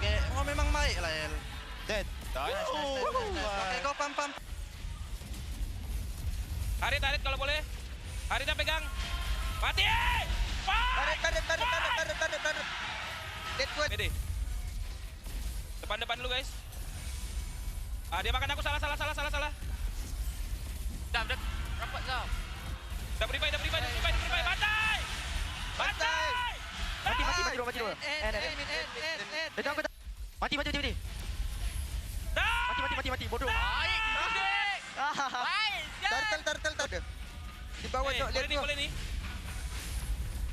Win target. Mati. Semua gas! Turtle. Ada mau Nopa. Mati. Eh, backup. Wait, Dalton. Last hit. Nice. Go.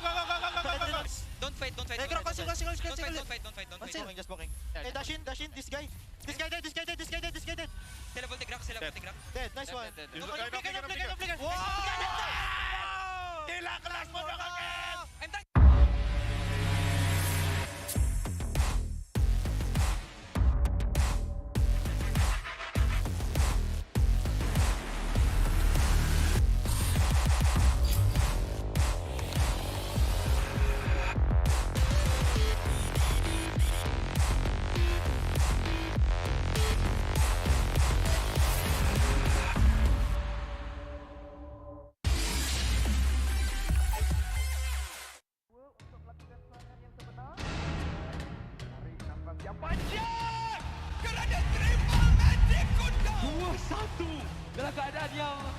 sangat mudah. Selamat datang ke MPL Malaysia musim ke-13, di mana yang terbaik akan berentap dalam pertempuran sengit dan penuh strategi. Seperti pada musim yang lepas, 10 pasukan profesional akan bersaing selama 6 minggu dalam arena yang penuh aksi di regular season. Namun, bermula pada musim ini, cuma 6 pasukan akan layak ke play-off dan pasukan di tempat ke-7 dan ke-8 hanya dapat stay untuk musim seterusnya. Tapi sayang sekali, tiada slot ke play-off buat mereka pada musim ini. Bagi pasukan di tempat ke-10, MPL Conference Group, mereka akan di-reset dan harus merebut kembali peluang melalui MPL musim kedua. Dan apa itu MPL? Mobile Legends Bang Bang Academy League adalah liga amatur di mana terlahirnya bintang-bintang baharu. 15 pasukan akan bersaing untuk meraih kejuaraan dan 2 pasukan MPL Conference Group teratas akan berpeluang merebut slot ke MPL Malaysia musim seterusnya. Okey, kembali ke MPL. Pasukan MPL Malaysia tempat ke-9 akan berentap dengan pasukan tempat kedua dari MPL Conference Group dalam pusingan MPL Malaysia Challenger Stage bersama format Best of 5 semasa Grand Final MPL musim yang pertama, di mana pemenang akan menentukan slot terakhir MPL Malaysia musim ke-14. 6 pasukan yang layak ke play-off akan berentap untuk meneruskan jalan ke Grand Final MPL Malaysia musim ke-13 dan merebut peluang untuk ke MSC 2024. Jadi, bersiap sedia. Persiapkan strategi anda. Bersedia untuk aksi profesional di pentas MPL Malaysia musim ke-13.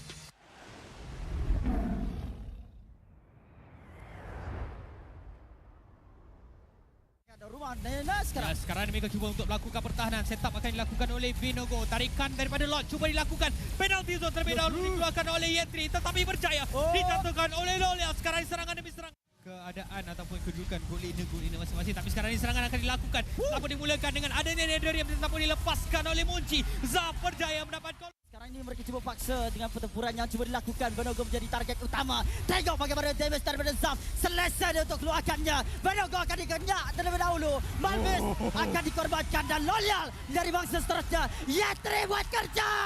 Dia ada Venom Fury, dia ada Flicker. Venom Fury dilepaskan terlebih dahulu Benogo. Dia tak ada spasi migrasi tapi dia timbang seorang pemain. Dan sekarang ini Malvis yang menerima damage besar akan dikuburkan. Retribution tiada untuk Dinos. Kaiser Benogo juga dalam pada masa sama. Yetri!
Berminat untuk mengetahui info lanjut mengenai prestasi pemain dan jadi sebahagian daripada MPL Malaysia?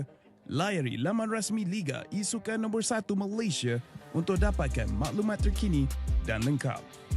Layari laman rasmi MPL Malaysia sekarang Ayo kita bersama menaikkan mutu MLBB di Malaysia. Jangan terlepas kemas kini Liga Academy rasmi MLBB Malaysia, MPL Malaysia. Ikuti semua platform rasmi kami.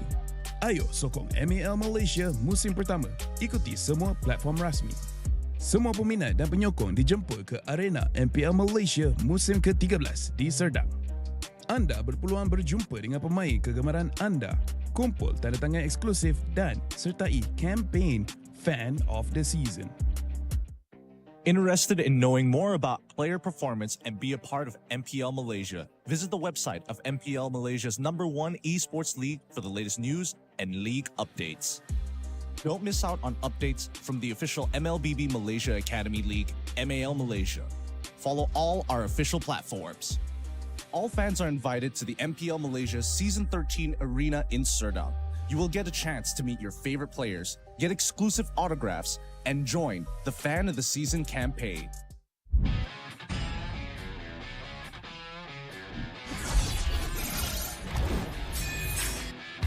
Versus satu sekali Kenjut Duim dan Alvar di sana. Ternyata harus hilang.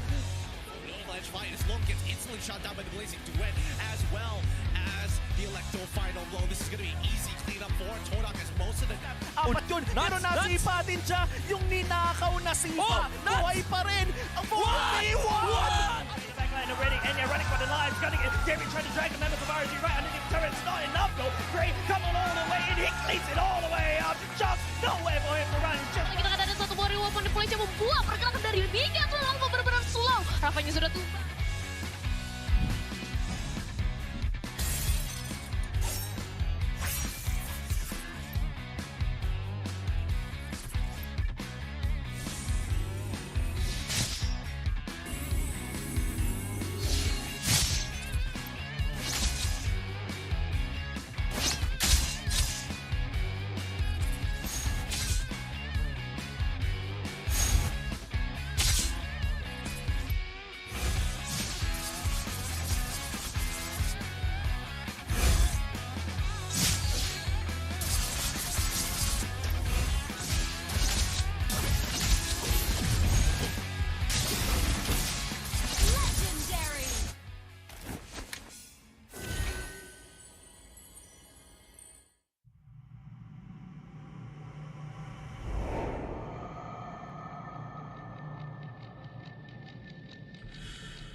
Menang, kalah, pressure, harapan, skill, mistake, dah ready.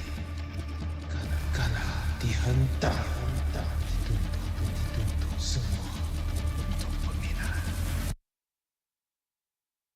Spotlight melambangkan satu sosok tumpuan. Meneruskan dinasti mereka 3 kali juara MPL Malaysia. Tumpuan untuk melakukan yang terbaik. Tumpuan untuk menjadi seorang role model. Penantian, pelaburan, pengorbanan, semuanya. Sorotan itu penting. Ia membuatkan kita percaya. The supporters will witness our fights and our struggles. Memikul harapan untuk mempertahankan kemenangan. Menjadi cabaran terbesar untuk mencapai matlamat kami. Pastikan kemenangan dan kebanggaan dikecap di rumah kita. Harapan masih terpahat di hati untuk menjadi juara. Kembali merampas tahta. Meneruskan legasi kami. Di bawah cahaya, semuanya menjadi lebih jelas. Underdog, kuda hitam? No, kami adalah Monster Vicious. Cahaya impian telah menerangi pentas ini. Kejayaan bukan lagi dongeng. Not just a dream. Ia arti harapan yang sebenar. Mungkin ada yang sangka bahawa harapan ini akan hilang. Tapi bukan kami.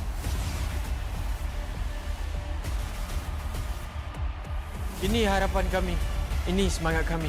Bersama kami mencapai satu tujuan.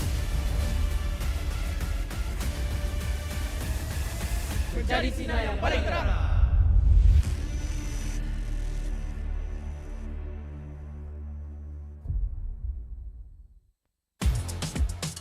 Hotlink Prepaid 5 5G serba baharu. Nikmati jago 5G untukmu. Dengan kelajuan internet 5G tanpa batas. Layan gaming sepantas kilat. Dan stream video paling lancar. Nikmati juga lebih nilai dengan 20% cashback hanya RM32 sebulan. Dapatkan sekarang.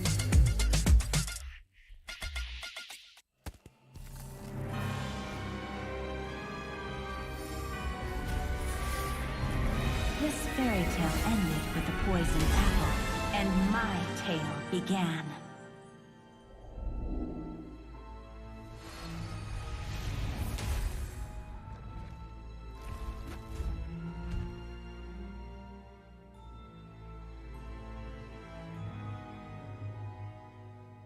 A princess in a tower is just a bird in a cage.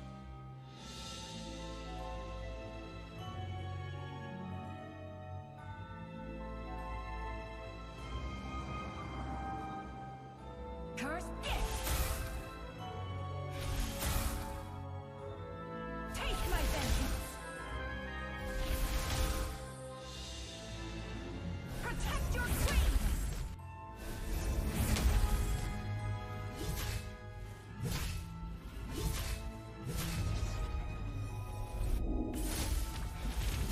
Kneel before your queen. It won't take long, I promise.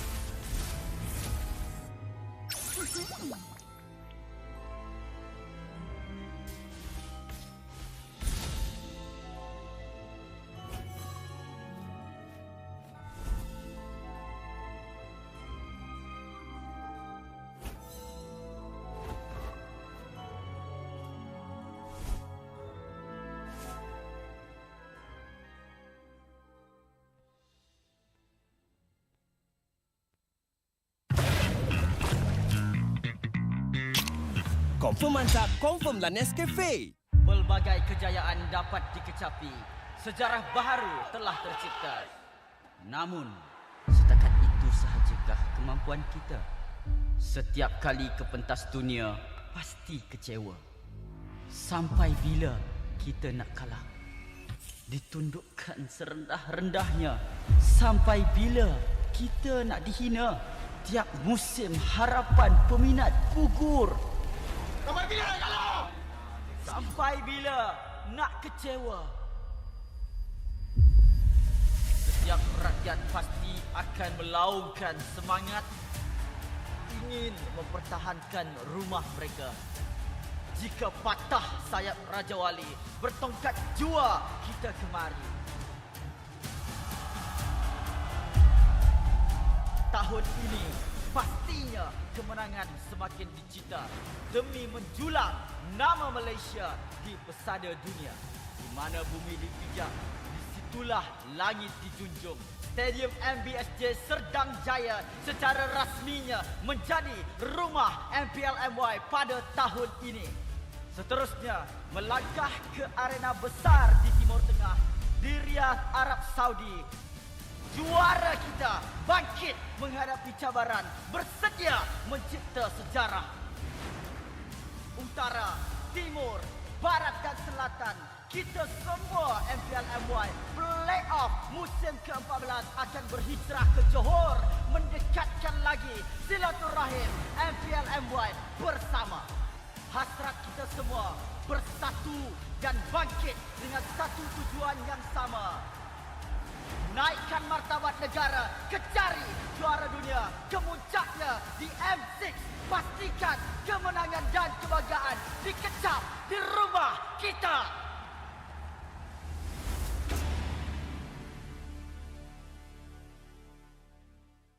So I can position for bot. Dead. Dead. Nice. Nice. Nice one. Right, blue bush, back up. Drop dying. JWP. Don't die. Tahu. You die, you not puasa. You die. Nice one, guys. Ay. Coming. No, di pa kami. Coming, guys. Papalag. Don't you still fight? Fight. Tara. Dead. Nice. Okay. Memang baik lah. Dead. Okay, go pam. Tarik kalau boleh. Hari dah pegang. Mati! Tarik. Dead good. Pede. Depan dulu guys. Dia makan aku salah. Dah rapat Zaf. Dah beri bantai. Mati dua. Mati. Mati, bodoh. Baik. Turtle. Di bawah Boleh ni. Win target. Mati. Turtle. Ada mau tembak. Nopa. Mati. Ayo dah. Back up. Wait, last hit. Nice. Go. Don't fight. Don't fight. Just blocking. Hey, dash in. This guy dead. Level gerak. Dead. Nice one. No flicker. Gila kelas bodoh kaget.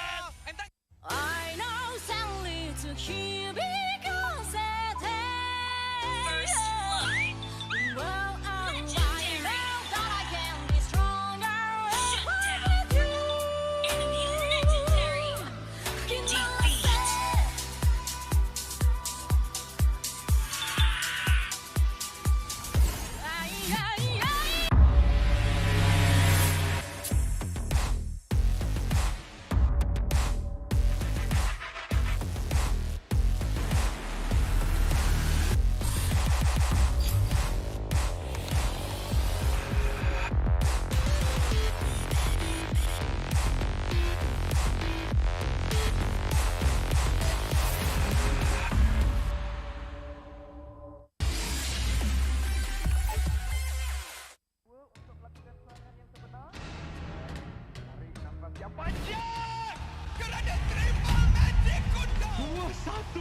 Dalam keadaan yang sangat-sangat mudah.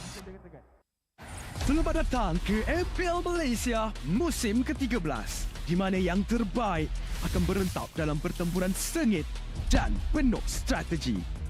Seperti pada musim yang lepas, 10 pasukan profesional akan bersaing selama 6 minggu dalam arena yang penuh aksi di regular season. Namun, bermula pada musim ini, cuma 6 pasukan akan layak ke play-off dan pasukan di tempat ke-7 dan ke-8 hanya dapat stay untuk musim seterusnya. Tapi sayang sekali, tiada slot ke play-off buat mereka pada musim ini. Bagi pasukan di tempat ke-10, slot musim ke-14 mereka akan diganti oleh tempat pertama MPL Conference Group. Mereka akan di-reset dan harus merebut kembali peluang melalui MPL musim kedua. Dan apa itu MPL? Mobile Legends Bang Bang Academy League adalah liga amatur di mana terlahirnya bintang-bintang baharu. 15 pasukan akan bersaing untuk meraih kejuaraan dan 2 pasukan MPL Conference Group teratas akan berpeluang merebut slot ke MPL Malaysia musim seterusnya. Okey, kembali ke MPL. Pasukan MPL Malaysia tempat ke-9 akan berentap dengan pasukan tempat kedua dari MPL Conference Group dalam pusingan MPL Malaysia Challenger Stage bersama format Best of 5 semasa Grand Final MPL musim yang pertama, di mana pemenang akan menentukan slot terakhir MPL Malaysia musim ke-14. 6 pasukan yang layak ke play-off akan berentap untuk meneruskan jalan ke Grand Final MPL Malaysia musim ke-13 dan merebut peluang untuk ke MSC 2024. Jadi, bersiap sedia. Persiapkan strategi anda. Bersedia untuk aksi profesional di pentas MPL Malaysia musim ke-13.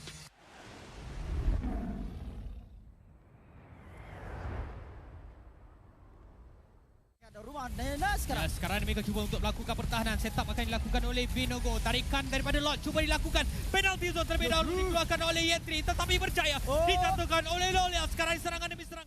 Keadaan ataupun kedudukan gol ini masing-masing. Tapi sekarang ini serangan akan dilakukan. Namun dimulakan dengan adanya Nederium, tetapi dilepaskan oleh Munci. Zaf berjaya mendapat gol. Sekarang Sekarang ini mereka cuba paksa dengan pertempuran yang cuba dilakukan. Benogo menjadi target utama. Tengok bagaimana damage daripada Zam. Selesa dia untuk keluarkannya. Benogo akan dikenyak terlebih dahulu. Malvis akan dikorbankan dan loyal dari bangsa seterusnya. Yetri buat kerja. Dia ada Venom Fury, dia ada flicker. Venom Fury dilepaskan terlebih dahulu Benogo. Dia tak ada spasi migrasi tapi dia timbang seorang pemain. Dan sekarang ini Malvis yang menerima damage besar akan dikuburkan. Retribution tiada untuk Dinos. Kaiser Benogo juga dalam pada masa sama. Yetri!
Berminat untuk mengetahui info lanjut mengenai prestasi pemain dan jadi sebahagian daripada MPL Malaysia? Layari laman rasmi Liga Isukan nombor 1 Malaysia untuk dapatkan maklumat terkini dan lengkap. Layari laman rasmi MPL Malaysia sekarang.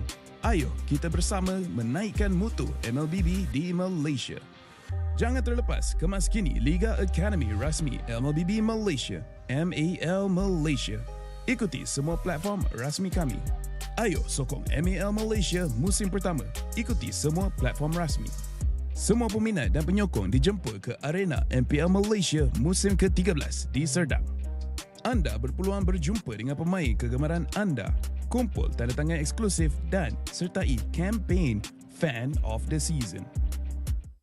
Interested in knowing more about player performance and be a part of MPL Malaysia? Visit the website of MPL Malaysia's #1 esports league for the latest news and league updates. Don't miss out on updates from the official MLBB Malaysia Academy League, MAL Malaysia. Follow all our official platforms. All fans are invited to the MPL Malaysia Season 13 Arena in Serdang. You will get a chance to meet your favorite players, get exclusive autographs, and join the Fan of the Season campaign.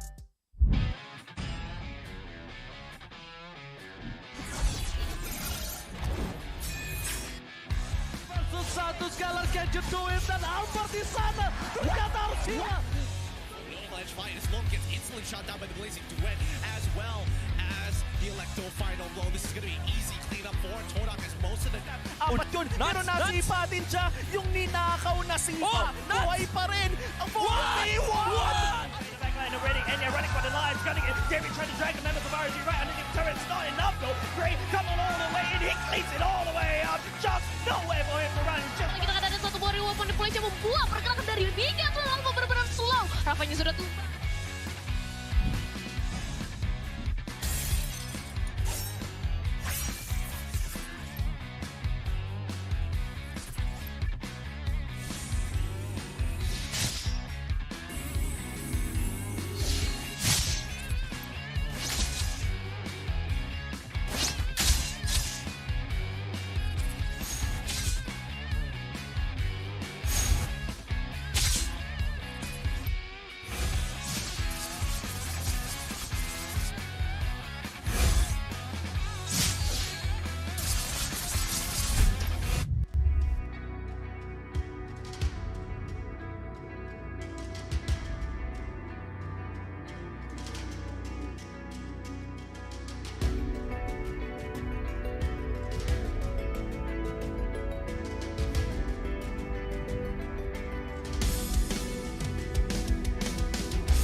I'm a rock star.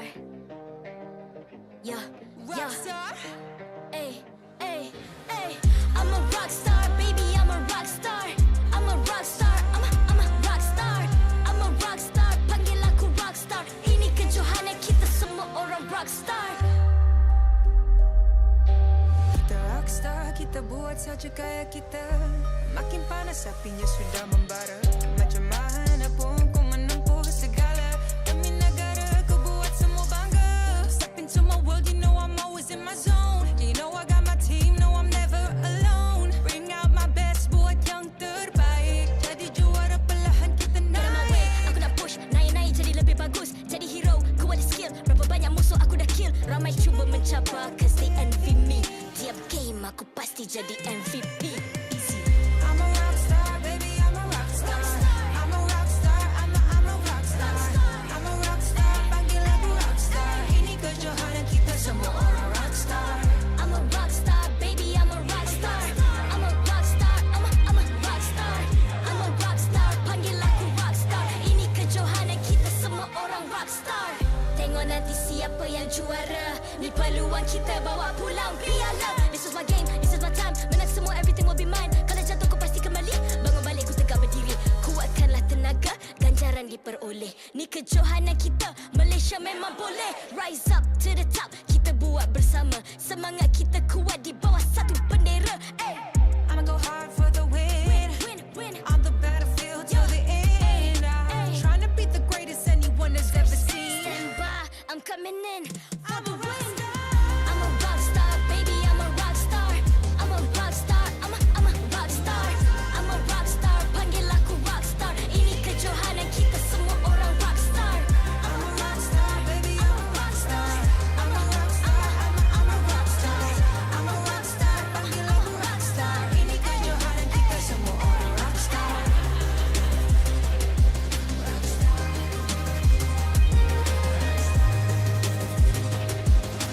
Ini kejohanan kita semua orang rock star. I'm a rock star, baby, I'm a rock star. I'm a rock star, I'm a rock star. I'm a rock star, panggil aku rock star. Ini kejohanan kita semua orang rock star.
I'm a rock star. Yeah, rock star. Ay, ay, ay. I'm a rock star, baby. I'm a rock star. I'm a rock star. I'm a rock star. I'm a rock star. Panggil aku rock star. Ini kejohanan kita semua orang rock star. Kita rock star, kita buat saja gaya kita. Makin panas apinya sudah membara. Macam mana pun ku menempuh segala. Demi negara ku buat semua bangga. Step into my world, you know I'm always in my zone. You know I got my team, no I'm never alone. Bring out my best, buat yang terbaik. Jadi juara perlahan kita naik. Aku nak push, naik-naik jadi lebih bagus. Jadi hero, ku ada skill. Berapa banyak musuh aku dah kill. Ramai cuba mencapai, cause they envy pasti jadi MVP. Easy. I'm a rockstar, baby, I'm a rockstar. I'm a rockstar, I'm a rockstar. I'm a rockstar, panggil aku rockstar. Ini kejohanan kita semua orang rockstar. I'm a rockstar, baby, I'm a rockstar. I'm a rockstar, I'm a rockstar. I'm a rockstar, panggil aku rockstar. Ini kejohanan kita semua orang rockstar. Tengok nanti siapa yang juara. Ni peluang kita bawa pulang piala. This is my game, this is my time. Menang semua, everything will be mine. Kalau jatuh kau pasti kembali. Bangun balik ku tegak berdiri. Kuatkanlah tenaga, ganjaran diperoleh. Ni kejohanan kita, Malaysia memang boleh. Rise up to the top, kita buat bersama. Semangat kita kuat di bawah satu bendera. Ay. I'ma go hard for the win. Win. On the battlefield till the end. I'm trying to beat the greatest anyone has ever seen. Stand by, I'm coming in for I'm the a win. rockstar. I'm a rockstar, baby, I'm a rockstar. I'm a rockstar, I'm a rockstar. I'm a rockstar, panggil aku rockstar. Ini kejohanan kita semua orang rockstar. I'm a rockstar, baby, I'm a rockstar. I'm a rockstar, I'm a rockstar. I'm a rockstar, panggil aku rockstar. Ini kejohanan kita semua orang rockstar.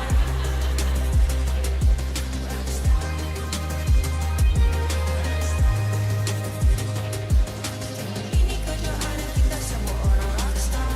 I'm a rockstar, baby, I'm a rockstar. I'm a rockstar, I'm a rockstar. I'm a rockstar, panggil aku rockstar. Ini kejohanan kita semua orang rockstar.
MPL Malaysia Season 13 is powered by Muntong.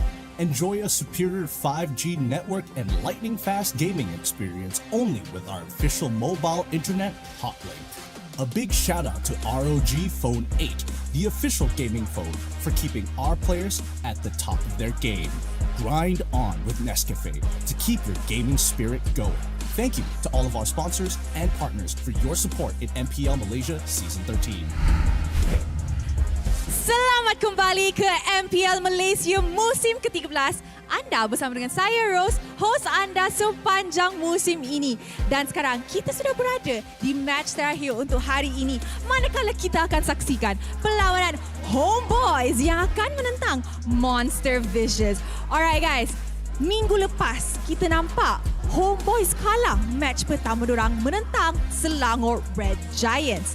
Monster Vicious pula tunjukkan kat semua orang walaupun dorang dari qualifiers they are not a team to be messed with.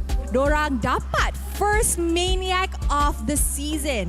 Okay guys, so sebelum kita mulakan, I nak tanya, MBSJ, are you ready? Korang dah buka ke? Dah. Sekali lagi. MBSJ, are you ready? Mantap. Alright. Untuk match ni, kita akan tengok kalau Homeboys dah panas and they are ready to defend the throne as the defending champions of MPL Malaysia. Nampaknya casters dah seated. Players, are you guys ready? Korang rasa player dah ready ke? I tak nampak. Dah? Alright, and with that, marilah kita jemput kedua-dua pasukan ke atas pentas MPL Malaysia, Homeboys dan juga Monster Vicious. Homeboys started the season with a disappointing outcome. Today, they are back with the confidence and the pride of the defending champions. Never back down. It's the Homeboys.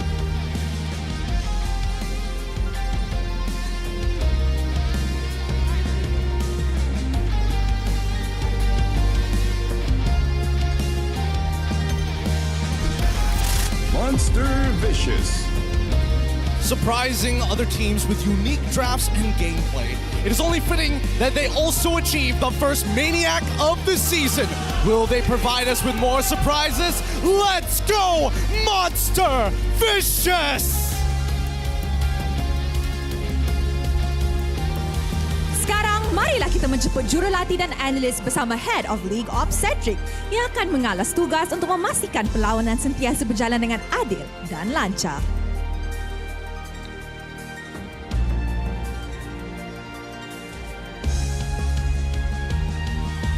Mari kita teruskan dengan fist bump di antara pasukan sebagai tanda professionalism.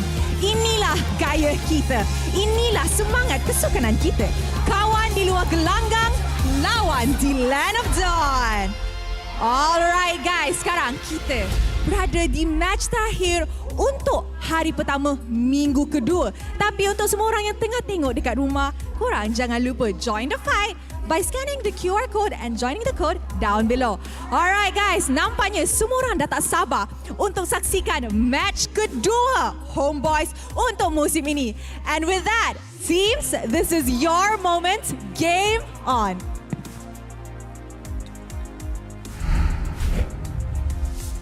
When you throw, we catch Rose. Thank you once again and welcome everybody to the MPL Malaysia Season 13 to our Muslim brethren out there breaking fast. Hopefully you had a good one. My name is Gideon. This is LaFell here on the English desk to guide you through this upcoming matchup, the Homeboys against Monster Vicious. I tried to pose like Rose, but it's my suit's a bit tight. It's hard. It's hard. I tried earlier. It doesn't work. The age is catching up quick.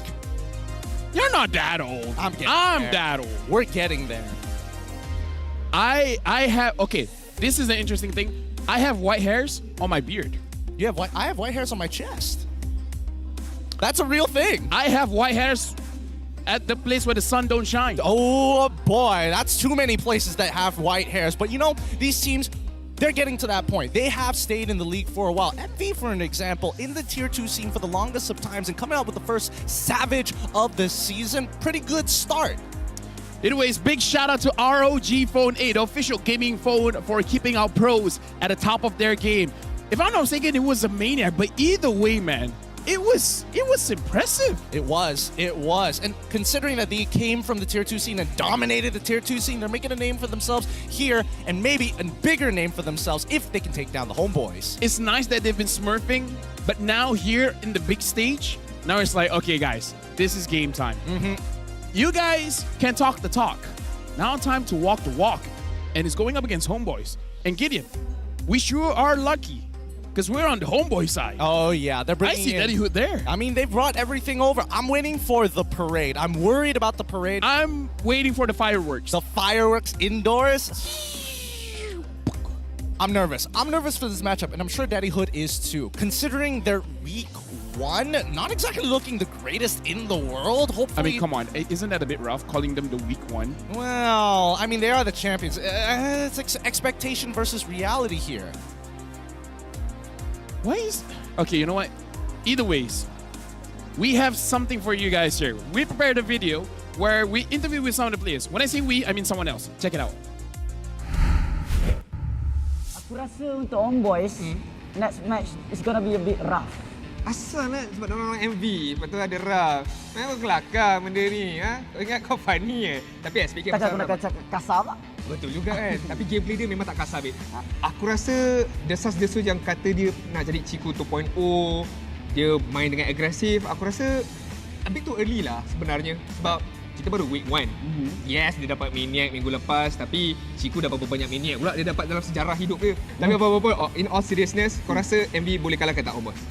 Possibility tu ada. Setakat ni sebab MV tak pernah bagi aku jersey, aku lebih kepada Homeboys. Dan disebabkan konten Homeboys yang makan telur tu, aku sebenarnya rasa Homeboys akan bangkit. Diorang kalau main dengan dendam ni, lain macam Udil tu kan? Udil lagi. So tak tahulah sempat ke tak diorang nak kalahkan. Sempat. Tengok diorang boleh tak sempat nak perform untuk kalahkan MV jugalah. Sempat ke sempat untuk melipat? They're right. I'm disappointed. Disappointed? What? Are they not right? Are they not speaking the facts? I don't even understand what they were saying. That's also a good point. But to kind of summarize everything that has been going on, especially for those of you who don't understand the little bit of content that we did drop, I think that Nadine's got a point when he's talking about homeboys that are hungry and, more important, the homeboys that are looking for revenge. That's what you got from that video? Absolutely. What video were you watching? The same one as you were. No. Look, the English test doesn't nerf my BM skills. I mean, like, that... I'm disappointed, man. Well, they should have been funnier. This is why I don't like them. I hate Mars. He's not funny. He has his... Oh, now we have more people coming in. Yeah. I'm guessing that's where Mars is going and putting all his attention in. But with that being said, let's have a look at the homeboys lineup right now. Up on stage here, who are playing here today, it's going to be Udil, Sapat, GB, Nets, and as well as Zorn. Oh, Zorn is the in-game leader. I mean, like, I thought he's more of the quiet type. But yeah, apparently he is the in-game leader. I mean, it makes sense. He, as the roamer, I just hope he gets a hero that he can properly make use of. Because he's a very mechanical player. He can outplay almost anyone. But on the Arlet, doesn't seem the right fit. It doesn't. It feels like he overextends too much. Really confident in his capabilities. The ones that I'm hoping to see really step up this time is Udil and as well as Nets. We didn't get too much of a good showing last week, and hopefully this week that might just change. I want to see the coach stepping up as well. Oh, that's true. I don't like the draft. Yeah. I don't like the draft. It has been rather difficult in comparison to their opponents. Monster Vicious coming up, as LaFell has corrected me, the first Maniac of the season. Give it up for Fakes, Xeno, Subway, Nova Escobar, and Ruff.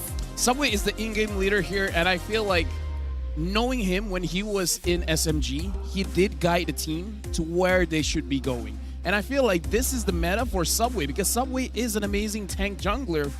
And now it's like all of his heroes have been boosted. The Fredrin, the Baxia, the Barats as well. I don't see him use a lot of Barats, but I'm pretty sure he can use it. He even used the Granger. He did use the Granger. I was about to bring that up. I was stuck on that one. I was like, there was one other hero that was not a tank, but yeah, the Granger won them the game. It did. It did. It really sets them apart because they do have unique picks on their side. Interesting strategies as well, but let's look at some of the player stats and make some comparisons. Unfortunately here, Zorn, as a roamer, 1.5 average assists. That's not good. I mean, like, the damage taken is quite good, 4,290, but Nets, average KDA is 0.0. Yeah, no, I was thinking that, yes, average DPM coming in from Zorn looks good, but is it necessary damage? But worse yet, Nets has not been activated as a player. I think I remember his score line as well. 0-4-0 and 0-2-0. No kills, no assists, 6 deaths in total. Not the best debut for some of our imports here in MPL MY, but that could easily change. They're up against MV on the other end, who's had a great week #1. Let's have a look at their stats this time around, because we're looking at Nova Escobar. He's coming up with 7 average assists per game. And over 5,000 damage taken per minute. And I kind of feel like Nova Escobar is going to be the real... I don't know how to word this, but basically, he's the one that's going to take Zorn down. I feel like, mechanically, Nova is the next Zorn. Nova is the big words here. Okay. He's amazing with the Franco. Okay. Even though he lost on the Arlet, he performed. He shined. He made Arlet look so good. I don't know how much on board I would like to be. And considering the game that he did play the Arla, and it did look good against RSG in particular. I don't mind putting him number 1. Number 1? Okay. In terms of roamers, yeah. That is interesting. That is interesting. I would have expected somebody else to be on the top of your list. But in the meantime here, let's discuss. Because for the upcoming draft for the Homeboys, we're hoping for something that actually activates their players. And it felt like they were rather passive other than Chibi last week. Yeah, and I feel like that's the problem. I feel like everyone has different things that they want to achieve. Zorn just wants to open the map. Chibi wants to get objectives. I'm not so sure what Nats is trying to achieve. I'm not so sure what Udil is trying to achieve. And that is very, very difficult, especially when the roamer, the mid laner, as well as the jungler don't have a say in anything. Like, if Zorn wants to do something else, Chibi wants to do something else, it's not going to be a good game for them. Well, I feel like, especially game number 2, game number 2 of SRG, that's the worst showing of Homeboys I've seen in a long time. Yeah, it wasn't exactly the best, but let's look at the words from Sapat here. Let's have a look at what he has to say. Okay, so our admin is asking, hey, we gotta ask, does Udil and Nats have star syndrome? And he's like, no, Udil and Nats, they're people that have a lot of trust as well as patience, and they understand they gotta trust the process. So for me, that is very precious. They don't have the star syndrome at all. They're very trusting, and they are trusting the process. I mean, these are famous quotes both mentioned by both Coach Ducky and as well as Coach Yeb, 2 accomplished coaches from their respective teams. And I think that people need to understand this, right? This process is a long and painful one. It doesn't mean that the team is going to change overnight, but definitely it does require people to make sacrifices along the way. Right now, looking at Team MV as well, Coach Haru has been doing quite a lot for the team. Behind the scenes, I've heard so many good things about him. He makes sure that the team is ready, not just for Tier 2 teams, but ready for Tier 1 teams. Well, let's get into the draft and put that to the test. We got Homeboys on the blue side for first pick and MV on the red side as second pick. We're immediately seeing the bans here. We are seeing the farmers. We are seeing the brats instantly banned out. It's going to be Nolan for the side of Monster Vicious. This is very interesting. Even though the first pick does have that advantage that you can basically ban whatever you want, the Fermis as well as Barat. This is interesting. And MV, I'm actually not surprised with the Masha ban. Really? Okay. All right. It's one of the reasons they've been winning against top-tier teams. Well, I mean, it's understandable, but this is the second time we've seen Masha actually get banned out within today itself. The next ban followed up from the side of Homeboys on the blue side is going to be the Minotaur, so they don't want a cornerstone for the side of MV. If anything, Nova Escobar has pretty good eye for these opportunities in initiating the fight, so definitely understand where the Homeboys are coming from. Always on the way. 2 tanky heroes. I would say even 3. What are they trying to achieve? A very big burst kind of comp? I suppose. I mean, for all we know, this could be a instantly Joy first pick for the side of Chibi here. Again, it's wide out in the open. They could be flexible, but Chips! Finally! All right, we get to talk about it. Chip has finally been unlocked for professional play. Oh, Zorn looks happy. I mean, he's going to be the IGL, and this is an important role on top of playing Chip because his portals can be a double-edged sword. Let me just say, I've been using the hero. I don't know how competitive viable it is, but as a roamer, it's a lot of fun. You got a lot of movement speed, and in terms of the crowd control, it's deceptively a lot. Like, you would see, like, later in the game, we won't notice the stuns, but there's a lot of it. Yep, he's got a mini knockup, he's got a mini stun as well, and it does percent max HP, which is always good when you want to chunk your opponents down. But more importantly, so we want to see how they utilize the portals, whether it's from his passive or whether it's just his ult. Go to MV, and we're seeing Boxia plus Angela. This could snowball out of control, but Homeboys decide, hey, we're going to try and stop that with the Vixana, and as well as the Roger. Don't know if it goes into the jungle or it's going to be the gold laner. It looks like, I mean, the Filipinos have been whipping it out more often here at MPL MY. I feel like it's dangerous to put him in the jungle for now, just because the Boxia itself is going to be quite the presence. having the Angela as well. This is why I love the chip pick, but two priority heroes, man. The Baxia as well as the Angela. These are very strong combos here coming in. The Vexana is going to do a lot to make sure that the Baxia doesn't get his way inside the jungle, but still, it is going to be quite rough. Yeah, hopefully Baxia isn't able to take advantage of that, as some may say. 8 more seconds until the final pick of the first phase for MV. They could look to respond with their own mid lane pick themselves, unless Angela is going to be in a cheeky position. Yuzong going to get locked in for the EXP of MV, and honestly not bad. It's starting to look like a dive comp with multiple ways to actually activate their divers. Right now, Chips, I would say the biggest weakness is when you open your portal, when you open your shortcut, is when people dive in and a lot of chain CCs are going to happen. So for now, I feel like for Homeboys, the struggle is you don't know where this Angela is going. Yeah. It can be in a roam position. It can be in a mid position. I would say the most optimal way if you do want an Angela mid is have someone like a Grok alongside of you so that you can clear the waves very, very fast, and then you can move to the side lanes as quickly as possible and support them as what Angela should be doing in the first place. I mean, it makes sense because Homeboys, they're even banning out like strong AoE CCs, people who can take concussive blasts and really take advantage of the earlier stages of the game in Minotaur. Now, MV, they decide to ban out the Joy. Good option here. I was surprised that a Homeboy decided to let it through and prioritize both Netson as well as Udil this time round, but we'll see whether the next two bans are going to be aligned with what we've been talking about. Right now, they need someone to smash this shield coming in from MV because I'm thinking of like counter heroes going up against the Baxia. If we're specifically talking about counters, we can talk about the X-Borg and we can talk about the Dyrov as well. But the shield coming in from the hard guard is going to mitigate a lot of the damage. So I'm not so sure whether those two picks are going to be good. You could go for something simple, like the Frederick, like the Akai.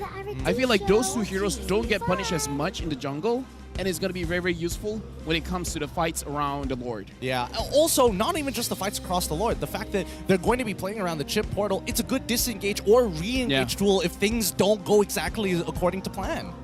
So for Homeboys, I'm really thinking, what is a very strong EXP laner that you could go to the side lane all by himself or herself, but can go inside the shortcut portal and do a lot? I'm thinking like a Paquito. I'm thinking like a Benedetta. I'm even thinking like a Terizla.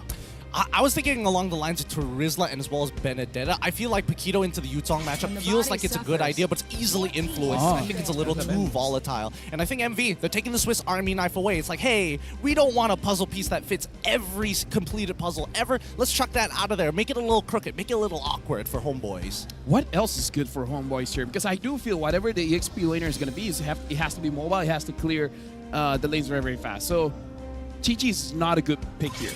Chi-Chi is okay going up against Yuzong, but the thing is, you don't clear the lanes that fast. There would be an argument of like sandbagging the EXP lane, maybe even Ruby for an example, to kind of really disrupt the middle of the fight if he does take the portal, or even so, just make sure that the Yuzong just doesn't get too far ahead in the lane. Is it still too crazy for Homeboys to pick up a carry here? Because the carry is good against the front line of MV, but again, the hard guard, it mitigates a lot of the initial damage coming in from the carry, and the carry's initial damage is quite a lot. It really does, but then it's sacrificing one of the lanes, whether it be gold or even the jungle, and I think that's where Baxia, even without the hard guard, is really going to start taking advantage of things. Speaking of which, mid pick has not been locked in for the side of MV, something that Homeboys have taken into consideration, getting rid of the Lilia, so now you need something that actually clears just as fast, but no, MV hold back on it for now. They're going to lock in that Harith, and this is just another Angela enabler. And Harith is a lane dominator, man. Like, Roger could do well against the Harith. So I'm guessing that's where he's going to go in the gold lane. The Fredrin, as we talked about, keep it safe. Fredrin in the jungle. And again, it's all about the EXP. I mean, he is Paquito. That's true. It's one of his signatures from before. Yeah, but locking in that Fredrin means that you really need some extra bit of damage and still need to be able to control the lane, right? If they really want to play for early game, sure, I guess you could get Thamos, but you're eventually going to fall off. No, maybe not Badan. Ooh, but that would be spicy, right? It would be spicy. Take the portal, instantly go for the Fizz Crack. That'd be epic. Chi-Chi on this one, all right, understandable, fine. So a lot of weight is going to be put on Nets on this Roger to not only win out his lane, but snowball out of control. All things considered, Homeboy's draft is pretty solid. Has solid foundations here, but again, we were talking about how the communication really didn't go well last week. Now, using Chip, your communication has to be much, much better because you have a lot of portals to use. You got your shortcut, and you got a lot of AoE stuns as well as knockout. You can initiate, but if your team is not ready, it's going to look pretty bad. So this game could look amazing or disastrous. I mean, if this is what I think it is, oh, it's a Novaria instead. I was thinking maybe make it spicy. Take a Valentina. Have 2 portals.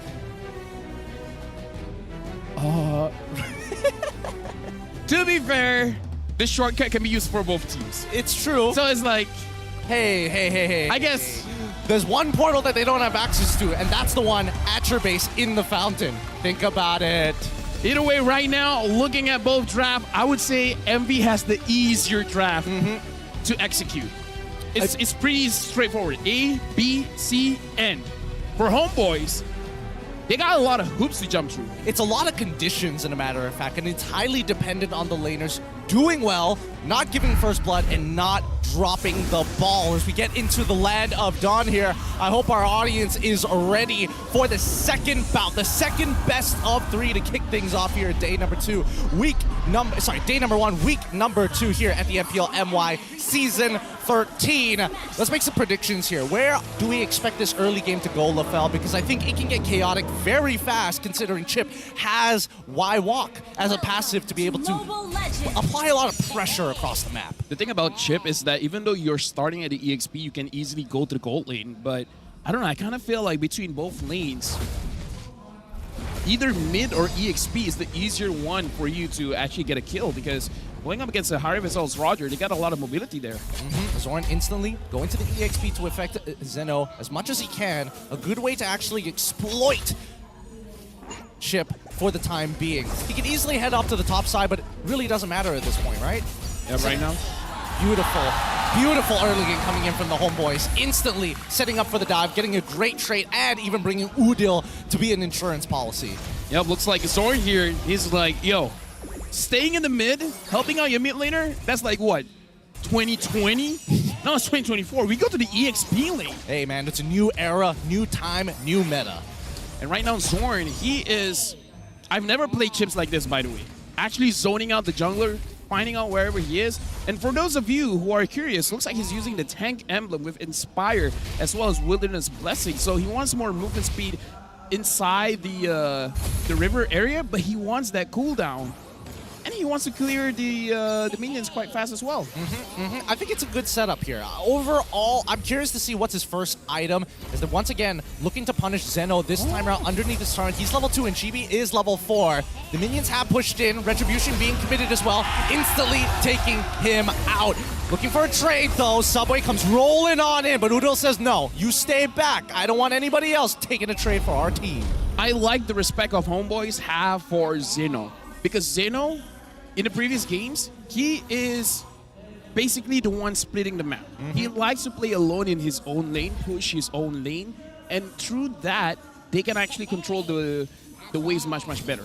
So now, making sure that Xenomao gets taken down pretty quickly, not only is he not going to be that big of a threat in the laning phase, he's not going to be that big of a threat during the turtle phase, but he's probably not going to be that big of a threat during the Lord stages as well when you're trying to make a decision to go for the Lord or manage your waves. And then if we really think about the role that Zeno actually has to dive in towards that backline and threaten nets, it could be a bit of a problem here. Unfortunately for Chibi, not winning that Retribution fight, Subway continues to gain more EXP than him. But Zorn continuing to be forces the portal instantly, punishing Nova X Cobra. He was not ready for that. I'm taking notes. High in the bush, find someone going through, shortcut it. Instantly channel it in the bush, man. Instantly channel. You don't want that delayed time. And plus, don't forget, once they drop that portal, that's also a good amount of slow and a decent amount of damage. One thing to point out as well, Nets got a kill. Whether that was intentional or not, that was good. Because now Nets has a small lead over Ruff. And he's going to hold that. He's going to hold that for a while, right? 2 levels ahead of Ruff right now. Ooh, I didn't notice that. Yeah, right? Because he had a good trade at level 3 against Ruff, and then so far it's been kind of snowballing out of control. But for now, let's see how badly it's going to affect him. Monster Vicious haven't really gotten a clean team fight just yet, but we're just going to have to wait and see. If Nets makes a mistake, MV might jump on him, but no, he can't waste any time. We see Subway rolling off. And right now, Chibi finds Nova Escobar. And Zorn, he immediately goes through. Why walk? Good timing. Good timing. What? He is abusing Chip right now. This is great communication. That was sick. He's just waiting by the portal. He's waiting to jump on through. Chibi sees him retreats. Instantly, he takes it. And now, Chibi, he forces another retribution from Subway side. Yo, again, I'm taking notes because I only saw Subway.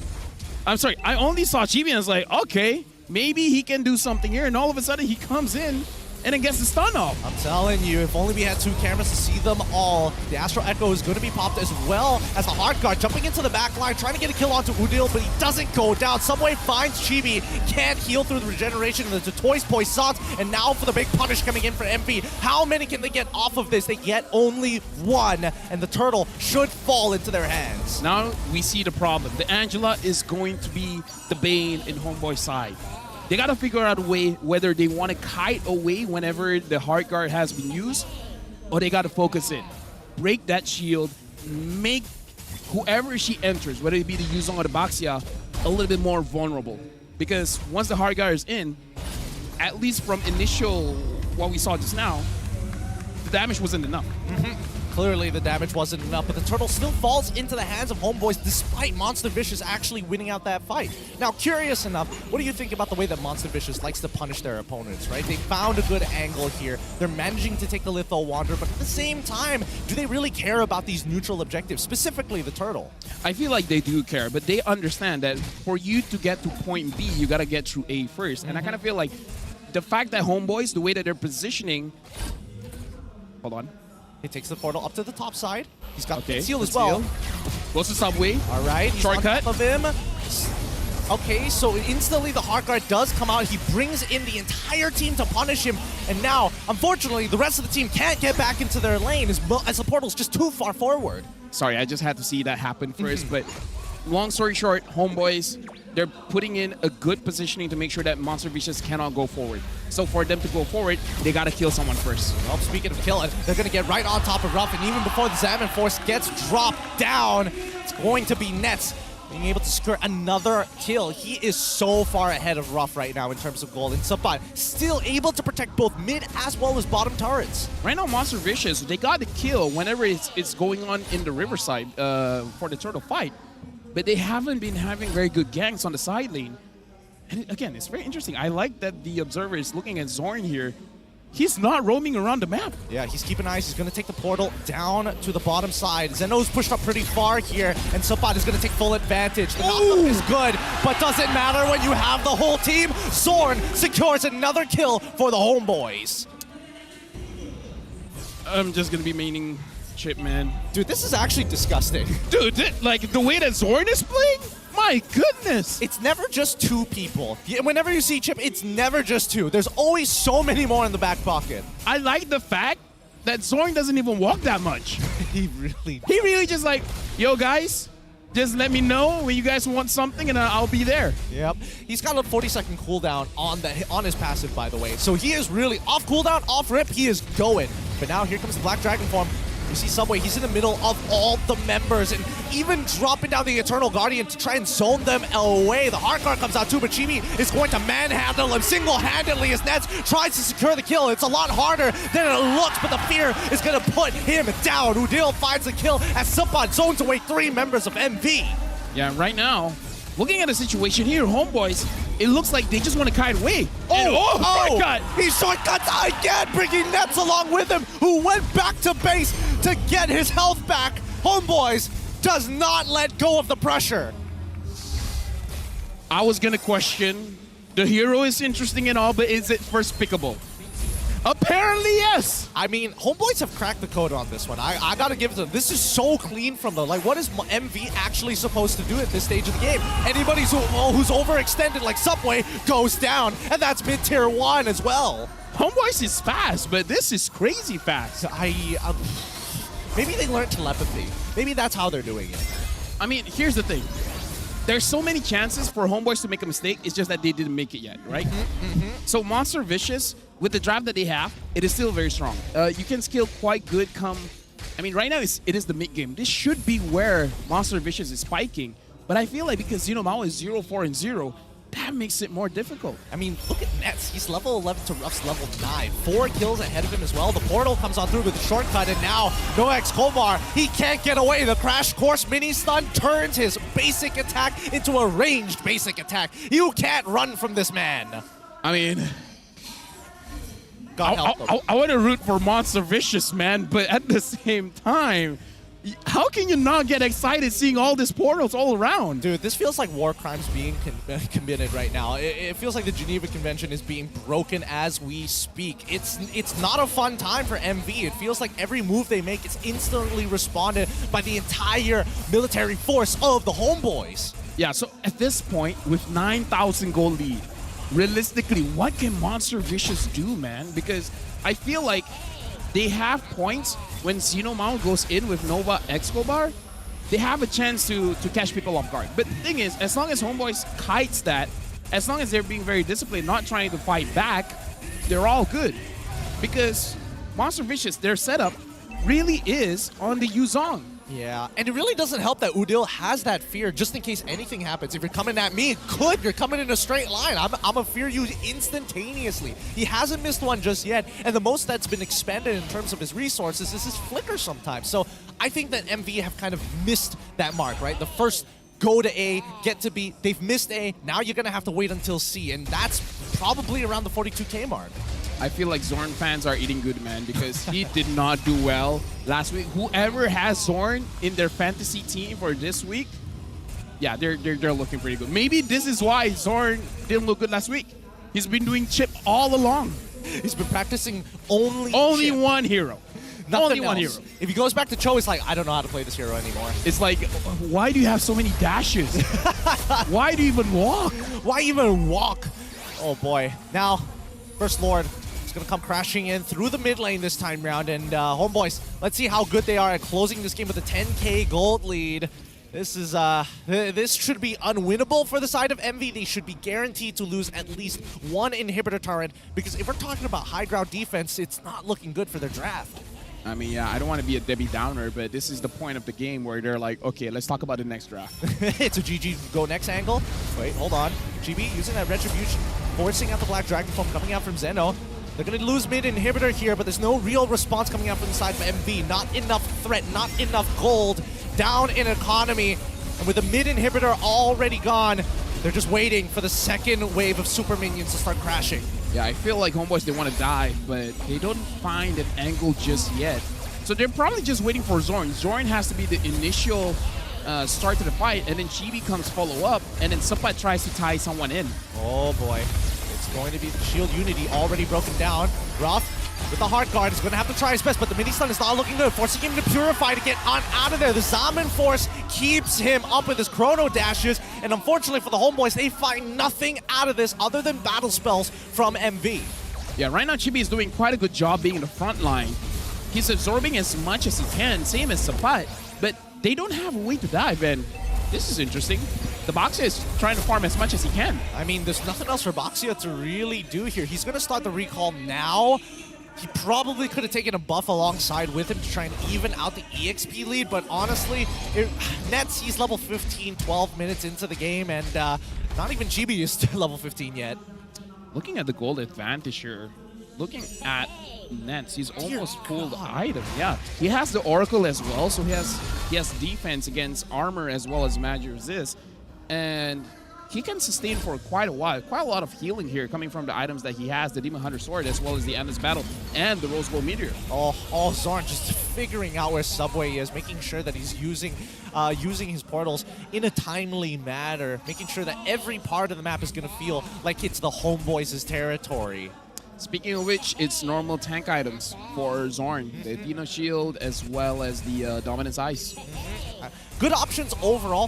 What are your thoughts? What do you think is best in slot for the Raja? I've heard people have differing opinions. Yeah, very different opinions. Like, every single player, whenever they give their items, someone will say it's wrong. Because we saw Innocent being more of a hybrid build alongside with the Brute Force Breastplate. Thunderbelt, yeah. Exactly. Battle. There's people that go straight for attack speed, with a first item Wind Talker, if I'm not mistaken. Ooh, yeah, that's interesting. And then something like a Demon Hunter Sword, and then perhaps an Endless Battle.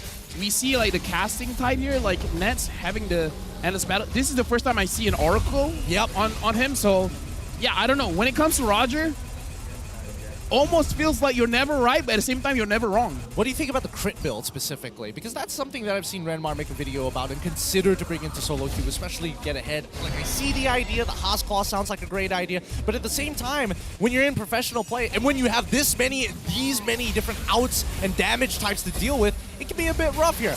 I feel like it's amazing if you have a dive comp where you can snowball out of control to the point where even their front line feels squishy. Like your crits just burst them down. Like, especially if the opposing side, first item, Radiant Armor or Athena Shield, oh yeah, you can snowball like crazy. Oh, that sounds like a good time. But speaking of a good time, Homeboy's looking to close this game out in a timely fashion. Here comes the Black Dragon form of the Shield Unity. Our guard being committed onto rough side. He's gonna have to pop the Zavin Force to try his best to zone them away. This Lord is big, but it seems like Udil is too low to commit. The crystal starts to fall, and nobody can deal with such a chunky Lord. GG, well played. Homeboys take game 1. Hey, you know what? Homeboys, week 1, they didn't do well, but week 2 with Chip, oh my goodness, I'm loving this, man. I'm loving it a lot. This is disgusting. Actually disgusting. I mean, it's the combination of two things. Chip, yes. The other thing is shutting down Xenomount. Like, maybe their bait is like, yeah, ban the Chip out. And once the Chip has been banned, they just come with a different hero, but they do the same thing. Shut down the EXP laner. Man, they really have this planned out from step 1 all the way to step 10. The Homeboys have done a phenomenal job. Blink and you might miss it. The shortcuts have been on point, which begs the question, MV, looks like they might have another priority ban on their list. Here's the thing, they ban out the Masha. If they ban out the Chip, the Masha will be open. Do you know how the Masha has been played? This full is the damage build, yeah. Yeah, just boom, bam, bada bing. 3 times use your ult, two shot somebody, maybe get one more elsewhere, disarm him, run away. MVP Zorn? I think it goes. I feel like MVP Zorn, right? Right. It has to be. It has to be. I mean, like, everyone played well. Nets, rar, sure. He presses 2 buttons, he gets a kill. Chibi pressed 3 buttons. Zorn barely pressed anything. He barely walked. That's fair. He barely walked. Let's have a look at our MVP. What a surprise! It's Zorn, baby, coming on big time with the Chip. I hope they have a heat map. It's gonna be a lot of holes around the map. It's like, wait, how do you get here from there without crossing through here? 1, 0, and 10. The itemization is standard, dude. Okay, I gotta take a picture of this, man. I gotta make sure that. Do it quick while you still have the chance. And speaking of which, the man didn't even take Conceal. He took Encourage, by the way. He was like, he took Encourage? He took Encourage. He didn't know. He was like, Conceal, that's some baby stuff. Let's snowball out of control. He looks at Nets. Yes, we're going to make this happen.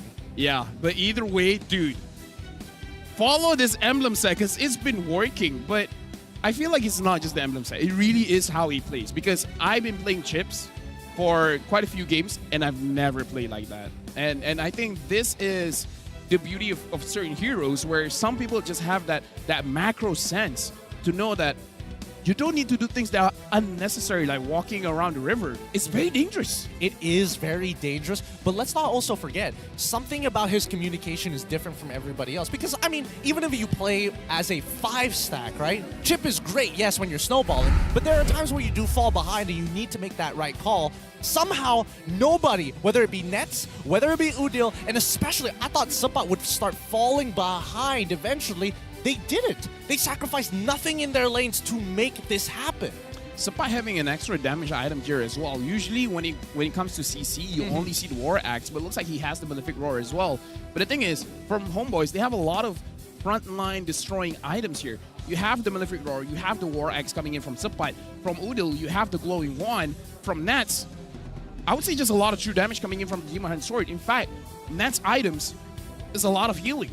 And, ooh, he actually opted to go for the attack speed this time. So he does want the on-hit. In fact, he wants to stay in that marksman fort until absolutely necessary, then go into wolf form. Kind of surprising to see overall, but hey, I mean, I can't really say much about MV's side. Like, this was a very difficult bout to deal with, especially with that size of a snowball. I do think that there were certain exploits they could have done. For an example, when somebody takes the portal, maybe consider getting rid of the portal, or maybe consider playing on different sides of the map. There were a lot of holes at a certain point that they didn't really take full advantage of.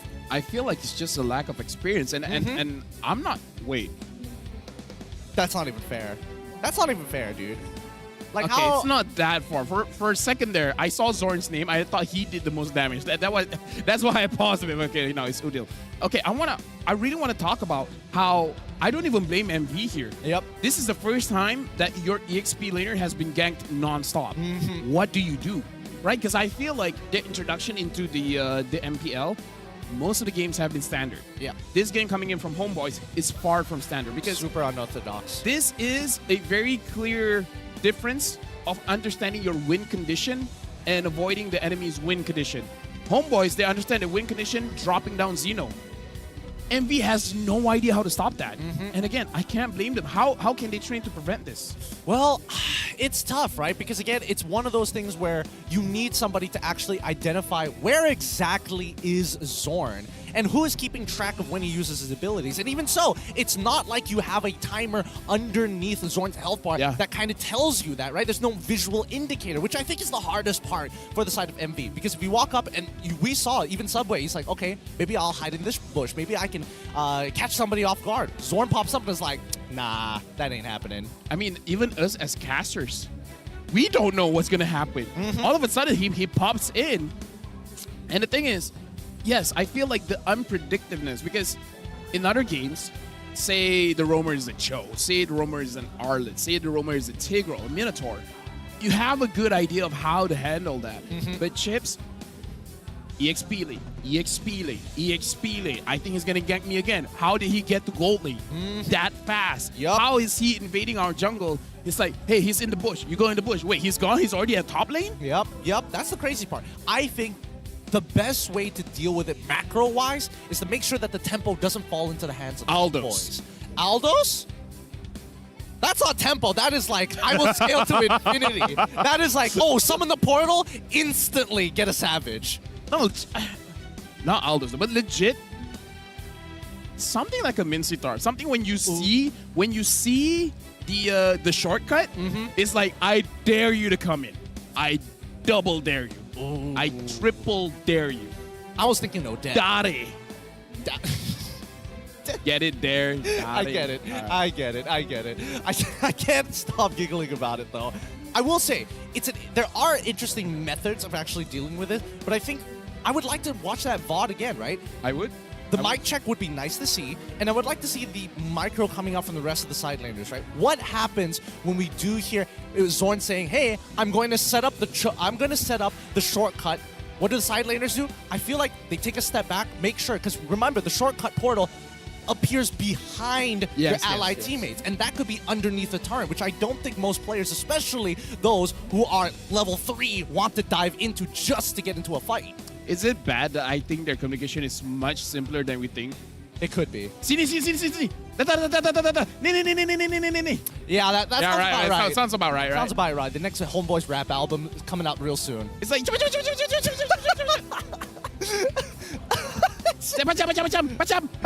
Accurate, so accurate, right? So accurate. I would do a voice with you, but I think that'd just be a little offensive coming in from Rich Guy and Best Wingman going over to the Homeboys as Nets as well as Zorn. The carry actually coming in from Fakes. We saw the damage charts just now. Yeah. It was so much more even despite having an 11-1 scoreline. You would have imagined that the damage charts were through the roof for the Homeboys, but it really wasn't. Here's the thing. Homeboys, that felt like a cheese strat.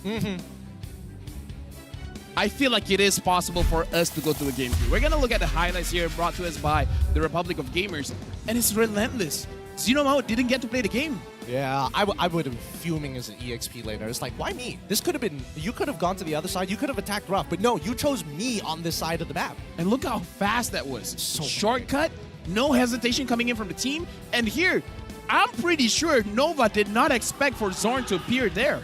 Actually, now that I think about it, was he channeling it specifically on the Angela, or was he doing it on the minion?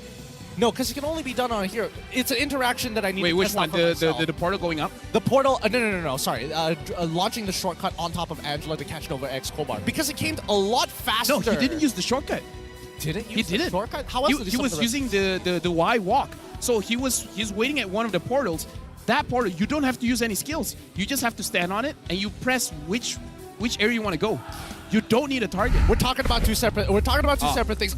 We'll discuss a little bit on, because this is an interesting interaction that I need to test a little bit later on. But again, so many new things here at the MPL MY. It's good that we at least get a good showing coming out of it. It could have gone terribly wrong for all Hey, you know what? That's the debut of Chip in all of MPL. Let's go! All of MPL. Woo! So that's crazy. The other crazy thing is Vexana's new high rating, first ever Zenith skin, Twisted Fairy Tales, is now available. You guys can get it from the 25th of March all the way to the 30th of April. Participate in the Twisted Fairy Tale draw event and enjoy 30% off your first 10 draws and 50% off your daily first draw. So make sure you guys join in, because that Vexana skin is looking pretty good. Hey, if you don't want the Vexana skin, the emotes, I'm the Queen, Elimination Effects, the Apple of Doom, and other amazing skins are all possible. So really take advantage of those discounts. That 50% off on your first draw for some people, you can hit some good stuff. Dude, it's make it or break it. But now, again, a good debut coming in for all MPL. Yep. Malaysia represent. We got something going for us. Now let's just hope other regions suck. Now we can hope that we can get out of international groups for once. Okay, maybe that's a bit much. All right, I'm really pushing the goalposts at this point. That's too much. But now we got to look at MPL MY team history for the Homeboys. Starting off, not looking very good. 7th, 8th, Season 7. 5th, 6th, Season 8. 7th, 8th again, Season 9. 5th, 6th again, Season 10. And then all of a sudden, Season 11, 3rd, go high. They managed to become the champion. Season 12, champion. And now we're looking at Season 13, where, mind you, in MPL MY, whoever is the champion usually flops in the next season. They usually don't make it as far as they would like to. This has been a 3.5 year project from Daddy Hood to get a team to an international, and he only got so close to it towards the end here. GB and Sapat, they've been with him since day one. It's crazy to imagine that they have not given their loyalty anywhere else. All I gotta say, they're definitely the anchor, man, because when Sapat performs well, the entire team performs well. Yeah. When he doesn't, the entire team doesn't. But GB, he's rock solid, man. Like, I can't, like, talk about consistency. Season 7, all the way to Season 12, he's always in the charts of having the most turtles, most lords. How, like, I've seen junglers come and go, man. This season, your retry is crazy. Next season, not so much. And now we got a WhatsApp coming in. So our admin is asking, Haru, why are you not coaching a big team for this season? And Haru is saying, after 2 seasons with SMG, I want to challenge myself. I want to go for an amateur team. Because when I was in SMG, every player was a high caliber player.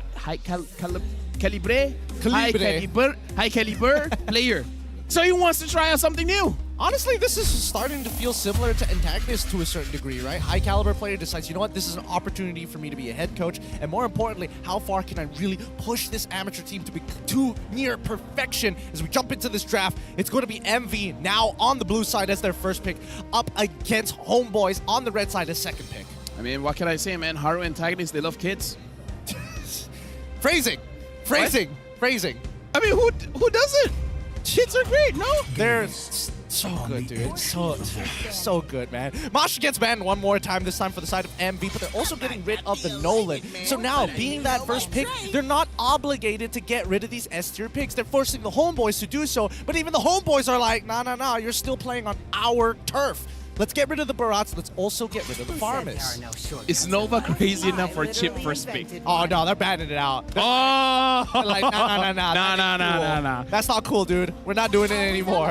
Homeboy's a bit of a smirk on his face, but now finally the Matilda gets banned out. A lot of S-tier picks slipping through the cracks. Okay, the question is, what is the other cheese pick?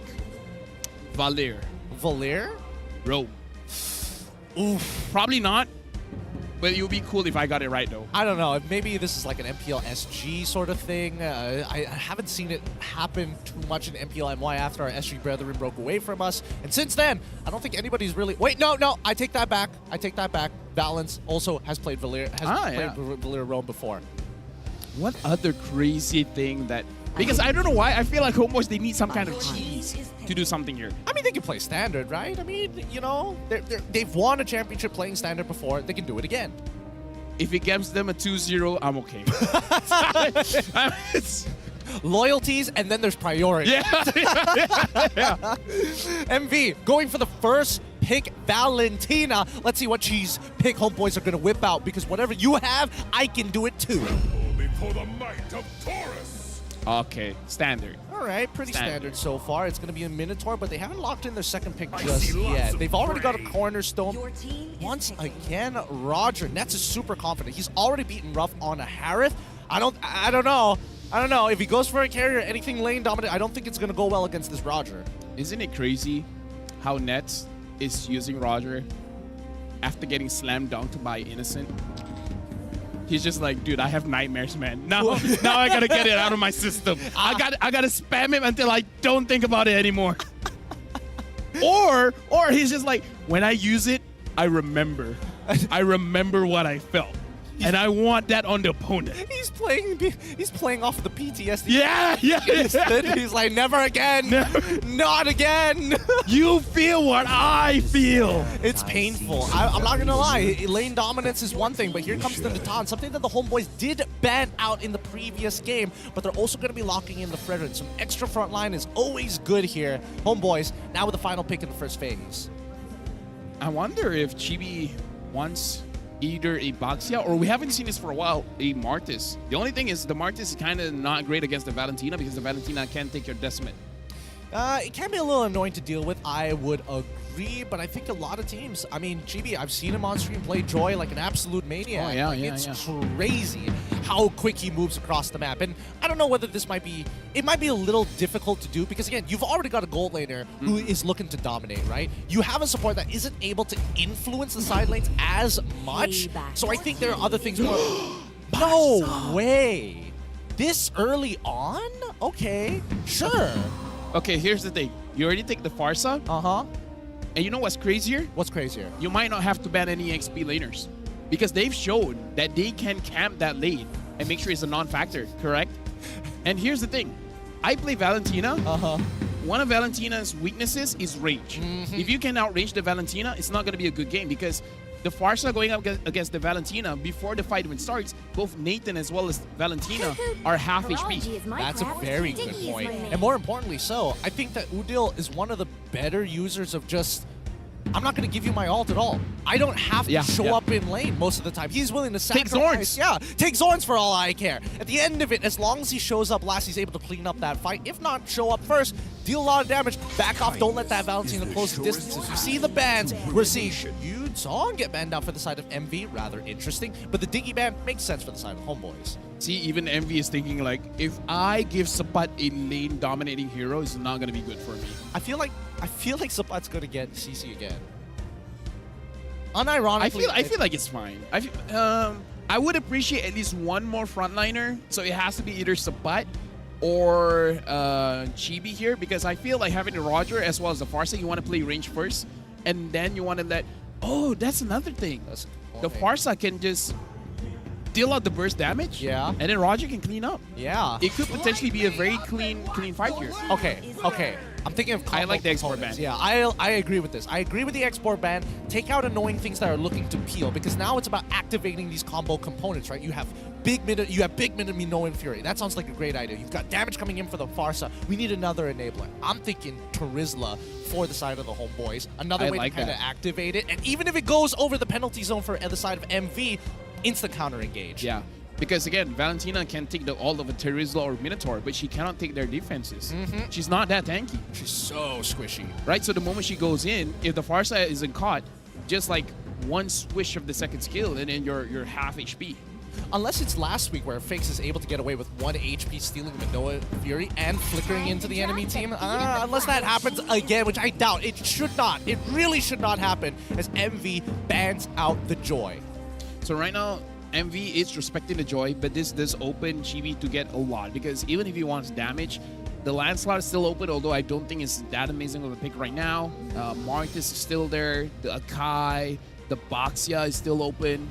I feel like the Martis is a little counterintuitive now, right? Yeah. Because you want to reset, but then so does Roger, and if you both go, one of you is going to get backstabbed, and that's not a fun time. That's not a fun time. I'm thinking... Alpha. Ooh. Actually, not bad, right? True damage against the Fredrin. Yeah, you're right? able to kind of knock people back, especially if you got the flank as well. Yeah. If someone tries to go into the far side, just push them away. I see the science. I see the science with this one. Here we go. The next lock-in for the side. The Rizla coming out for the side of the Homeboys. Called it. I'm liking it. I'm liking it. But now MV needs to respond to it, right? And they can go multiple different directions. Paquito sounds like a good idea, but at the same time, like, there's no real way to enter in the fight as of right now. Benedetta. Oh, Benedetta's not bad. Right? It might distance. It might have a bit of a trouble with Terizla, but still, at the very least, you could stop the Farsa. Exactly. Exactly. What else? A bit risky. Ruby could also be an answer, a potential answer here. I feel like the Grok. I feel like the Grok's a little bit better at this one. Yep, there we go, the Benedetta. Okay, we see the Benedetta here. Let's see what MV are going to go, because I'm thinking of traditional things. And the Grok. Oh, nice. We're calling it. Hey! It's been a while. It's been a while. Homeboys, now for their final pick. Who's going to go into the jungle? What's some fun stuff that can go into the jungle? I feel like, again, the boring one is probably Baxia or Akai. Is there a tanky jungler we're not thinking of? Running through it in my head, computing. No, I think they need more chunk. Well, sorry, let me specify. A little bit more early game oriented. Things that are able to snowball out of control. Things like, I don't know, I think even the Lancelot, not entirely too bad for the side of the Homeboys. A lot of outplay potential here as well. Arguably even the Hayabusa. Martis. I mean, we did talk about the Martis, and this is one of his signature. Maybe in their mind, it's not counterintuitive. It's like, if Nets doesn't get it, Chibi gets it. Right? I'll keep an eye out for the interaction. Somebody is not going to get a kill reset here. Who is it going to be? We don't know. Who's it going to be? We got Roger for the late game. We've got Martis for the early game. I respect it so much here. Now, if Roger is able to get activated alongside with Chibi, that's a double whammy right there. I just want to see if Xeno gets activated, because at level 2, the Farsa already hits quite a lot. So I want to see where the level of aggression is going to be. Once Martis hits level 4, who's he going for? That's a good point. Let's see which side of the map they're going to be playing for as we go into this second game between MV versus the Homeboys. Only one of these teams are going to be walking away with a victory. Are they going to be able to push it to a game number 3, or is Homeboys going to be able to get 2.2 games down to close this out? Well, Homeboys definitely needs the points. And looking at the situation now, looks like they're both starting at the same part of the map. I think they're starting at the gold side of the map here, so they're probably going towards the EXP. So Subway is trying to match GB here. I respect that, but here, keep in mind that Martis has a much faster clear. Unfortunately, even with the leash from the rest of his teammates, you can see that even for Fredrin, he's still slightly slower. Yeah, right now, Nova Escobar is getting chunked just a little bit by Zorn as well as Udil. So it looks like for this time, they're not going for the EXP lane. They're really trying to help out the mid lane here. Yeah, they are making sure that GB is going to be uncontested for a majority of this day. I guess they understand that, hey, maybe now is not the right time to fight. We're looking for level 4. Yeah, maybe it's like, it's a chip-specific strategy here. But Fakes taking quite a lot of damage, and that's a very early flicker. I feel like people have kind of forgot that Farsa's passive really hurts. Hey, I forgot. It chunks out. Wait. Wings by Wings coming in from the side of Udil. He's still level 2, though. I'm not entirely sure why they're still trying to make this happen for now. Dude, like, level 2 is so strong for Farsa. It really is. Not to mention that even when we're looking at the emblems and talents, taking the extra penetration, so useful. Udil, out of mana, gonna have to head back in towards the fountain here. Nets just trying to control this wave as much as he can. I'm actually interested to see how Nats controls his mana here. Sapat taking quite a lot of damage, but he should be fine, especially Zorn coming in with a motivational roar. One interesting fact is quite a lot of players now are actually prioritizing Inspire, the cooldown emblem for their kit. Yep, just to buy that extra bit of time. More so, you can actually proc the heal multiple times, in a matter of fact. Now, speaking of which, this turtle is so very important.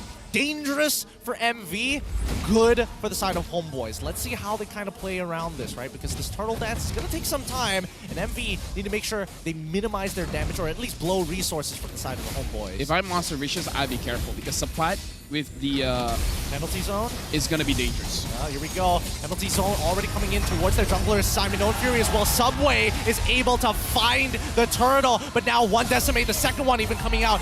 GB able to get a double kill. He did not find the reset, unfortunately. They're going to call this off. Yeah, but dude, this is a Martis, man. We keep talking about it over and over again. If Martis gets 2 kills, that's GG, man. The next 7 minutes is all Martis. Yeah, he's going to have so much control. But the question is, where is he going to apply the influence, right? We were talking about this before. We saw Martis head up to the top side. Hey, what's up, EXP later? It is a little bit difficult to catch the Benedetta. Let's try and catch people off of rotations instead.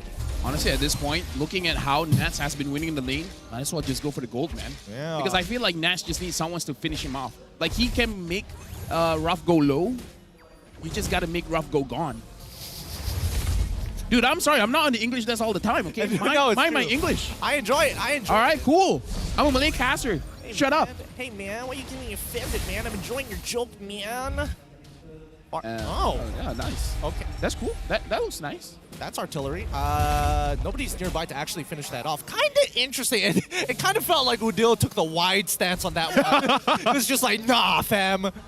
Feel my presence. He just want to be like, I'm the top dog here. Speaking of top dog, Chibi might actually get another kill against Nova X Kobar. Subway can actually support him. Doesn't want to use the second half of his skills. Taking their time so far. Even Benedetta getting a proxy on the top side of the map. MV adjusting quite well. Yeah, they're adjusting very, very well. Right now, I'm pretty sure they're looking at the turret, but I kind of feel like, sorry, at the turtle. If they want a turtle, they can't die. Oh, this is huge. Feathered Airstrike comes to try and save the day, but it's too late. They've already lost Chibi. They lose Zorn in the process as well. Great Nature's Barrier, Flicker Wild Charge from Nova X Kobar. I gotta write that down because that was an amazing play coming in from MV. It's like, what, 420-ish? 420, like, I feel like the initial engage looked like a botch, but they're like, dude, we're in too deep. We gotta commit. I mean, to be fair, Zeno did decide to use his Petrify as well to guarantee that it was going to hit Chibi. I mean, that's what happens when you don't hold on to the second part of the Asura's aura. And now Homeboys, again, goal lead over to Monster Vicious. Now for Monster Vicious, you gotta create space for Zeno, I feel, because you wanna give Sapat the dilemma. Do I have to defend my lane or do I have to follow my team? Because Terizla can clear very, very fast, but he can't rotate as fast. That's a good point. Right? That's a good point here. If they were going to do such a matter, actually, now that I think of it, I said Asura's Aura, I meant Mortal Coils there. But coming back to the point, right? I think they're going to start playing to catch people off of rotation like they did before. I think it was a little too obvious, especially when you're standing so far forward that you're forced to use your Mortal Coils in that manner. And I think MV, they've adjusted quite well, but at the same time, they're really abusing this Nature's Barrier. I gotta say, Udil is old school, man. I haven't seen the Clock of Destiny for a very long time. It's going to be worth it, though. Nova X Kobar, he's going to get chunked down. And Udil is the one who secures the kill. Nets gets on outside of that dive. And now here comes the response penalty zone from I mean, no Fury Flicker as well, but they have no way to reset the kills. No way to go in. Nets jumps first. He is going to make it out of there, sacrificing Chibi's life instead. Right now, Xenomao going for that mid lane, and he got that top lane as well. Monster Vicious. This is their win condition. Xenomao is the win condition because he thrives. He does so well when he's all alone in the lane. And if he can be alone in 2 lanes, that's even more dangerous. Double the trouble. Yeah, and I mean, MV, this is why they have the gold lead in the first place. Even though they're down by a single kill, the economy is being held up by 1 man as the rest of the team are trying to smother the Homeboys. Not get them the resets, not get them the single picks that will turn a pebble into an avalanche. When you're going up against a split pusher like Xenomount, you have to be even more decisive. You can't hesitate on your calls. If you want to go for it, go for it. If you want to fight, go fight. If you want to disengage, disengage. And right now, Monster Vicious, they're trying to limit the time that Homeboys has to think.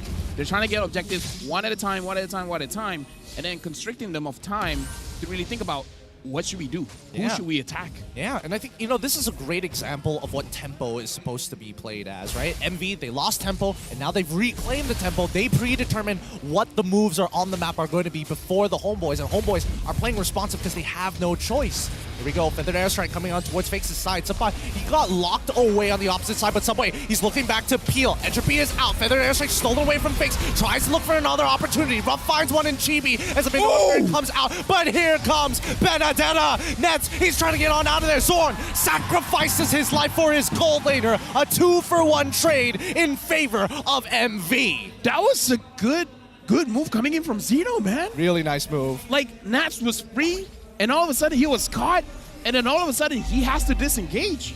So good. So very good here. I mean, the only wish that I had was if Zeno decided to go, hey, maybe I take a lethal ignition here. Maybe I have a little bit more damage to be that threat. He should have had the confidence in himself, man. He should have been like, I believe I can. Look, not everybody has the power of manifestation here. Dude. Only a select few. Sometimes it's predetermined by... I'm not going that far. But 30 seconds left on the next upcoming... No, I was thinking of how to make a joke with few. In the Philippines, selected few, like few selects. Okay, no. No, we're not gonna go that far. We're not gonna go. We're ending that bit pretty early on this one. 17 more seconds until the next neutral objective comes on, and I think that now with MV with a 3.8 gold lead, now predetermined how Homeboys have to approach the fight. And I think that man, the front to front is looking a lot hard. Sorry, the front to back is looking a lot harder than it should. Actually, Subpai has not died? That's actually very interesting. Oh, Xenomount! Oh. Gets hit by Nets. That's actually quite a lot of damage. That's a lot of damage there. And, I mean, Xeno, he still had the Electro Final Blow. Didn't have to use any of his resources, but he is forced to recall. This is going to make sure that a 4v5 might occur down by the Lord side. Can Homeboys do anything here? Because I feel like Monster Vicious, they're baiting it out. Yeah, they want Homeboys to go in. It feels like Homeboys is giving it up here. Nova is keeping eyes and tabs on Udil so far. Power of Nature comes out. The fight is taking relatively slow here, but MV, they don't necessarily want the Lord. No. They want the kills. Chibi using the first half of the Mortal Coils. Benedetta comes in, jumping in towards Udil's side, forcing the wings by wings, and then they take the Lord. Nicely done by MV. If Udil did not have Purify there, it's GG, man. That's over. You just instantly die at that point. Yeah, so right now, Monster Vicious, 4,000 gold lead. This is what happens when Xenomount is able to do his own thing. I feel like he's taking revenge here. This is for last game, ganking me 3 times in a row before I was level 4. I feel like his eye was twitching. It's like, you get me 3 times? No, he's working through his problems, man. Slowly but surely. Here we go. Nature's Barrier again to limit the space that Homeboys has to play with, but these towers don't stand a chance with Ruff as well as the Entropy. With no way to clear these minions effectively without having to use an ultimate here, Homeboys gonna get pushed all the way into their inhibitor turrets. If MV wins the entire match... Okay, Wild Charge comes out, forces out the Feathered Airstrike as well as the penalty zone to get on out of there. They're going to commit to this. Nets doing a good job trying to clear as much as he can. Top side needs to get cleared as well, but this should be a clean defense from the Homeboys' side. Let's wait until the second row of super minions come on through. Let's talk about how clean Fakes has been playing as well, because he's a mid-range mage, and he hasn't been caught by Subpai, hasn't been caught by Zorn. He died once, sure, but other than that, he's been playing very, very cleanly. He's making sure that he can dish damage and terrify people without getting caught himself. I mean, he's been playing extremely bold. Here we go. Zorn going to drop down the Minoan Fury as well with the Feather Airstrike, but it gets cancelled out. Ruff takes out Udil. Didn't stand a chance to begin with. Zeno does it again with his Petrify. Somebody has to stop this man. Dude, Ruff right now is a magician, man. First you see Homeboys, now you see none. It's that quick. The damage coming in from the Natan now is cheating. It's not fair. It's not fair, especially when he's activating his passive consistently, right? Fakes holding out that Decimate. May look for another opportunity. That's going to be a free inhibitor for the side of MV, and they're more than happy with this trade. They're going to back off, suffocate the entire jungle, really shake up the economy for the Homeboys. I feel like the only way that Homeboys can get away with trying to attack Monster Vicious is someone has to bait out that Purify first coming in from Ruff. And once there's no more Purify, then you can try to force something out and try to go all in, because right now he has 5-0 and 2. So there's quite a significant shutdown goal there. There is significant shutdown gold. I think the main problem is that Subway is interfering with every single move.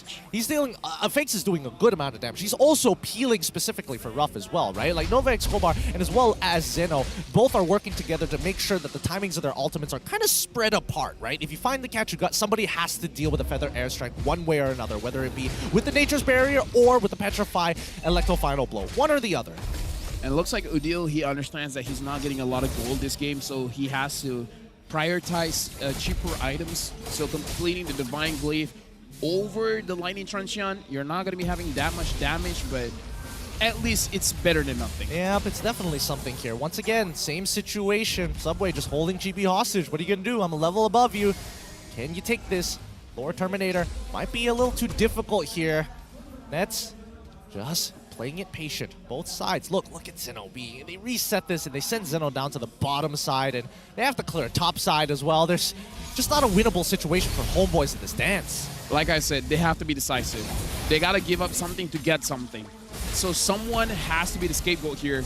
Someone has to sacrifice their body for someone else to succeed. Oh, a three-man knockup and now penalty zone coming out from Sumpat. They force the situation and Sumpat finally goes down. Ruff cuts him through like a butter. But Nets, he's on the run. Nova's not going to let him go. He picks him up too. Nobody can deal with the entropy. Zorn has to run. Udil, with wings by wings, is able to get on out of there. But Chibi, he's trying to run away. Feathered Airstrike, only one shot to go on through. They can't do any more as Fakes finds the Decimate. And this is looking like an MV victory as Chibi pushes the minions out. Zeno eye for an eye's out of there. Then in mid inhibitor shall fall, but a Luminous Lord approaches from the top side of the map to close this out. Chibi is gone. GG, well played, MV. Good game, Monster Vicious. Woo. And here's the thing, we know that they can push Homeboys, but this game showed they had macro prowess, man.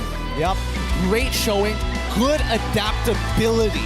They expected a lot of early game movements from the Homeboys. They defended it, they hit their power spikes, and most importantly, they didn't let this snowball go out of control. Let's put this into perspective. Homeboys, they are still the reigning champions, right? They're still holding that title. They went to a lot of international stages. MV came from the qualifiers. That's a big gap there. So much. From the qualifiers going up against the champions. And you're pushing them to a 1-1. Even if Homeboys wins the next one, MV has proven themselves. They deserve to be in the MPL. Like, that was an amazing showing. It really is. It really is. And that's why it just shows why so many teams in the MPL were loaning the players from MV. Oh yeah. There's so many of them have been loaned on over, and for good reason as well. And now that they're finally together, it really feels like they are the most comfortable these players have ever been in a long time. Like the pieces of Exodia. Exactly. Right? Yu-Gi-Oh! References for all of y'all, but let's go backstage and look who exactly is the MVP of this game. Give it up for your man, Ruff, coming in big time, scaling hard, and being that machine gun mage marksman that you know and love. And right now, even he is like, calm down, calm down. You know what? It's game number 2. Let's finish game number 3 and let me celebrate. But speaking of which, Ruff, 6-0 and 4. The damage coming in from this guy, I feel like having the bargain hunter there really scaled up very, very fast in this game, because after we saw that he completed the Feather of Heaven as I think as the second item, I think it's like, okay, I'm all good. Whoever is in front of me, they're gonna get taken down. Yeah, I know. I appreciate the way that he had decided to build, right? He decided to build greedy. He knew he was going to lose the lane, but he needed to kind of get away from Rough. And I think using the weakness finder instead of the traditional quantum charge is a good way, because hey, you jump on me in wolf form, I slow you at least one time, I can create just enough distance to walk away.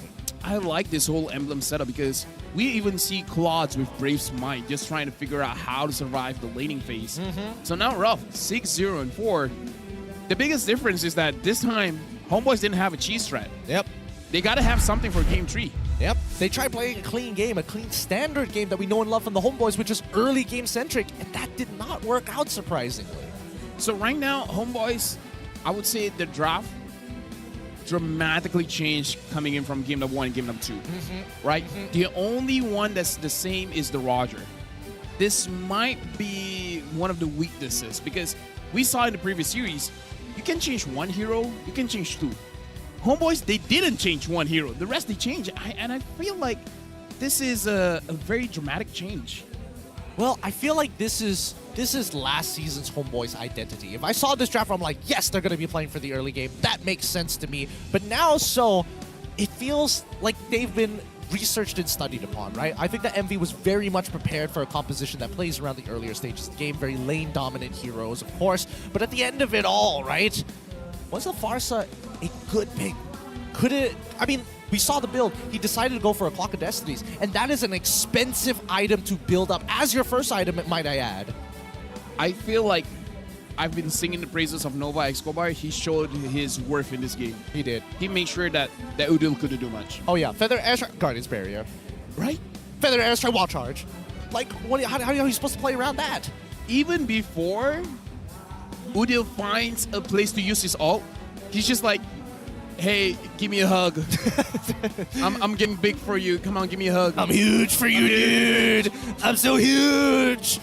It's too difficult. It really is difficult. Really well done from Haru's side. I think this is a lot of... The good thing about some old school classics like the Pharsa picks is that people who've been playing for a very long time, I'm talking about Season 5, Season 4, Season 3 even, Haru was part of those lineups. Fakes as well was part of those lineups in the earlier stages of the MPL. And Pharsa was such a dominant force that they needed to answer, and Grok was the usual one. I just like the fact that they paired it up with a secondary person in Zeno on this Benedetta, something I think Homeboys need to consider. When we're looking at picks like this, picks like the Pharsa, you come to think about, what about other heroes? Because I'm checking back my bans. For MV, they banned out Namasha, Nolan, Chip, Yuzong, and Joy. Not a single mid laner. Novaria was open. Vex. Did they ban out Vexana themselves? Vexana was open. Yeah, from Homeboys. Homeboys, they banned out the Faramis, Barat, Matilda, and they banned out Diki and X-Boy. So even they didn't ban out. Even Lilia was available as Lilia was available, yeah. That's kind of crazy. That's kind of Nana was available. Yikes. That's actually a big yikes, in a matter of fact. I don't know. I feel like the idea was definitely there from the Homeboys. We can definitely see the logic to kind of put one and one together. But at the same time, it does come down to the question of scaling, right? This is all on condition that you win out that early game and snowball it in towards that mid game, something which MV did a great job just stonewalling. The only reason why I bring this up is because Homeboys, they have a... What's the big round thing when you look at something and it's like really zoomed? Microscope? Magnifying glass? Yeah, they're under a magnifying glass right now because their draft has been questioned ever since the tournament in the snow. Everyone has been looking at it, it's like, okay, who's drafting? What's going on? Game number 1, it was a cheese strat. If it didn't work, I'm pretty sure people will question it, but it worked, so people won't. Game number 2, I can already smell it. Yes, comments have smells to it because they are the champions. We gotta be a little bit hard on them. Okay, I didn't realize your colorblindness gave you the ability to sniff out comments. But speaking of which, you bring up a really good point about the games of the past year, because I think that yes, it is a questionable draft, but there is very much clear logic to it. Yes, I yes, just yes. think that there's not enough win conditions inside of it if it's all lynched upon one thing.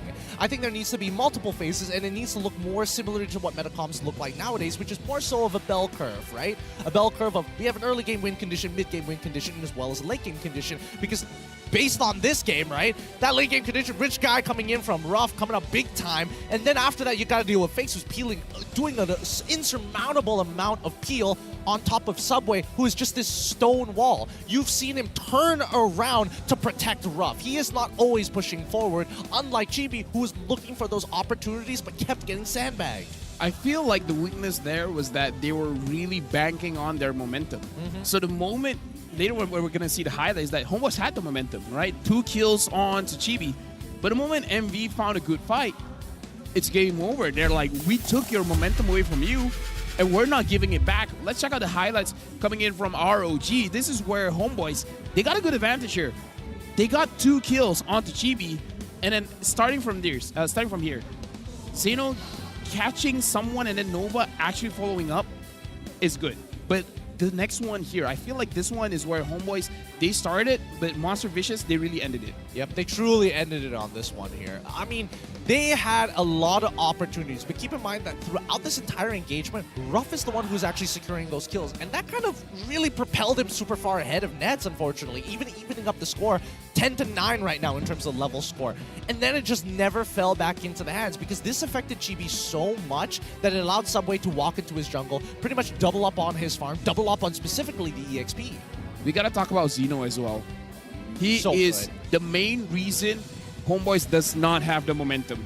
Because either you entertain Zeno or you're gonna let Zeno get his way. And you don't want Zeno to be alone.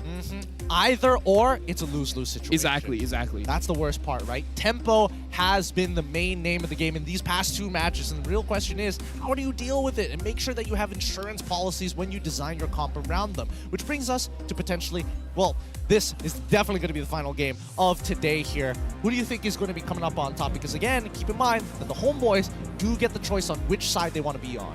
I feel like Homebois, if they're hoping for a cheese pick, then it's going to be MV. But after this, I gotta hear what Daddy has to say. So we're gonna go for Daddyhood. I'm sure he's somewhere there or on the stage. We're gonna go over with Rose. So Rose, what's Daddy talking about? Alright, thank you so much to our casters. Dan sekarang saya bersama Daddyhood. Guys, cheers sikit. Cheers sikit. Cheers sikit. Alright, baik. Okay, macam Mars kata kan, why not kita main full game hari ni? Homebois dah bagi dah full game. Okay, so sebelum apa Daddy nak tanya, how are you? How's the preparation untuk musim ke-13?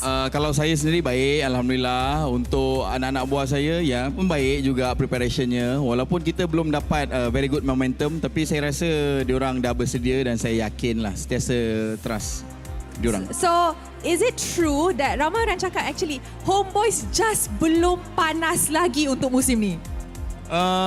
Itu salah satu faktor, tapi yang pasti pasukan-pasukan yang bertanding pun dah makin bagus kan. Kita di Malaysia pun competitive level kita pun dah semakin meningkat dengan kemasukan import-import yang bagus, player-player lokal yang dah semakin baik. So pada saya ini adalah satu benda yang sihat di MPL MY sendirilah.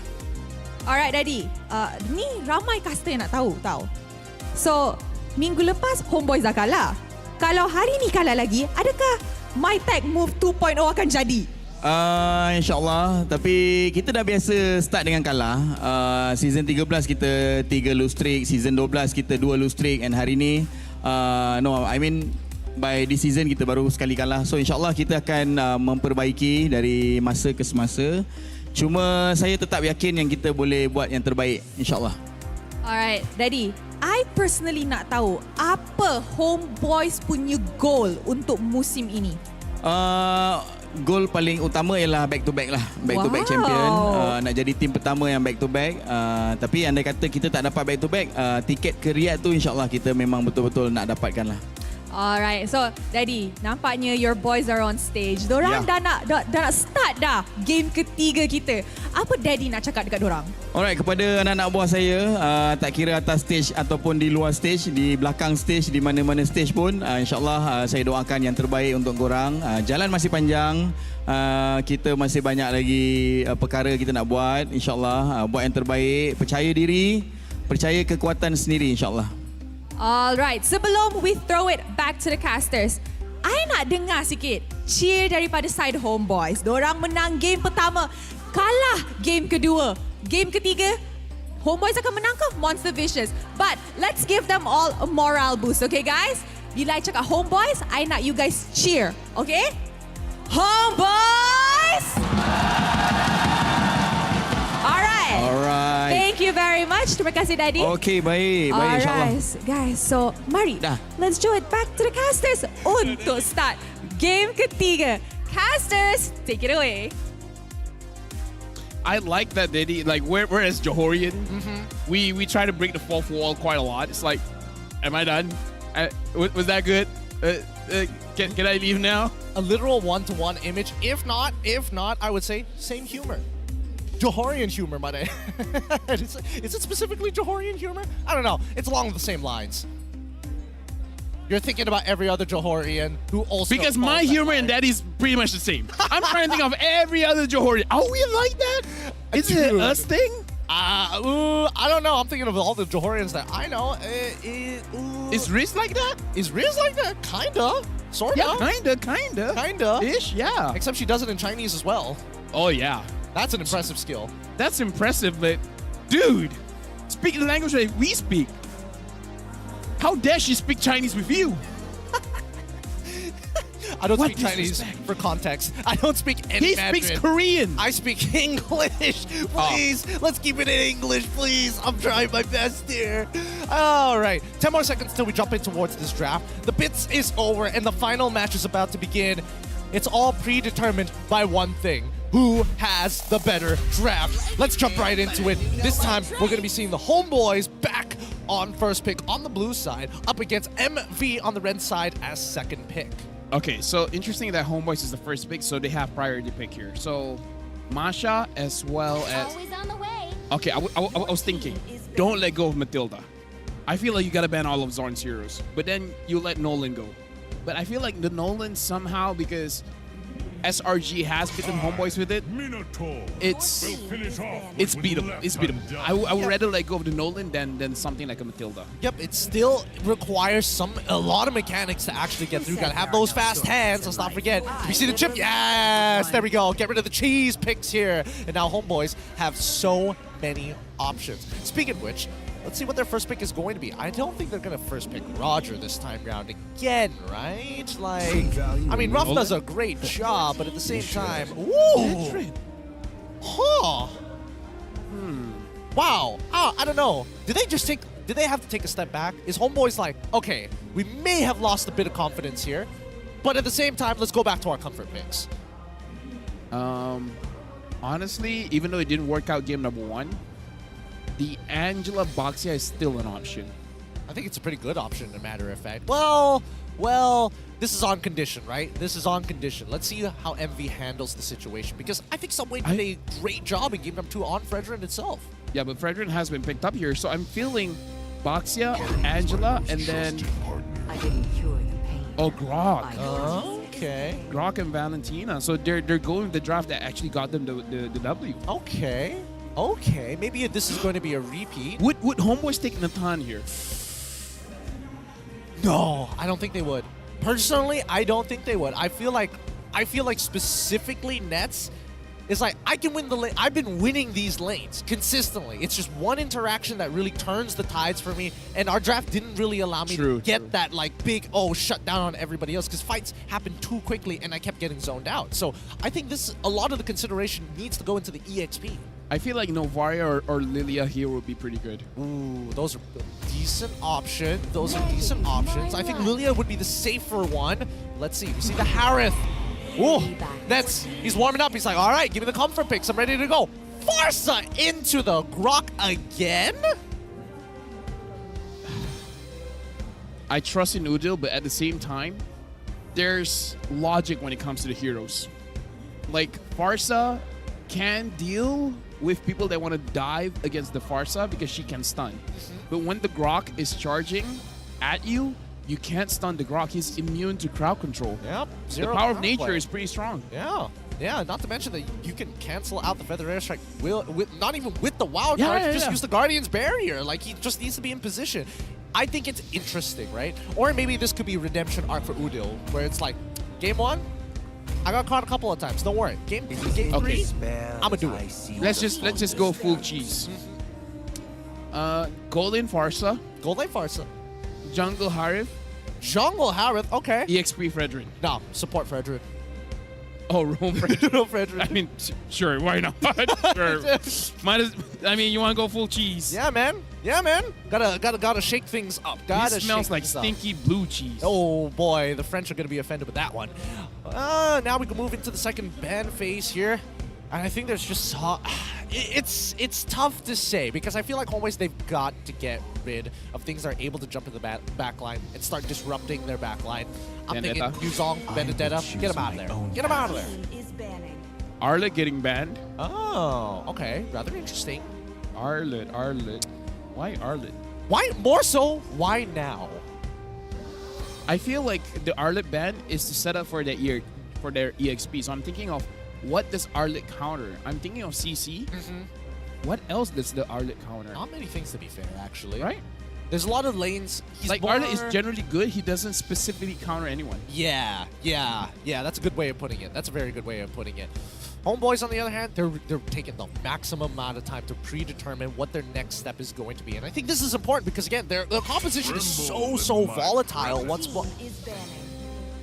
Okay, to be fair, Phoveus is good against the Harith.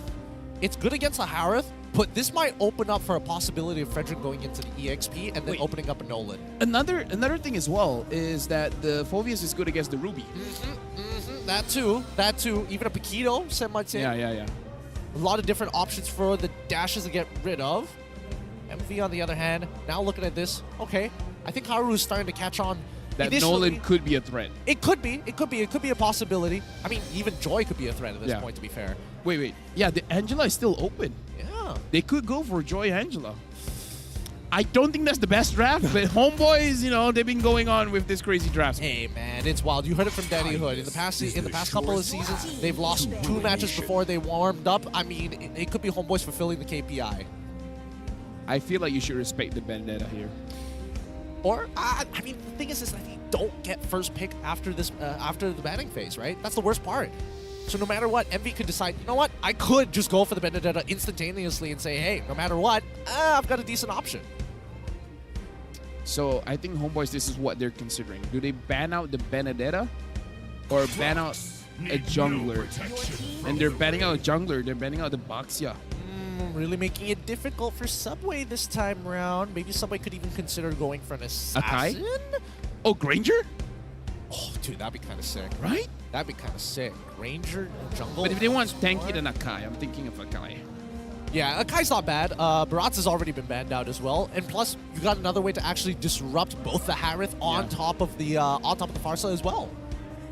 So now MV, a lot of options here. They could pick up the Benedetta and then let the jungle pick be last. Nothing beats the adrenaline rush. Benedetta, okay, there we go. Now they've opened it up. Homeboys looking to complete their composition. They've dealt with this particular combo of Grokken as well as Benedetta before. How are they going to manage it this time around? How are they going to do something different from game number 2? They need someone that's very fast. Rotational fast or just rotational quick? fast. Rotational fast. Khalid is fast, but I don't know how Khalid goes against the Benedetta. It's a pretty volatile lane. Without all the injustice in the world. Oh, they're taking their signatures. It's the classic. It's the classic. They're like, everybody, we are playing comfort, and Haru, he sniffed it out. It's like, okay, it looks like they're playing comfort. Let's see if we can punish this, because we're going to be picking up the Akai on our side. Good luck. This Paquito, oh man, Sapat, he needs to come out big time. He's going to have to be providing a damage type that nobody else has too much of. That's physical. Everybody else is going either magical or true.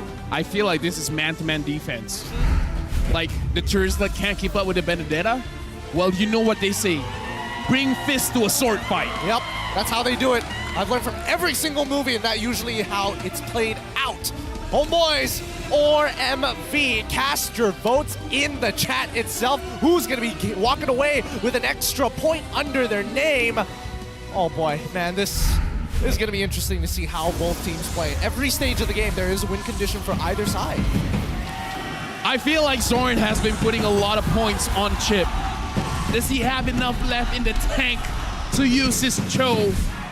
I really feel this is go big or go home for Homeboys. Well, this is their last opportunity here on this day itself with their signature picks as well against a tier 2 slaying team. This could be a statement piece for Monster Vicious.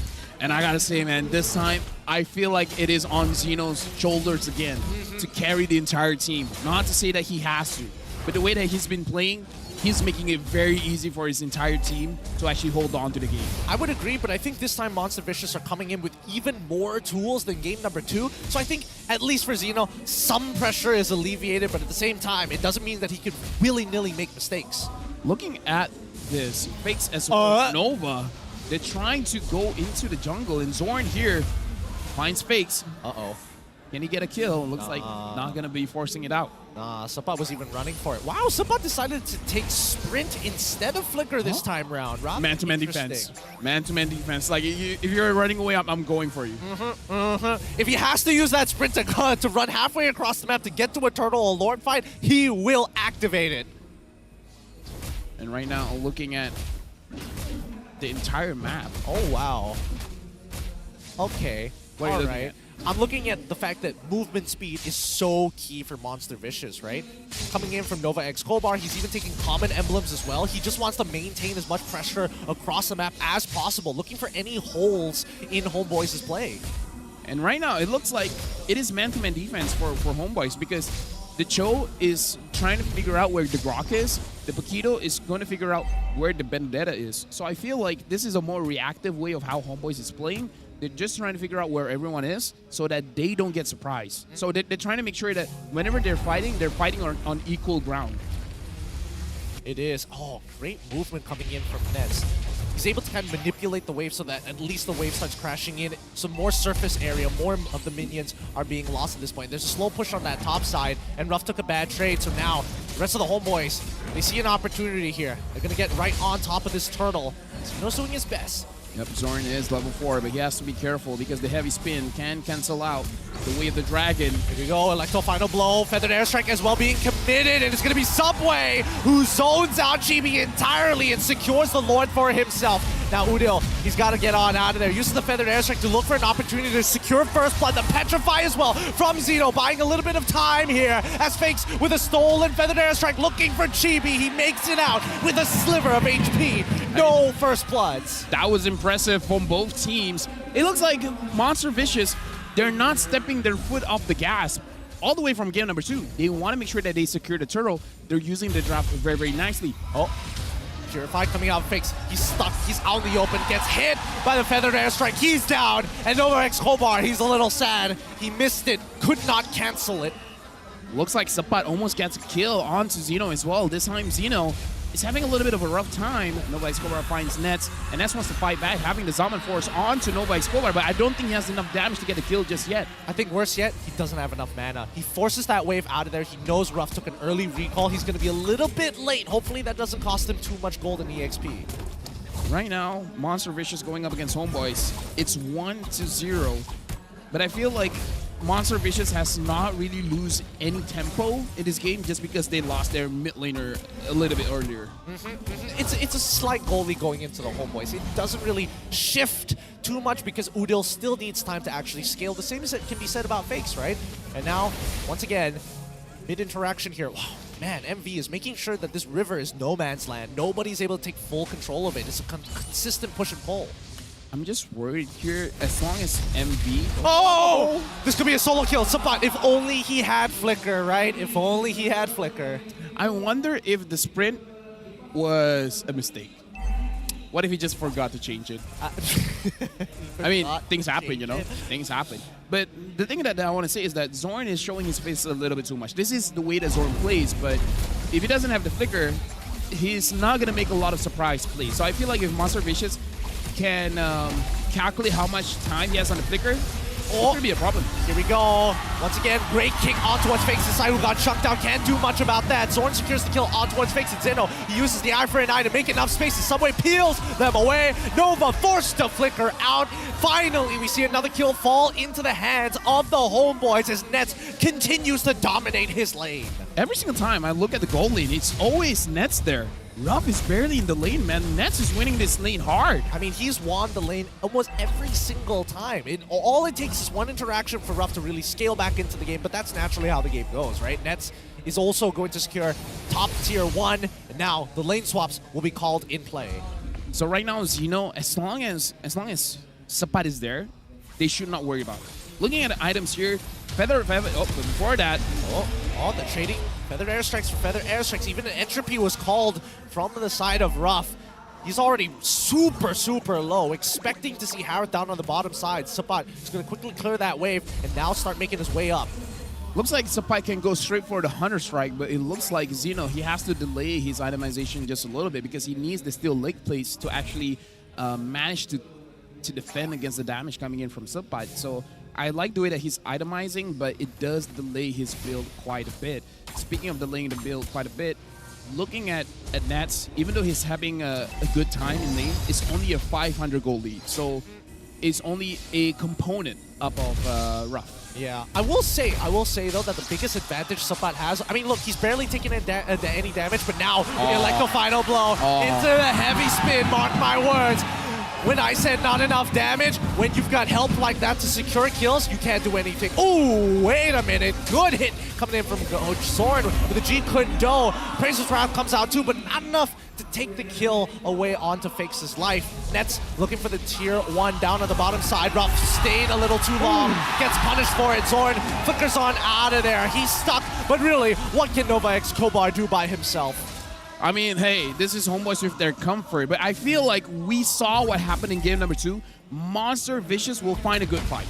And I feel like that's all they need. They just need one good fight, shut down Udil, shut down Nats, let them slump for a little bit, and then just take over the game. I feel like Monster Vicious still has the game in their hands. Oh, Nova, he's in trouble. Feather airstrike to ensure the kill. The Chrono Dash from Nets and the Salmon forces. He runs for a second kill. Ruff is able to save the life of his mid laner once more and finds one. Zeno is going to chase down Udil. He wants to kill bad. He jumps on in, but he gets hit by the way of the drag, but Subway finds the kill on towards Udil. They walk away. 2 for 2 trade. And Monster Vicious also walks away with another turtle. I was talking about Monster Vicious just need one good fight. That was almost it. That was almost it. Because the one that got taken down was Udil as well as Nets. Those are the members that you don't want to be taken down. If Zorn dies, Zorn dies. If Chibi dies, Chibi dies.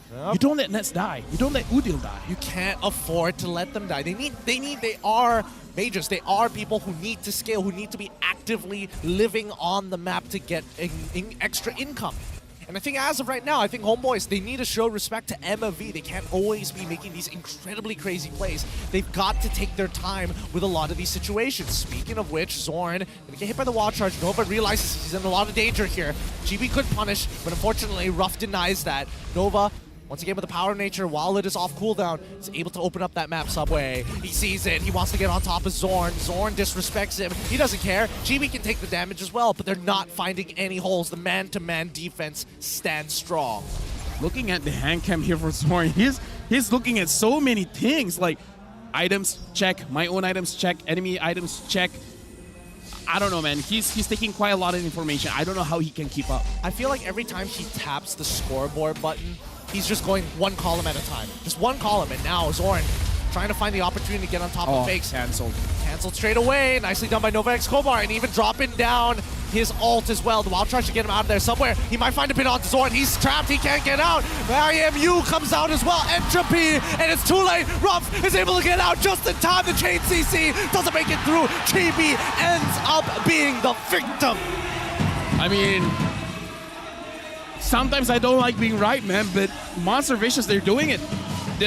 What was the goalie just now? Close to 2,000? Close to 2,000, yeah. Breaking into 3, to be fair. And now it's almost neutralized. After this Lord, it's probably going to be neutralized. Now Xenomao has to run away from Subpai as well as Udil. And now the Lord has been started by Monster Vicious. Subway, half HP. Udil finds Ruff, but Ruff able to escape. He's low. He's real low. Sapat, he's on his way to making him find his kill. Nets ends up finding one. Sapat takes the kill onto Subway as well. They can guarantee the Lord falls into their hands. A turnaround for the side of the Homeboys. That was good coming in from Homeboys. We were talking about the goalie, and now they've taken it back. Now it's 2,000 again for them. And it's all because of Nets. Nets found the opportunity. Udil as well. Udil chunked down. Ruff so low that Nets, he just needed the Zaman Force just so that he can get in range with his Chrono Vision. Getting the kill, and now is on Homeboy's plate. This game has been up and down. This game is... They're just tossing the ball to each other. It's like, okay, now it's your turn. Okay, now it's my turn. Okay, now it's your turn again. Oh, speaking of which, Fakes, he might get one shot here, but instantly canceled by Novax. Homeboy Ruff finds the initial kill. Nets breaks a tier 1, but it's not over just yet. We do see that Sapat looking for anybody who decides to take a safe path out of there through the jungle would get punished. Nicely done from MV, turning this to a 4v5 on a Lord defense. Now, Sapat finds Xeno. Again, we've been saying that Xeno is always just a slither of health away, just one jab away from a kill. And Sapat, he can't chase, he can't do it just yet. I think at least Xeno is stabilizing just a wee bit, but for now, I think that MV have been making very good adaptations here, and they are covering all of their bases now that they kind of recognize what Homeboys are looking for. And I feel like in this game, Ruff has been found out a little bit more than he's comfortable with. So I kind of feel like he has to be careful because he has to purify. He can get away from Zorn, but he can't get away from Udil. So the moment Udil finds him with the Feather Airstrike, you can't really run away unless you have the entropy. And once you use your entropy, that's your main way to get out of a fight. Once that's done, everyone else has a fair shot onto you. Yep, a big shot, as a matter of fact. Speaking of which, looking at the overall item. Oh, wait, Xeno. He might be in trouble. He's caught out by so many members. Can't get out in time. A good collapse from the side of the Homeboys, finally punishing the man who made Game 2 a living hell. And now the Lord is 1 minute away. Monster Vicious, they got to figure out a way how to get a kill onto Homeboys. 30, maybe 20 seconds away from... the chain CC and the Salmon Force as well. Nova, he can't do it, but Subway is able to peel him off. GB tries to go around, but the power of nature keeps him alive. Praises Ground comes on through. What? Oh my god, he's dead. He's gone. Feather Airstrike, more than enough. Udil does it, capitalizing on the play. I did not thought that would kill, man. The passive, man, the passive coming in from Farsa. It feels like, oh, I survived. He didn't proc the lethal ignition, and you see that one bird turn it all around for you. Dude, Nats is doing so much damage at this point. Xenomao can't take it. Face can't take it. Ruff can't take it. This game, Nats is a problem. He is such a problem. Look at the damage dealt. Holy cow! 44,400. And Udil's not far behind. Neither is Subpai. But when you look at Fakes, he's the highest from Monster Vision, and he's far away from the damage dealt rankings coming in from Homeboys. He's trying his best. He really, really is. But the thing is, he keeps stealing the Feathered Airstrike in positions far away, so he can't necessarily peel with the initial Shadow Strikes, right? And now, the Lord Dance begins. Looking for that opportunity. Zorn takes a bit of damage here. He thinks he's okay, but now he's brought down to less than 30%. Chibi is able to get the lockdown, and they force out the Entropy. Good resources being blown. Subway, one chance. One opportunity to make this happen. He's gonna try. No, it's too late. GB has already got it. He's too late. He has to drop the Feathered Airstrike on top of him, even though they don't lose too many things off of it. But MV, man, this is looking like the curtain calls for them.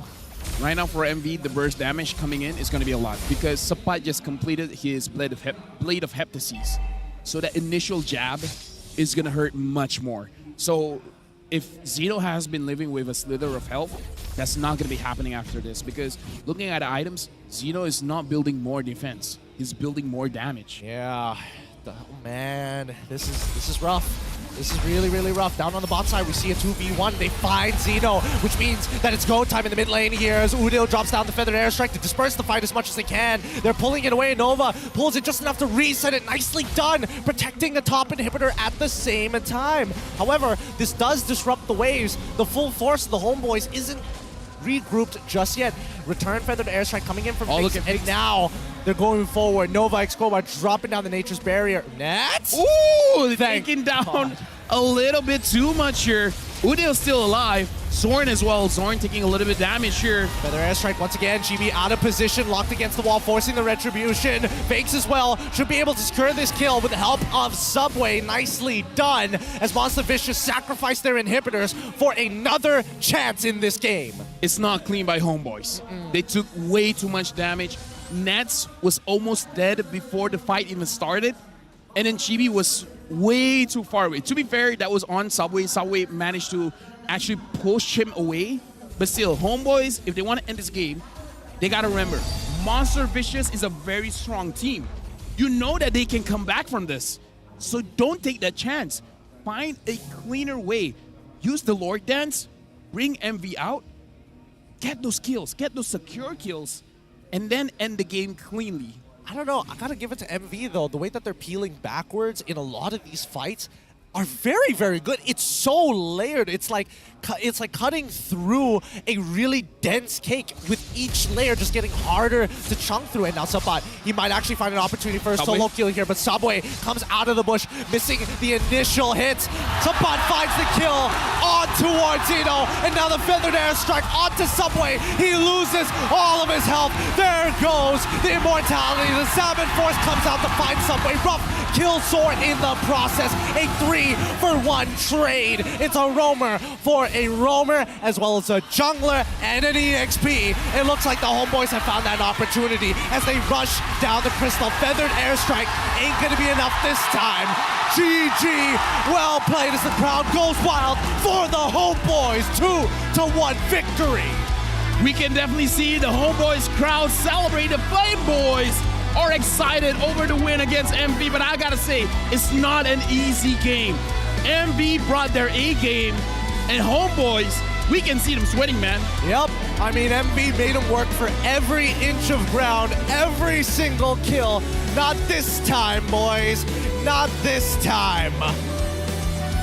Dude, I gotta say, MV, even though they won one game, they're a threat now. They are. If they can make Homeboys go all the way, they can get anyone all the way. Truly, truly. With that being said, let's have an interview up on the stage. Rose, this is your moment. Take it away. Kemenangan yang sangat-sangat manis untuk defending champions kita.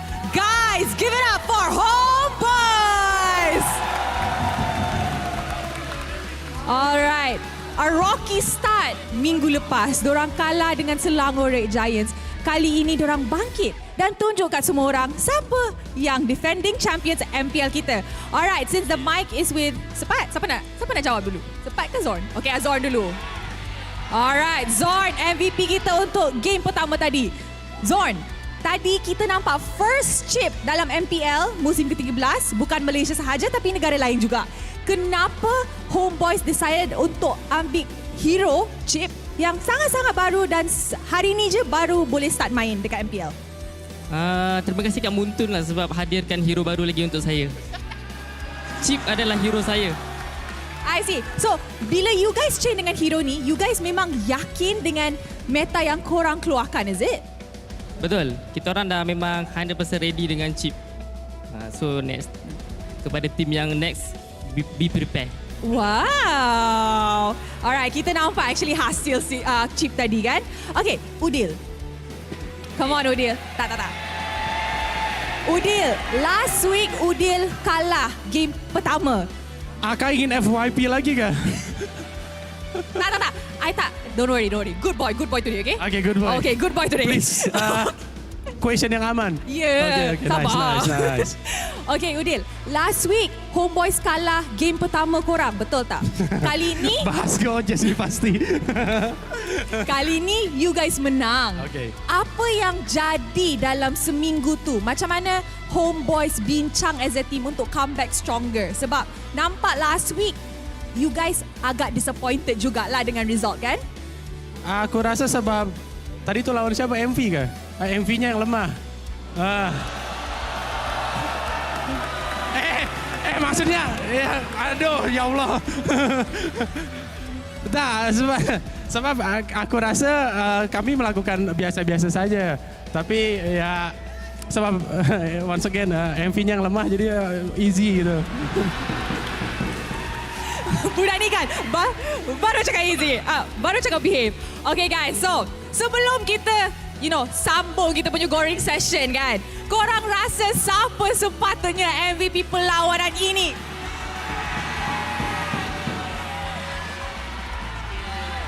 Okay, MVP kita in 3, 2, 1. Sepat! Alright, Sepat. Okay, sekarang menang your game dengan Sepakito. Do you think ini adalah satu statement game untuk Homeboys that you guys boleh back-to-back champion macam Daddy kata tadi? So for me, this season is our new team. So apa yang saya boleh jamin dekat semua orang, Chip Isham kan sepatutnya kena ban untuk next. So pagi tu saya pun kena watch out lah untuk tim-tim next. Sepakito dah cakap guys. Sepakito dah cakap. Okay, Chibi. Before we wrap this up, okay Chibi. Apa yang Chibi nak cakap dekat semua fan Homeboys yang hadir datang hari ni, tengok full house rooting untuk korang. Bagilah sikit kata-kata. Okay, untuk semua fan-fan Homeboys ataupun fan MV, terima kasih sebab support MPL dan terima kasih juga sebab yang datang. Terima kasih untuk pengamanan korang dan tak lupa juga untuk yang online juga. Terima kasih dan supportlah tim kegemaran korang dan jangan bash lah. Alright, itu saja. Thank you. Alright, thank you so much to Homeboys. You guys may now head on over to the media room untuk media interview korang. And once again, congratulations to our defending champion. Kemenangan pertama dorang untuk musim ini. An amazing game yang dorang tunjukkan dekat dorang. So guys, korang hari ni have fun? You guys had fun today? You guys had fun today? Esok ada lagi, Ahad ada lagi. Tapi sebelum match esok, mari let's throw it back to the casters untuk mendapat tahu apa yang jadi dalam game 2-1 ini. Casters, take it away. Thanks, Rose, and wow, what a game coming out from both the Homeboys and as well as MV. Apparently, Homeboys playing this casually. Wasn't an easy game, though. They were like, oh, it was easier. No. Let's rewind the tapes a bit here. You guys sweat. I mean, to be fair, the AC is off, but still. Trust me, as casters, we're sweating as well. We're boiling here. I think Nets was the one who was sweating the most. After that game, he was like, oh my goodness, my fingers! How many times do I have to zap and force? I feel like he has a lot to prove. He really does. Right? Especially after the innocent game, he's like, okay, guys, listen. You guys don't understand. I need this. I don't care who they are. I need this. I need this, apparently. And you got to give it to him, right? He made enough space, but the person who's able to kind of create these opportunities and more so really alleviate some of the hard pressure coming in from the EXP side is Sepat. Once again, he is coming up big time for the team when he is dominating. When the team, you mentioned it right at the beginning of the show, when Homeboys are facing off MV, when Sepat does well, the team does well. I feel like that's going to be the strategy. Make Sepat do well. Gank EXP like 4 different times. All lanes don't matter. Give Sepat food, he will perform. Feed the boy. During Puasa, maybe a bit of a nerf, but after Buka, That's great. That's great, man. I mean, 13-9. This game was a lot closer than, I mean, even the Homeboys would honestly like to admit. 16 minutes into the game, you gotta give that the potential from MV, their stonks are rising and it's coming on a big, big high. They still just haven't reached that level yet, that polish, that level of polish we're looking for. I just feel like they just got to be more prepared about the crazy things. Because if game number 1 didn't happen, I feel like they would have been able to catch up with the Zorncho, the Sapai with the Paquito, and then game number 3 they could have won. So I really do feel like for MV, if game number 1 didn't happen, they had a high chance to actually win against Homeboys. The momentum building for these like newer teams especially is a lot more valuable, of course, compared to the veterans, right? Let's have a look at the stats here and see whether that changes your mind, because again, quite a significant difference this time. And I think, I mean, obviously Udil's coming out with big damage because every single time it felt like his Feathered Airstrike was off a cooldown. He was like, all right, time to use it right now, right here. I'm just surprised that Ruff's damage is actually not far from Nets. Because I feel like he's always targeted, but he's somehow, some way, still able to deal out a lot of damage. Well, I mean, let's not forget that Natan's passive kind of goes forward slightly behind his initial target and then comes back. So whenever you see Chibi walking forward, Zorn's usually behind him, and then sometimes Sapat is usually behind him. So he's hitting multiple targets at the same time, whether he likes it or not. Yeah, and Sapat doing 55,000 damage. And looking at the damage taken here, 55,000 damage taken as well. Quite symmetrical. Pretty symmetrical all across the board here. The only real, like, big difference, I would say, the biggest difference we've seen so far is definitely on the side of Nova Escobar and as well as Fakes, taking a significant amount of damage. I mean, they have been some primary targets for this Feather Airstrike coming in from Udil, to be fair. I feel like Zorn should have taken more damage, no? Because the way that he's been zoning people out, I kind of feel like everyone should have a hand on him. I think he's been a lot, to be fair, I would say that he's been a lot more reserved on his flickers these days. It's not like he's flickering off of cooldown as well. Like, he is really absorbing this pressure and really holding onto his flicker until the very last second before he makes the play. So I think he could be taking a little bit more damage, but at the same time, it's not too far off Nova Escobar. Looking at the third damage dealt here, Xenomao was trying his very best. 3,000 damage now. Even though you see the graph looking like Xenomao did a lot more than Sapai, but look at the numbers. Xenomao 3,000, but Sapai did 7,000. More than double. It's the ratio, man. It's the ratio. It's difficult. I felt like in this skill matchup, there's so many things that you have to be worried about. There's a lot more ways for Sapat to actually outplay the Benedetta compared to the other way around. Yeah, this time I feel like Sapai is just like, yeah, just don't give me the turrets. Like, give me something mobile. One of these days, he might even bring out the Hayabusa. Who knows? Hayabusa EXP. Hayabusa EXP, Lancelot EXP, Sylvana EXP. Oh, actually, Sylvana might work. Yeah, Sylvana might actually work on this one. Let's look at the total healing, right? And the majority of it, oof. Man, GB coming out big time here. Even Subway was able to get a good amount of healing, but Nets, the amount of shields he's able to generate, and surprisingly enough, right, every time Nets tries to go into that fight, this is actually a really good matchup into the Natan, because every time with your passive and as well as that Chrono Dash, you're actually stealing away magic damage away from Ruff, who is, once again, a magic-based marksman. I would have thought that Xenomao would heal quite a lot more because he returned to the base quite a lot. Now we gotta look at the Hall of Fame here. The rich guy is going over to Nets. The carry, Udil. Sandbag is going over to Chibi, and the best wingman is Udil again. Now, I'm still not 100% on this Farsa pick. It won. Yeah. But not 100% just yet. Not just yet. Not just yet. And definitely the times where he actually got away with the Farsa, usually Nova missed. I just overshot the Nature's Barrier, undershot it, not exactly right on target. And I think that kind of definitely played a part in this matchup. But what a way for Homeboys to close this out, taking all 4 of the slots. Well, now they have a bit of a momentum. So the next, I kind of feel bad. I'm wondering if this is going to be the only chip game coming in from Zorn. I feel like it probably is. After seeing the performance and how quick the rest of the members, it's not even just Zorn, it's everybody else on the Homeboys just ready to pounce into the portal at the same time to take that shortcut halfway across the map to make it work. Paquito is great and all, but I'd rather fight against the Paquito, man. Yeah, I would agree on that one. I would definitely agree. Let's have a look at the highlights here and kind of recap this game, because overall, you would have expected Monster Vicious to make it look similar to game number 2. Early game didn't go well for them. They find that one fight to turn things around, and, well, I mean, they got pretty close to it. I feel like this is just, like you said, Homeboys going back to their basics, and their basic is good river control.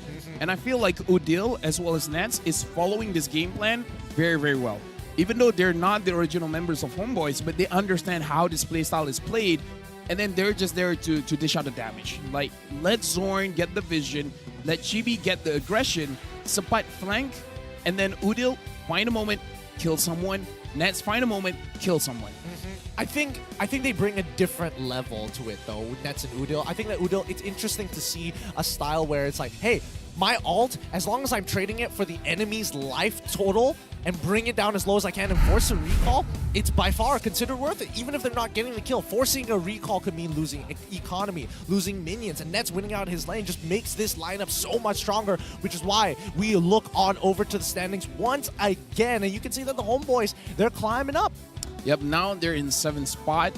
We got to remind everyone that you need to be top 6 to get into the playoffs. This is just week number 2, but they're starting off with -1 aggregate points, 2 total points, 2 wins, and 3 losses.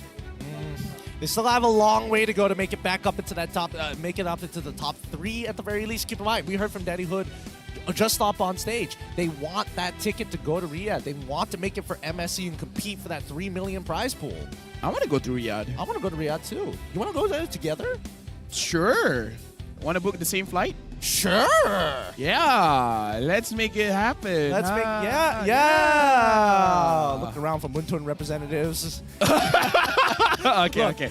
We hear the confirmation. We do hear the confirmation, but I think, you know, this is one of the few seasons of MPL MY where it's not just one dominant force anymore. Oh yeah. Well, a lot. I mean, well, for now, Red Giants. Selangor Red Giants, they're looking the best by far. But this is also just week number 2. Coming into day 2, speaking of Selangor Red Giants, they're going to be playing the final match against Torak. That's going to be interesting. But before that, it's going to be Bounty Esports up against King Empire, and afterwards, Homeboys once again. This time against Team Hawk.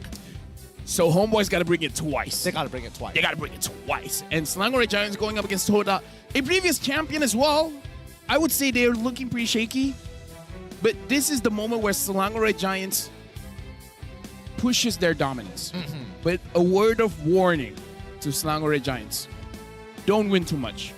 Just don't not in the regular season. Don't be first in the regular season. Just be number 2. Heck, number 3 is fine. But then you lose a bye, so technically number 2 would still always be the best. Yeah, let's not lose the bye. Second place is the best one. Number 2 the best. Number 2 is the best. That is the goal. Give anyone number 1. It's like, take it. Man, take it and go. Man, if anybody looks through the history of MPL MY, anybody who wins the regular season usually doesn't win the championship at the end of the day, and sometimes don't even make it to the international. Look at RSG. Please, my predictions that year. Basically perfect run. And then what happened? They didn't run, they crawled. They got on their knees, man. They were begging for a chance. Just one more chance to get to an international. I'm saying this might be the most exciting MPL MY this year. Who knows what is going to happen? But with that being said, don't forget about the All-Star event, which is still ongoing. You can get ready for the plethora of All-Star exclusive skins, a new special skin mega sale with discounts up to 50% off and a variety of deluxe rewards and bonuses. Here's what's in store for you. Now, between the 1st of April all the way to the 18th, All-Star Bingo Board. Complete tasks to obtain the Elite Skin gift bag, which randomly gives you an unknown elite skill for from 15, including the Mia Burning Bow, the Bruno Street Football, the Sicilian, the Illusionist, and Baxia Badass Roller. The Badass Roller. I don't know how. Plethora? Plethora? Plethora? Yes, a plethora of skins. Oh, quite the vocabulary you have there. Thank you. Plethora. Until I'm forced to say badass once more. Can we say it then? Hey, look, it's the name of the skin. If I get penalized for it, so be it. I'm gonna die on this hill for this one. Where's the fireworks? No, don't bring out the fireworks just yet. Do you have any final words to wrap up today here, LaFell?